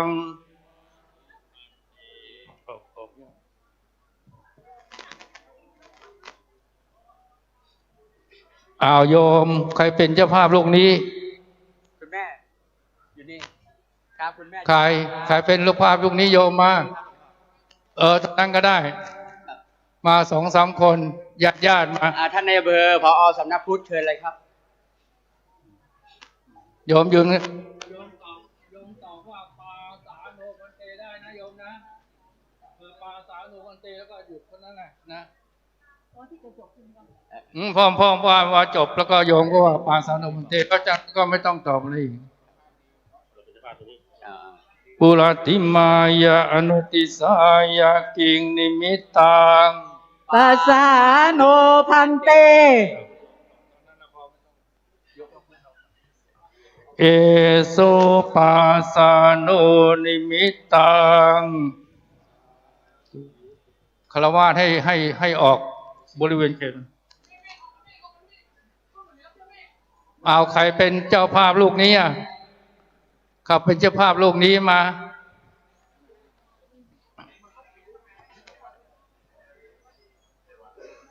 ใครเป็นเจ้าภาพลูกนี้มาเชิญครับท่านนายอำเภอผอ.เชิญเลยครับผอนายอำเภอมานายอำเภอตรงนี้เนาะหลวงพ่อแม่แก้วมาปัญญาดาแม่เจ้าภาพลูกนิมิตแล้วไปแล้วก็โดยเฉพาะเจ้าภาพแม่แก้วมาปัญญาดาเลยแล้วพี่ไหน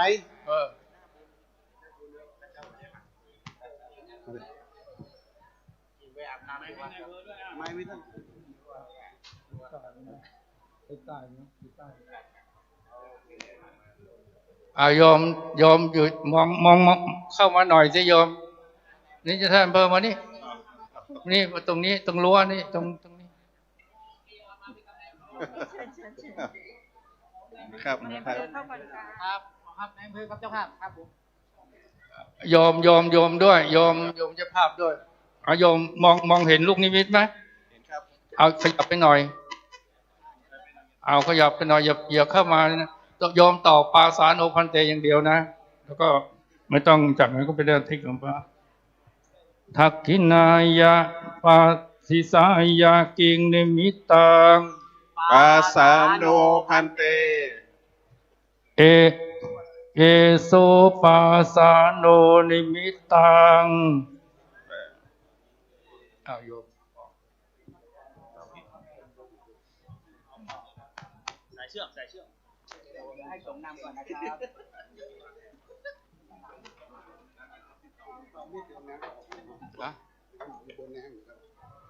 น้ำออกเลยใช่ไหมโอ้นี่เห็นอยู่ป่ะเห็น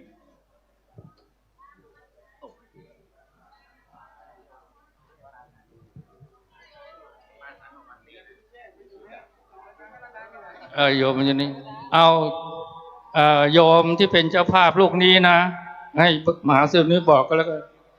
โยมนี่ยืนทั้งโยมตอบป ปาสาโนพันเตนะโยมนะ เจ้าภาพเอาไม้เอาไม้ โยมออกไปนอกเขตนะโยมมองลูกนิมิตเห็นจะได้แล้วโยมโยมนี่ก็ตอบได้งั้นแหละ ตอบทั้งหมดแล้วนะนางเนอะปาสาโนพันเต ทักขินายะอนุทิสายานิมิตัง ปาสาโนพันเต เอโสปาสาโนนิมิตัง บาสโนครั้งเดียวพอนอกนั้นสงฆ์สาธุพันเตไม่ต้องสงฆ์จบ เอาไปทางไหนนี่ อันนี้ทิศตะวันตกนะ จะไม่ได้เข้าในกับผมแน่นอน เอาโยมเข้ามาสัก2-3 คนเจ้าภาพโดยเฉพาะเจ้าภาพฮะไม่ได้อยู่อันนายอำเภอมาก็ได้นายอำเภอก็พอ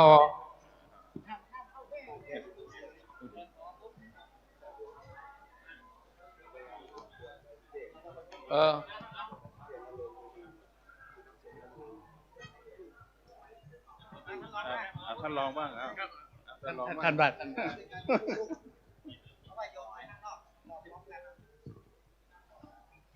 ปัจฉิมายาติเสยาเก่งในมิตัง ปาสาโนพันเต เอโสปาสาโนนิมิตัง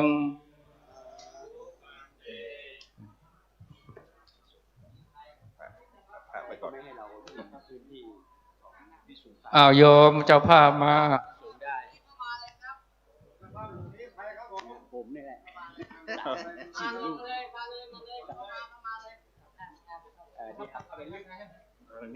ท่าน โยมอยู่ตรงนั้น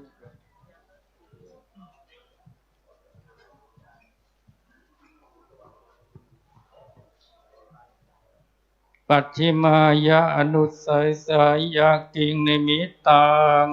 ปาสาโนพันเต เอโสปาสาโนนิมิตังลูกนู้นโยมไปเป็นเจ้าภาพ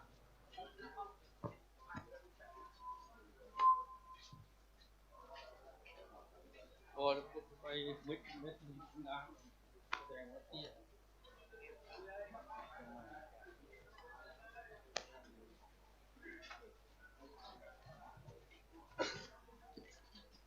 เจ้าภาพมีไหมไม่มีก็ได้ในอำเภอเป็นหลัก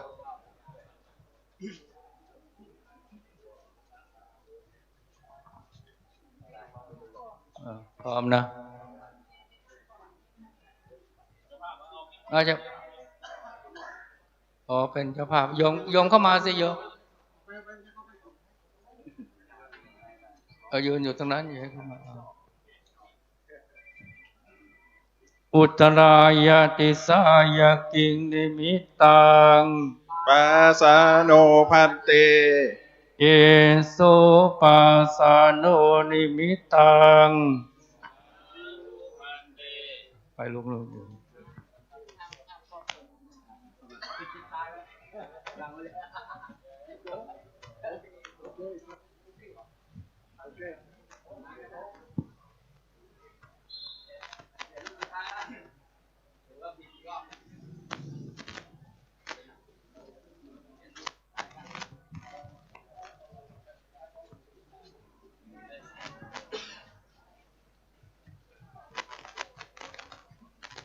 อุตอายากิตาปาพันเต โอปาสาโน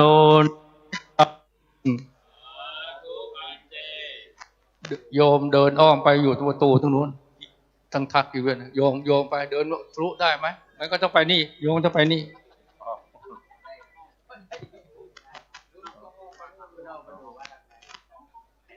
ออกกลับเดิมกลับทางเดิม ครับตอนนี้ลูกสุดท้ายนะครับคือที่2เขาเรียกว่าปิดนะครับเดี๋ยวได้ทักปิดก็คือที่2นะครับ สาธุชนชาวพุทธทุกท่านอย่าเข้าในชวัดนะครับอย่า เอาโยมมาพวกพออันนายอำเภอมาประตูนี้นายอำเภอพ่อพุทธสำนักพุทธ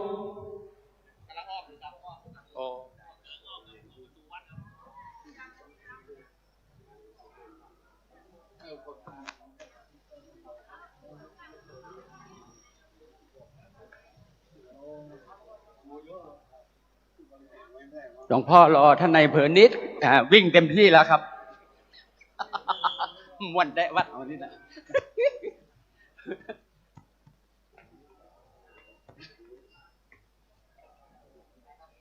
หลีกทางให้ท่านในายอำเภอหน่อยครับท่านในายอำเภอมาแล้วเชิญเลยครับ ลูกสุดท้ายดังๆและครับ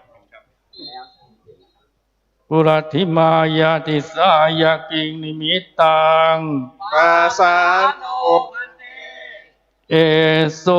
ปาสาโนนิมิตัง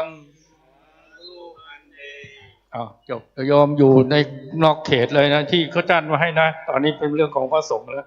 เพิ่งเอาหวายนะครับทุกท่านนะครับ เพราะเดี๋ยวหลวงพ่อจะได้จุดผูกอยู่นะครับ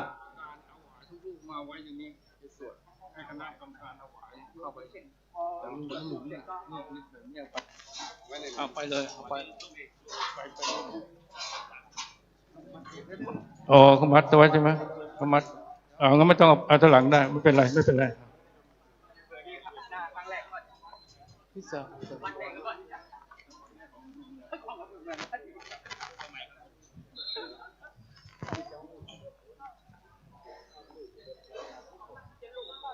ครับเราชาวพุทธนะครับ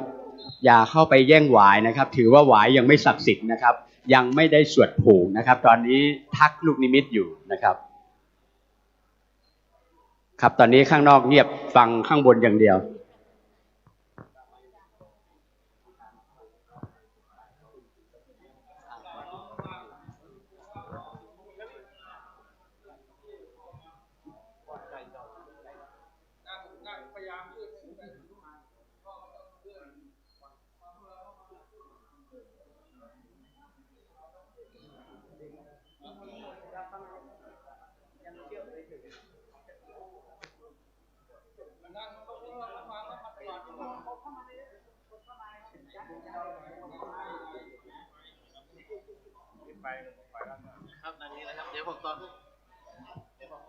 เดี๋ยวคุณดูความเรียบร้อยข้างนอกก่อนเดี๋ยวพยายามนั่งยืดให้ถึงหลวงพ่อไม่ต้องไปเลื่อนเก้าอี้ให้มาอยู่ในหัตถบาท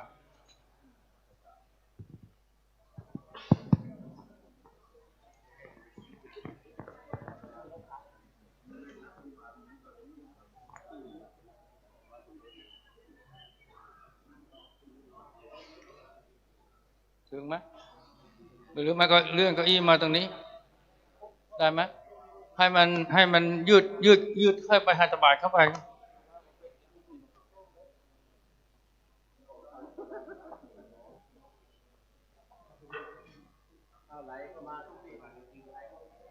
น่าอยู่เข้ามาในหัตถบาท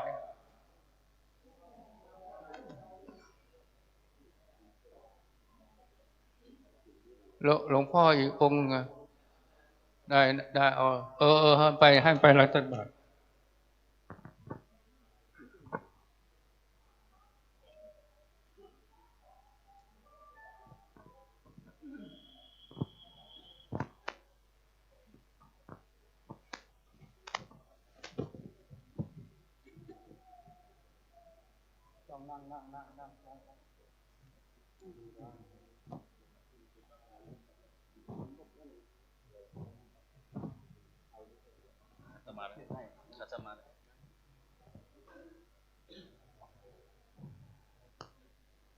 นะโมตัสสะภะคะวะโตอะระหะโตสัมมาสัมพุทธัสสะนะโมตัสสะภะคะวะโตอะระหะโตสัมมาสัมพุทธัสสะนะโมตัสสะภะคะวะโตอะระหะโตสัมมาสัมพุทธัสสะ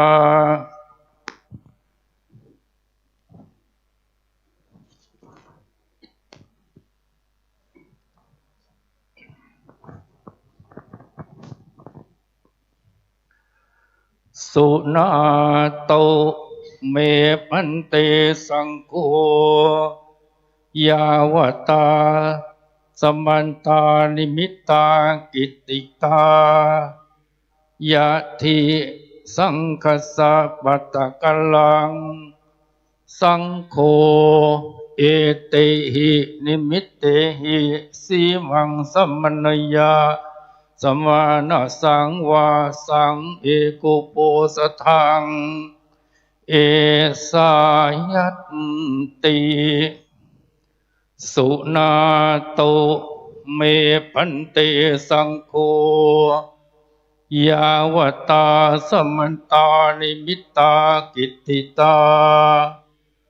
สังโฆเอเตหินิมิตเตหิสีมังสมานติสมานะสังวาสังเอกุโปสทังยัสสายสมโตคัมมติเอเตหินิมิตเตหิสีมายสมติสมานะสังวาสายะเอกุโปสทายะโสตุนหัสสะยัสสะนาคัมมติโสภาสัยยะสัมมตาสังเขนะสีมาเอเตหินิมิตเตหิสมานะสังวาสาเอกุโปสทาคัมมติสังคัสสะตัสมาตุนหิเอวเมตังทารยามิสุนาโตเมพันเตสังโฆยาสาสังเขนะสีมาสมตาสมานะสังวาสาเอกุโปสทายะทิสังคสะปัตตะกลังสังโฆตังสีมังติจิวเรนะอุปวาสังสมณยาทเปตวาคามันจาคามุปจารัญจาเอสายัตติสุนาโตเมพันเตสังโฆยาสาสังเขนะสีมาสมตาสมานะสังวาสาเอกุโปสทาสังโฆตังสีมังติจิวเรนะวิปวาสังสมณติทเปตวาคามันจาคามุปจารัญจายัสสายสมโตคัมมติเอติเตสิสายะเตสิเอติสายะสีมายะติจิเรนะวิปวาสัสสะสมติทเปตวาคามันจาคามุปจารัญจาโสตุนหัสสะยัสสะนาคัมมติโสภาสัยยะสัมมตาสาสังเขนะสีมาติจิวเรนะอวิปวาโสทเปตวะคามันจาคามุปจารัญจาขามติสังคสะตัสมาตุนหิเอวะเมตังทารยามิอายังภูมิปฏิโสปัสสมาโหติยังภูมิปฏิโสปัสสมาโหติอายังภูมิปฏิโสปัสสมาโหติสัพเพพุทธาภลาปัตตาปัจเจกานันจยะพลังอรหันตานันจเตจินรักขังปันธามิสัพพะโสพระเสลานุเถระญาติโยมสาธุชนทั้งหลายบัดนี้สงฆ์ได้สวดสมุติจุราวิภวาสีว่าเป็นพัทธสีมาถูกต้องตามพระธรรมวินัยสามารถที่จะสั่งทำสังกรรมที่สำคัญเช่นบวชพระสวดให้พระกฐินหรือโปรณาออกพรรษาเป็นต้น เป็นเรียกว่าเป็นวิมานพรหมเป็นสถานที่สำคัญพุทธศาสนาต้องตามพระธรรมวินัยพัทธสีมาจะละหรือจะเสียหายไปได้ก็มีอยู่2 ประการคือ1สิ้นศาสนาพุทธของเรา 5,000 ปี2พระสงฆ์ช่วยกันสวดนี้จะละไปพัทธสีก็จะวัดเจ็ดลินอย่างนี้ก็สมบูรณ์แบบเป็นพัทธสีมาหรือวิสุงคมสีมาทางถูกต้องพระธรรมวินัยขอโมทนาสาธุชนญาติโยมทั้งหลายที่เป็นเจ้าภาพสร้างอุโบสถครั้งนี้เป็นสีสง่าเป็นที่เชิดชูของวัดเจ็ดลินแล้วก็จะมีสักคำเป็นมหาในพระกระทรวงสืบไปขอโมทนาขอบคุณต่อไปก็ตั้งใจรับพรพระสงฆ์ซึ่งจะมีในการอะไรก็มอบให้มหาวิษณุหรือใครจัดการสาธุสาธุสาธุนิมนต์พระเดชพระคุณหลวงพ่อทุกรูปมาที่อัฐสงฆ์ข้างล่างครับจะได้ถวายปัจจัยนะครับไว้ซะพ่อแม่สถานั่งตั้งนานลุกนะครับเนอะแม่ลุกครับกับพระพร้อมกันก่อนนะครับบนทางโรงเรียนนะครับวุฒิโสพลบอกว่าท่านใดเอารถไปจอดกรุณาย้ายออกนะครับเพราะเพิ่นจะมีถนนคนเดินนะครับ อะระหังสัมมาสัมพุทโธภะคะวาพุทธังภะคะวันตังอภิวาเทสวากขาโตภะคะวะตาธัมโมธัมมังนัมมัสสะสุปฏิปันโนภะคะวะโตสาวกสังโฆสังฆังนะมา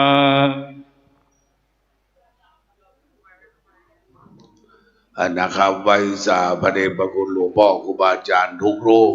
ลงมานั่งที่อาสงฆ์ด้านหน้า พระสงฆ์จะพึ่งลงนะครับกราบพระมหาเถระก่อนพระมหาเถระกราบท่าน3 ครั้งแล้วค่อยลงไปโดยจารีตเมืองเหนือเรามันต้องวันทาด้วยวันทาน้อยนั่งลงก่อนว่าวันทาน้อยมาพร้อมกันวันทามิพันเตสัพพังอปาราทังทาเมพันเตมยากาตัมบุญยังสามินาอนุโมทิตัพพังสามกาตังบุญยังไม่หังทาตัพพังสาธุสาธุอนุโมทามิอาหังกัมมามิตุมเอหิติเมกมิตาพังจัตตารโอธรรมาวัฏันติอายุวโนสุขังภะลังสาธุสานิมนต์พระเดชพระคุณหลวงพ่อครูบาอาจารย์มานั่งที่อาสงฆ์เพื่อญาติโยมจะได้ถวายปัจจัยและมีดมงคลองค์ละ1 ด้ามนะครับเนอะที่ได้แล้วก็บะฮือแล้วเนอะพระคุณเจ้าที่ได้ตะวานี่ก่อนยักมันเนอะห้ามเอานะครับสถาพรเนอะพระคุณเจ้าก็จะนั่งที่เก้าอี้ใครจะมีปัญหากับเราเลยจะร้อนนะ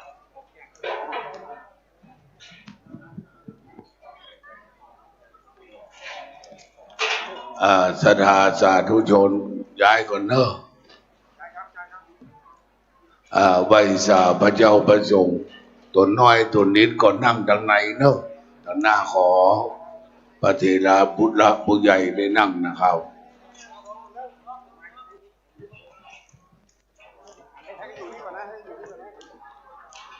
ไหวสาจุตนจุองค์ได้ลงมานั่งก่อนนะครับท่านอาจารย์มาวิเปิดถวายดาบ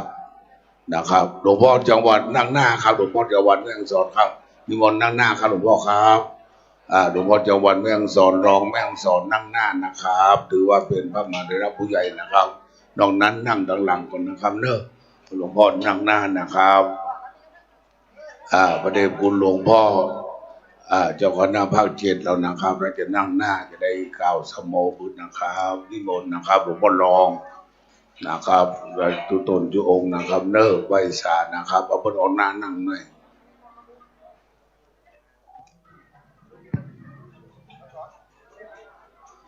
สถานนั่งลงเนอะ เขาจะได้สุมาควรตานฉบับย่อบาลีนะครับประกอบข่าวคำถวายสังฆทานนะครับเนิ่นนิมนต์ยุดโดนยุองค์นะครับไหว้สาพระเดชคุณหลวงพ่อรองท่านเจ้าคุณรัตน์นะครับ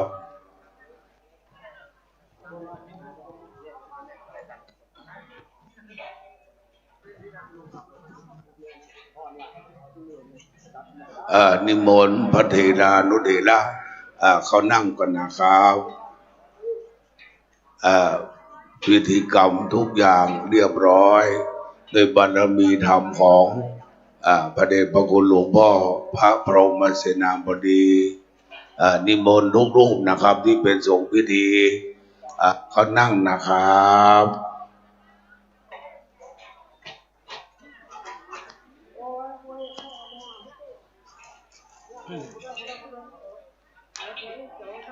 นิมนต์ครูบาอาจารย์ทางวังชิ้นเนาะหลายตนหลายองค์เจ้าคณะอำเภอวังชิ้นนิสิตเก่าพระพุทธบาทตากผ้าเหมือนกันหมดนะครับเนาะ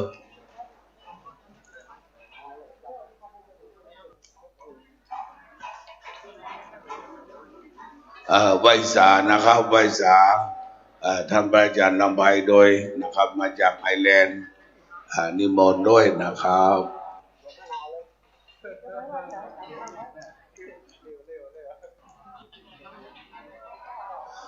ศรัทธาสาธุชนปนมมือเนอ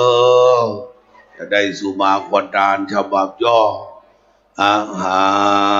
งวันตาเมสัพพะวัตถุตานังสัพพะโตสังฆมัตถเมพันเตสาธุโอกาสาข้าแด่สัพพะเนืองเครื่องควรตานทั้งหลายหลากพร้อมทุกภาคนานาบัดนี้มหาสมณศรัทธาพระเดชพระคุณหลวงพ่อท่านเจ้าคุณพระธรรมเสนาบดีรองเจ้าคณะภาค7เจ้าอารามาธิปติวัดพระธาตุเจ้าดอยสุเทพราชวรวิหารประธานฟื้นฟูวัดเจ็ดลินได้20 ปีท่านพระมหาวิษณุจารุธรรมโมเจ้าอารามาธิปติศิษย์ยอดกตัญญูเป็นเก้าเป็นประธานอันภายนอกอันมีท่านสิทธิศักดิ์อภิกุลชัยสุดท่านในอำเภอเมืองเชียงใหม่เป็นเก้าเป็นประธานรองท่านนายกเทศมนตรีนครเชียงใหม่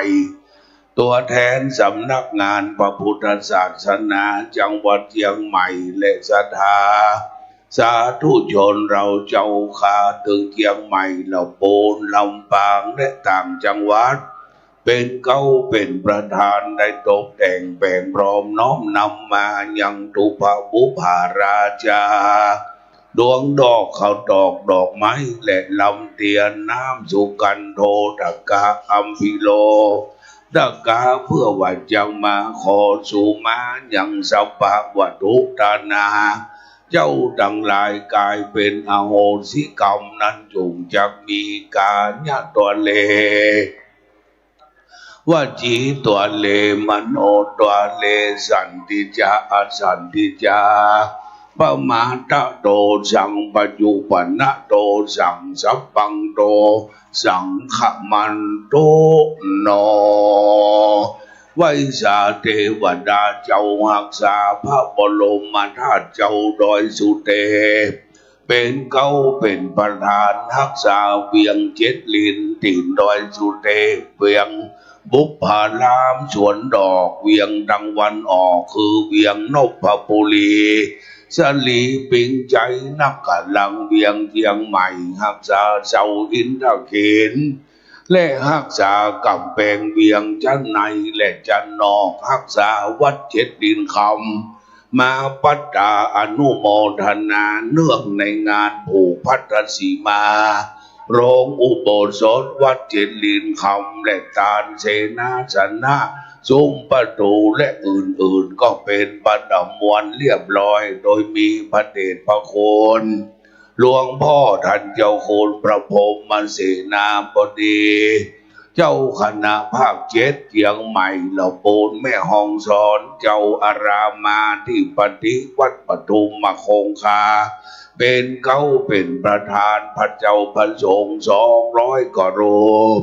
ภายนอกมีท่านในอำเภอเป็นประธานใส่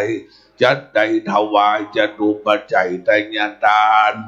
จากทั้งข้าทานทั้งหลายทั้งมวลขอถวายเป็นพระราชกุศลแด่พระบาทสมเด็จพระบรมชนกาธิเบศรมหาภูมิพลอดุลยเดชมหาราชบรมนาถบพิตรพระผู้เสด็จสู่สวรรคาลัยล้นเกลา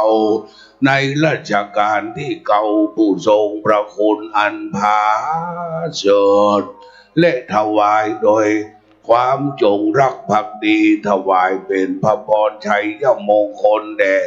พระบาทสมเด็จพระวชิรเกล้าเจ้าอยู่หัวล้นเกลาในรัชกาลที่10ตลอดถึงพระราชวงศ์หลวงมังลายขึ้นเมืองเชียงใหม่พระราชวงศ์กาวีระพื้นเมืองเชียงใหม่ตลอดถึงเทวดาเจ้ามีปู่เสเจ้าญาเสเจ้าสุเดวันลสีพญาวีวอพญาสาเกตในธรรมิละคุณหลวงมลังกะ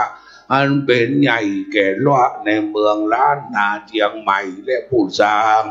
บ้านแปลงเมืองตลอดถึงผู้มีพระคุณทั้งหลายบุญกินบุญทานอภิบาลปกห่มท่านพระมหาวิษณุจารุธรรมโมฮือเป้ผีไปบน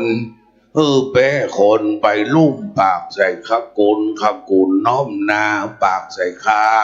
ข้าโยมมือว่ากล่าวแก่พระภิกษุสามเณรเทศชี้วัดเจ็ดเลนและศรัทธาFCทั้งหลายหือเขาชิโลลาภขาไวเป็นที่ฮักใคร่แก่คนและเทวดาพระอินทร์หันก็ชื่นชมพระพรหมหันก็เมตตาเทวดาหันก็คุ้มครองนั้นจงจะมีนิจจังวัฏนิพพานังสุขังวัฏนิพพานังสารังวัฏนิพพานะปัจจโยโหตุโนนิจจั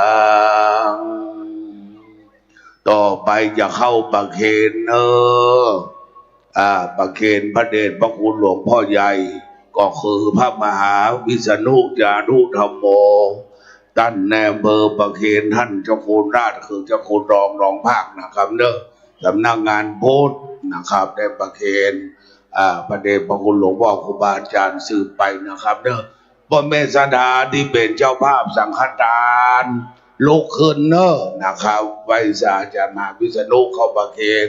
พระเดชพระคุณหลวงพ่อเจ้าคณะภาค7ก่อนนะครับท่านแนเบอร์ประเคนท่านรองเจ้าคณะภาค7นะครับภายเป็นสถานนะครับหูตัวไม่ประกาศนะครับเพราะมีเยอะรู้ว่าเป็นเจ้าภาพส่งตัวแทนเข้าประเคนนะครับ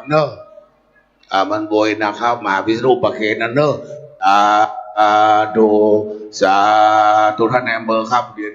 รียนเชิญท่านเจ้าคุณรองภาคนะครับท่านตัวแทนสำนักพุทธมาที่ครูบาวัดจังแต้มเข้าประเคนแล้วนะครับคุณแม่ทั้งหลายเดินแดนก็ล้วงนะเข้าใจสาธุสาธุสาธุ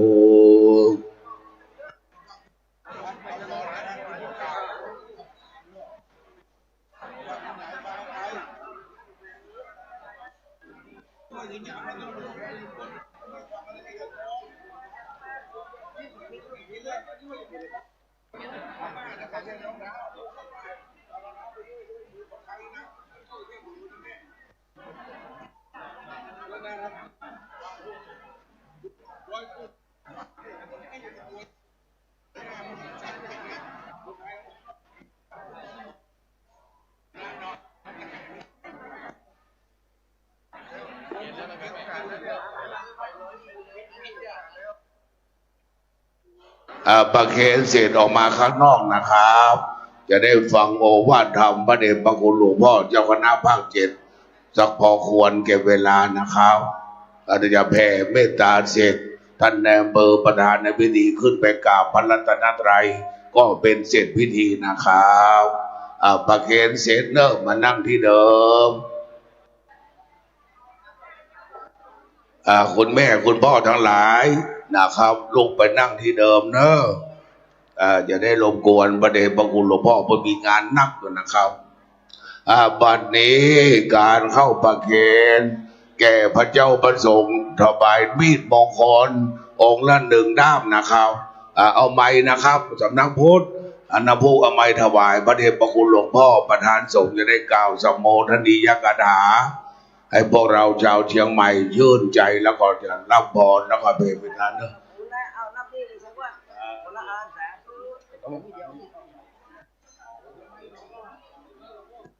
เอาไม้มาแล้วเอาไม้กับปุ้นกันเอาไม้หลวงพ่อก่อนอุ้ยมีไหนอุ้ยไหนเนี่ยนี่อุ้ยว่าหนังอ่ะอุ้ยว่าโอ้ยมาลูกพี่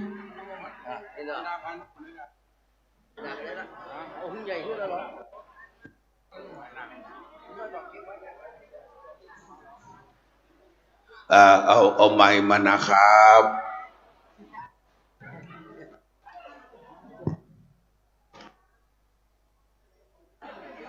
เจ้าหน้าที่สำนักพุทธนะครับเอาไม้นะครับนอกศรัทธาสาธุชนนั่งลงขโยมทั้งหลายก็ฟังไปเอามาเอาหัวเถอะดูแล้วไม่เรียบร้อยนะครับ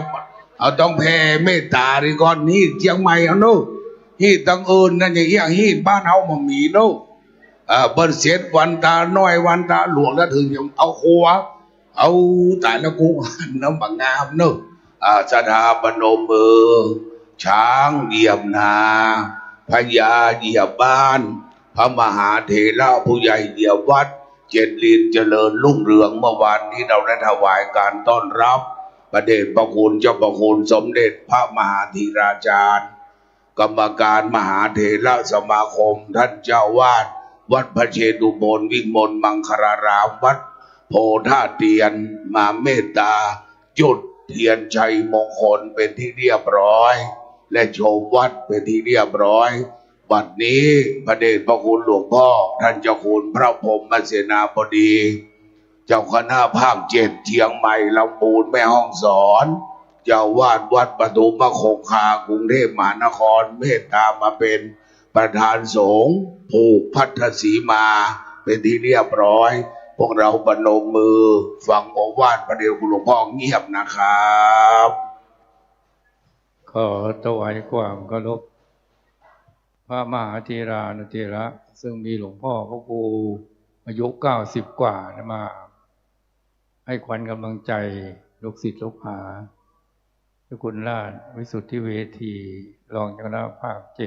7เลขานุการผู้รักษาการเจ้าคณะใหญ่คนเหนือวัดปากน้ำเจ้าคุณราชกิติสุนทรที่ปรึกษาเจ้าคณะภาค7เจ้าคุณมิมลมุนีและเจ้าคุณสิทธิผู้ช่วยเจ้าวาดวัดพระธาตุดอยสุเทพ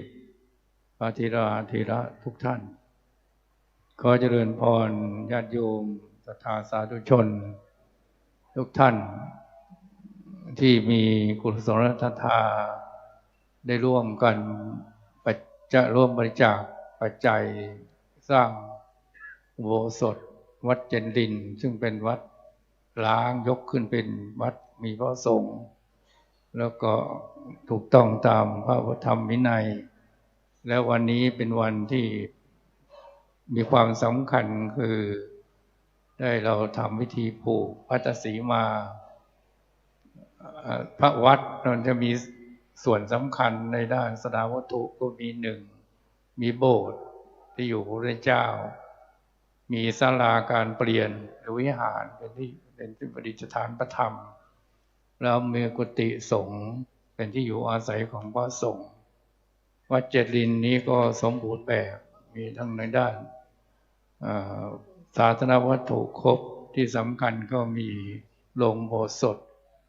แล้วโรงโบสถนี้ใหญ่เป็นโรงโบสถที่ใหญ่จะตามที่เห็นมาที่อยู่ในเขตอำเภอเมืองแบบนี้มีโบสถ์ใหญ่ๆหายากก็มีวัดเจริญแล้วก็สวยงามพระประธาน ก่อนนี้ก็ด้วยแรงศรัทธาของศรัทธาสาธุชนซึ่งเป็นความเมตตาของเจ้าคุณธรรมเสนาบดีเจ้าวาดวัดพระธาตุดอยสุเทพราชวรวิหารรองเจ้าคณะภาค7ท่านได้ส่งท่านมหาวิษณุมาดูแล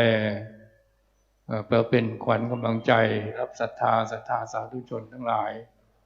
แล้วก็จนมาบูรณะปฏิสังขรณ์จนถึงวันนี้ได้ปลูกพระศรีมาถือว่าสำเร็จเป็นสมบูรณ์แบบเราจะบวชพระเป็นวิมานพรหมได้นะพระสงฆ์ก็ยังเกิดในโรงโพธิ์สดเกิดที่อื่นไม่ได้เวลาจะภาวนาออกพรรษาสวดให้ผ้ากฐิน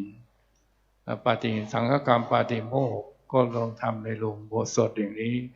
เป็นสังฆกรรมที่สำคัญเป็นมหานิพพัทธกุศลไม่ว่าพระจะทำวัดเช้าสวดมนต์เย็นประกอบพิธีกรรมเราก็ได้บุญประจำวันประจำปีประจำเดือนจึงเรียกว่าพระเป็นนิพพัทธกุศลและโรงโบสถนี้เป็นที่อยู่อาศัยให้พระพุทธเจ้าตรัสว่ามีเทวดาองค์หนึ่งไปถามพระเจ้าว่าเราจะทำทานอย่างไรที่ว่าให้ทานทุกนิดพระเจ้าก็ตรัสว่าให้เสนาสนะหรือเป็นวิหารทานเนี่ยที่ว่าให้ทานที่ว่าให้ทานทุกนิดคือให้ความอายุวันนะสุขะพละปฏิภาณโลโมสักและโบสถวัดเจ็ดลินนี้ก็เหมือนกันฉะนั้นญาติโยมบริจาคทรัพย์น้อยมากตามศรัทธาจนสำเร็จผูกพระศรีมาเป็นวิสุงขามาศรีมาเป็นทัศมิมาวันนี้ก็จะอยู่ยั่งยืนคู่ศาสนาไปถึงอีก 2,000 กว่าปีไม่ใช่อยู่ปี2 ปีนะโยมจึงเป็นมหานิพพัทธกุศลนะครับพวกเราได้มาร่วมกันบริจาคทรัพย์ก็ถือว่าได้บุญได้สืบต่อยุคศาสนายั่งยืนสืบไปแล้วเมื่อวานนี้ก็ได้รับความเมตตาจากเจ้าพระคุณสมเด็จพระมหาธีราจารย์กรรมการมหาสมาคมประธานอภก.ประธานสำนักงานกำกับพระธรรมทูตไปต่างประเทศคือท่านดูแลวัดไทยทั่วโลกนะท่านเมตตามาเป็นสิริมงคลเมื่อวานนี้ที่วัดเจ็ดลินแห่งนี้ก็เป็นบุญเป็นกุศลของเราผู้เป็นได้กราบไปไหว้ได้ทราบข่าวว่าพระมหาเถระระดับสมเด็จพระราชาคณะมาวันนี้อาตมาก็ทำปฏิบัติสาธารณกิจที่วัดดอยสัพพัญญูแล้วก็ได้รับเกียรติจากท่านเจ้าคุณพระธรรมเสนาบดีให้มาเป็นประธานผูกพระศรีมามันสำเร็จลงเมื่อไม่กี่นาทีที่ผ่านมานี้ก็ขอโมทนาขอบคุณในมหากุศลของญาติโยมทั้งหลายที่ร่วมกันมาในวันนี้ขอให้ท่านทั้งหลายได้แผ่เมตตากรวดน้ำอุทิศกุศลต้องนึกถึงพ่อแม่ครูบาอาจารย์โดยเฉพาะสถาบันพระมหากษัตริย์เจ้านายหรือพระมหากษัตริย์ของเราชั้นนาเราที่ประเทศจังหวัดเชียงใหม่ของเราก็อุทิศแผ่บุญกุศลให้ของเทพดา16 ชั้นฟ้า15 ชั้นดินเพราะมันเป็นบุญใหญ่นะโยมตรวจน้ำลงโคนไม้ก็ได้ลงในขันไม่เทโคนไม้ก็ได้ใน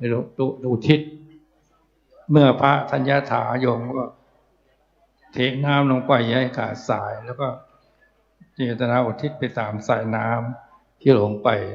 ทางเรือเขาเรียกว่าหยาดน้ำบางทีก็ขันใหญ่ๆถ้าอยากให้ดีนู่นลงเทลงให้โคนต้นไม้เลย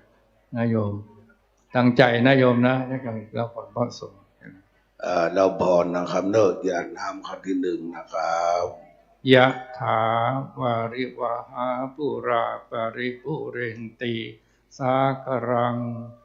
เอวะเมวะอิโตตินังเปตานังอุปกัปปติอิจิตังปฏิตังตุมังคิปเมวะสมิจจตุสัพเพปุเรนตุสังกปา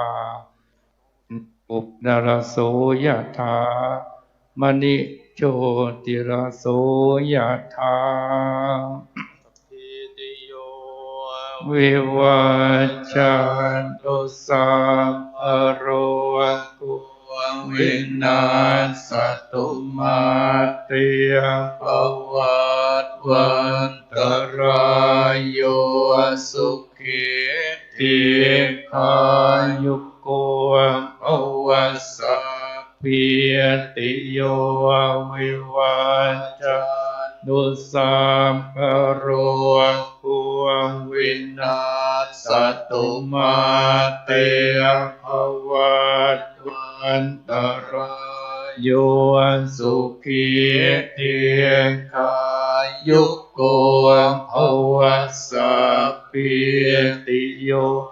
วิวัชชันตุสัพพะโรโค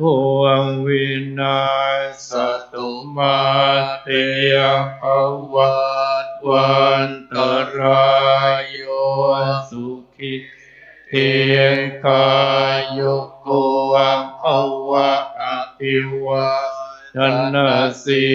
เรียนสเนจวุฒาปัจจายโนจัตตารโอ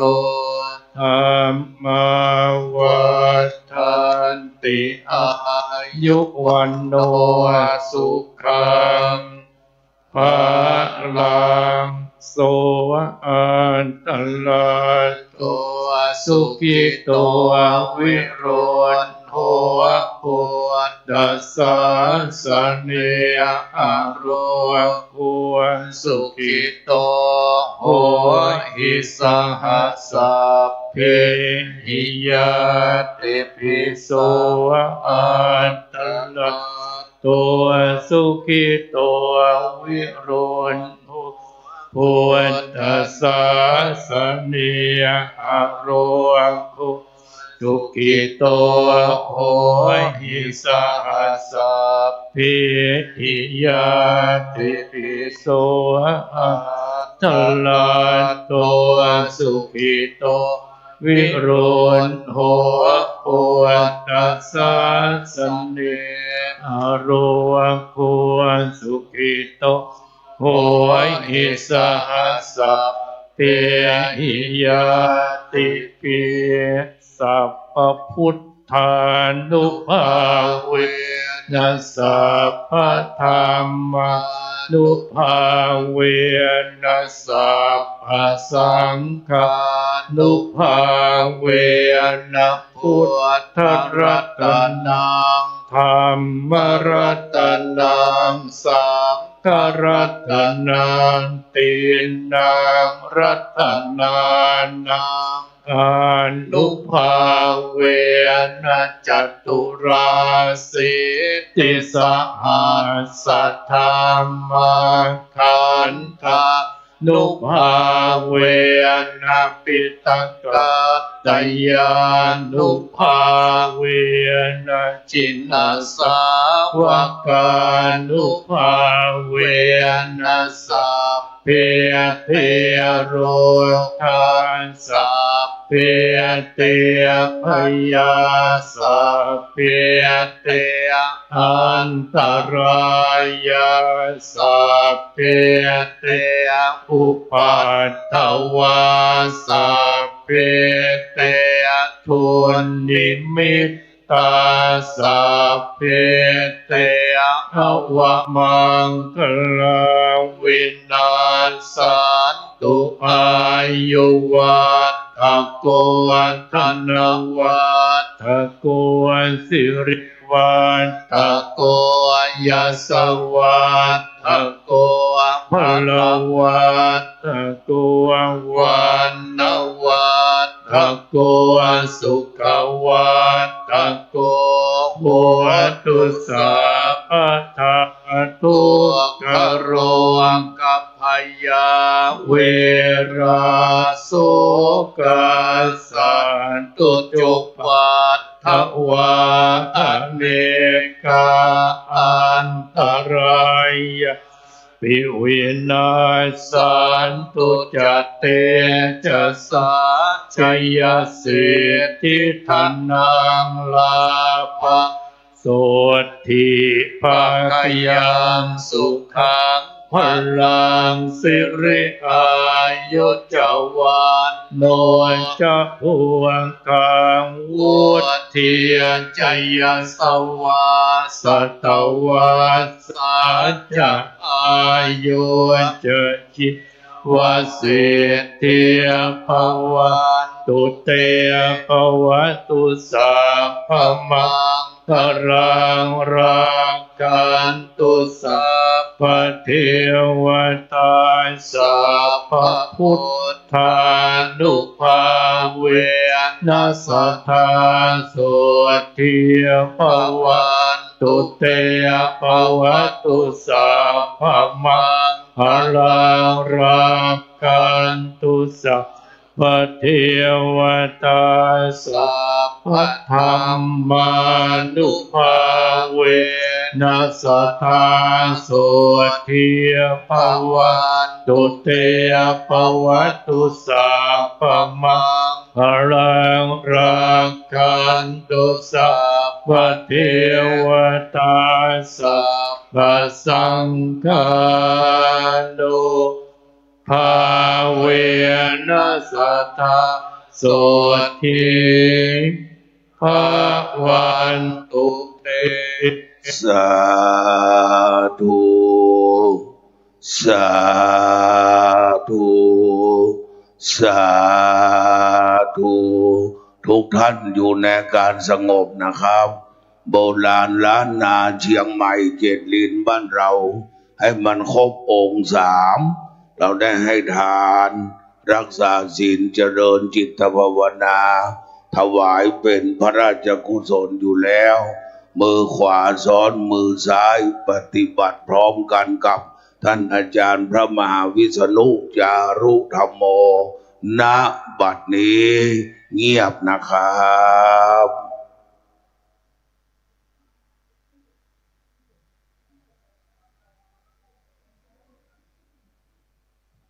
พอควรแก่เวลาประนมมือขึ้นครูบาอาจารย์บอกว่าภาวนาน้อยนิดหมอกไก่ก้มกินน้ำช้างกระดิ่งหูงูแลบลิ้นก็ถึงผู้มีบุญแล้วแผ่เมตตาอย่างบ้านเฮาเมืองเฮาเจ้าเจียงใหม่ว่าดังๆพร้อมกันนะครับเนอเอตังดานากัมมังเนปานาปัสโยหนตุโนเนจังเอตังศีลากัมมังเนนาปัจจโยหนตุโนเนจังเอตังภาวนามาเนปานาปัจจโยหนตุโนเนจังยังกินเจโกสาลังกัตตบังกัมมังสัพเพหิกัตเตหิกัตตังปุญญาโนอนุโมทันโตสุนันโตพนโตเยเทวาอาสัมมิงทาเนอติคาตาติขาโยกาสัทธาสัพพสัตตานังสุขีอัตตานังปาลิอารันโตมาตาปิตาสุขิตาหุนโตตุขาภามนจันตุสัพเพยาติกาสุขิตาหุนโตตุขาภามนจันตุสัพเพอัญญาติกาสุขิตาหุนโตตุขาปามนจันตุสัพเพปิสาสัพเพยัคขาสัพเพเปตาโจกิตาหุนโตตุขาปามนจันตุสัพเพนักขัตตาโจกิตาหุนโตตุขาปามนจันตุสัพเพเทวาโจกิตาหุนโตตุขาหุนจันโตสัพเพอาจาลิโยปัญจญญาสุขิตาหุนโตตุขาภาหุนจันโตสัพพสัมปตินังสามิจันตุโว วันตาหลวงพระบทพระบาทพระธาตุเจ้าเทียนลินพระเจ้าหลวงในวิหารเนอวันตาเมพุทธังสัพพะเมโตสังฆามังเมพันเตวันตาเมธัมมังสัพพะเมโตสังฆามังเมพันเตวันตาเมสังฆังสัพพะเมโตสังฆามังเมพันเตวันตาเมคารโรโอปัชฌายาจาริเยสัพพะเมโตสังฆามาทาเมพันเตวันตามิกัมมัฏฐานังสัพพะเมโตสังฆามาทาเม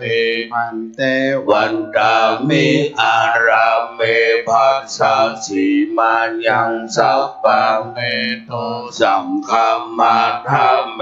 พันเตวันตามิเจติยังสัพพังสัพพะทาเนสุปฏิทิตาสาลิ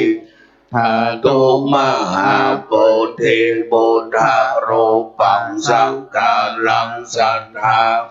กะโลเกเทวะโลเกพรหมะโลเกจัมโบ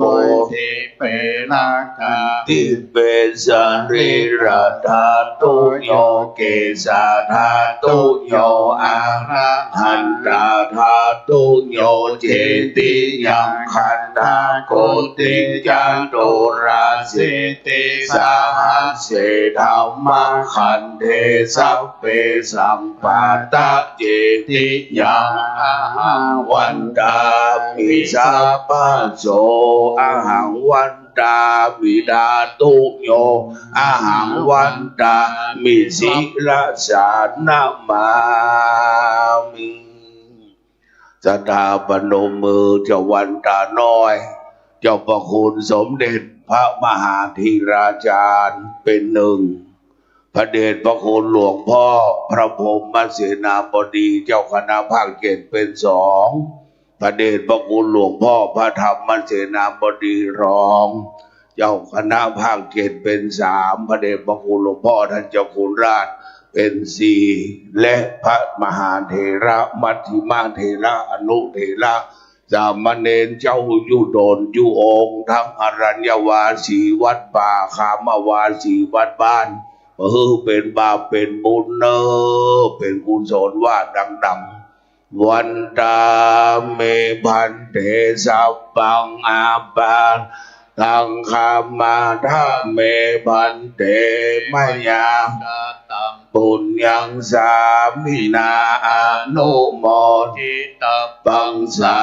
มินากาตังปุญญังไมหังตาตาปังสาธุสาธุอนุโมทามิมาโลธรรมาวัฏันติอายุวันโนสุขังปะลัง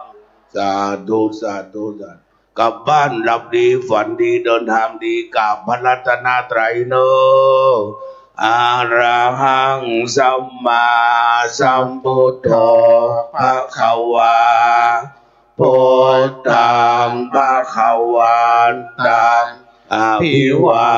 เทมิสวากขาโตภะคะวะตาธัมโมธัมมังนัมมัสสามิสุปฏิปันโนภะคะวะโตสาวกสังโฆสังฆังนามาไว้สาธารณญาณมาพิษณุกล่าวขอบคุณพระเจ้าประสบน้อยหนึ่งเนอะครับมาเป็นยังว่าพระทรงหลวงพ่อเลยท่านนายอำเภอครับกราบเรียนขึ้นไปกราบพระประธานนะท่านกราบเลยนะครับเนาะสำนักพุทธทรงท่านโดยนะครับเนอะอำเภอไปทานก่อนนะสถาส่งหลวงพ่อปนมมือเนอะพวกเรานั่งลงส่งด้วยจิตด้วยใจอัญชลีวันดาอภิวาทอัญชลีวันดาอภิวาทอัญชลี วันทาอภิวาสสาธุสาธุสาธุอันที่สี่ต่อ ครับเมตตาธรรมในพระเดชพระคุณหลวงพ่อนะครับ ท่านเจ้าคุณพระพรหมเสนา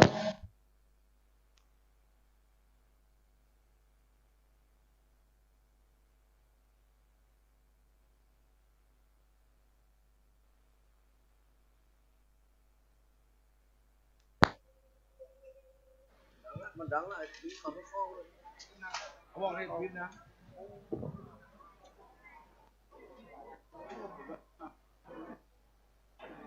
ท่านมหาครับนี่ว่าอยากออกนี่ไหนคนฟังเนี่ยที่มาคนนั้นปุ๊บพอคนเดียวด้วยคนฟังหลายมือเลยกัน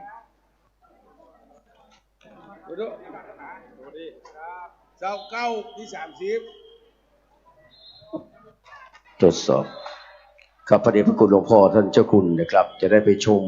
หนองเจ็ดลินเนอร์กับหนองเจ็ดลินคำเป็นประวัติศาสตร์ที่ราชวงศ์บางราชก่อนที่ขึ้นครองราชจะต้องได้มาส่งน้ำที่นี่เนาะนะครับที่หนองเจ็ดหลังจากนุ่งผ้าขาวที่วัดผ้าขาวอับลามาสะเดาะเคราะห์ที่หมื่นตุมเนาะก็มาจำศีลวัดเจียงมั่นเสร็จแล้วก็มาทำนะครับมุรธาภิเษกเนาะนะครับที่วัดหนองเจ็ดลินคำเมตตาธรรมในพระเดชพระคุณหลวงพ่อครับได้ไปชมสะพานโตวะตัวนะครับ ก็กราบนมัสการขอบพระคุณอาเทรานุเทรคณะอธิการทุกๆ